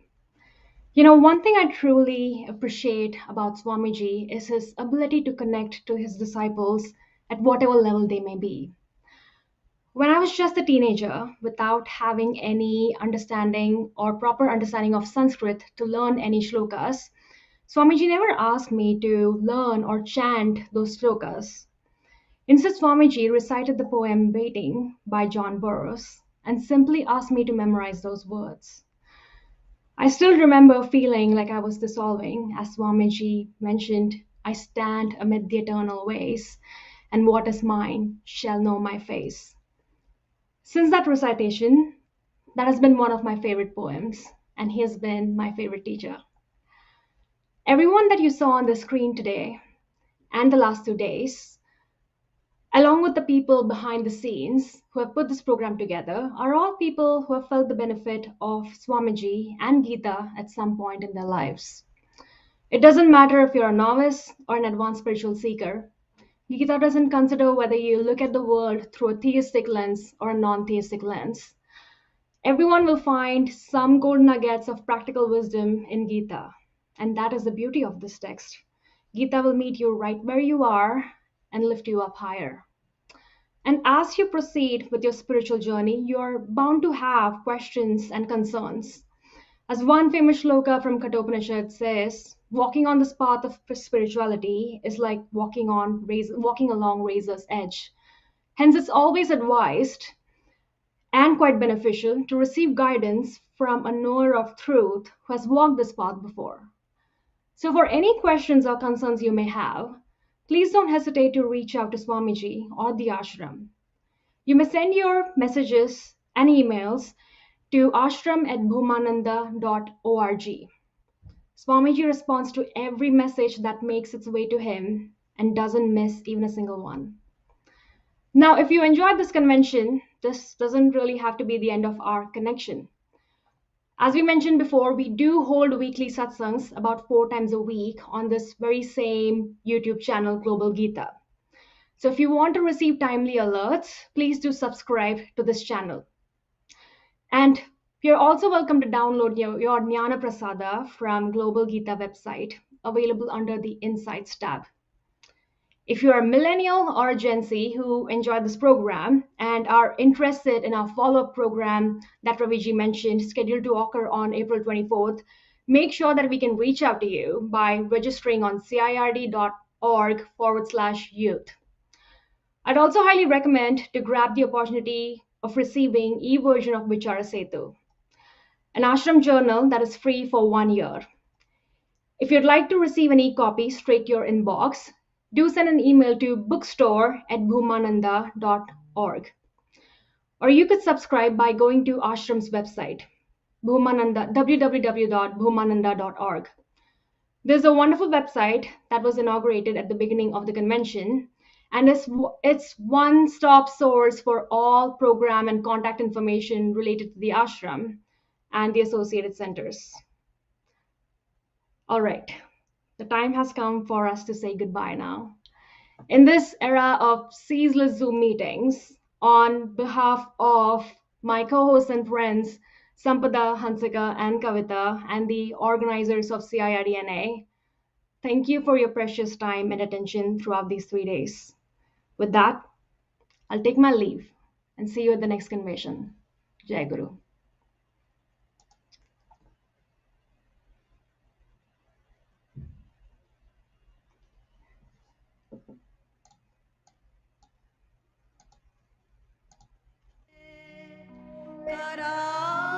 करावलम्बं मम देहि विष्णु गोविन्ददा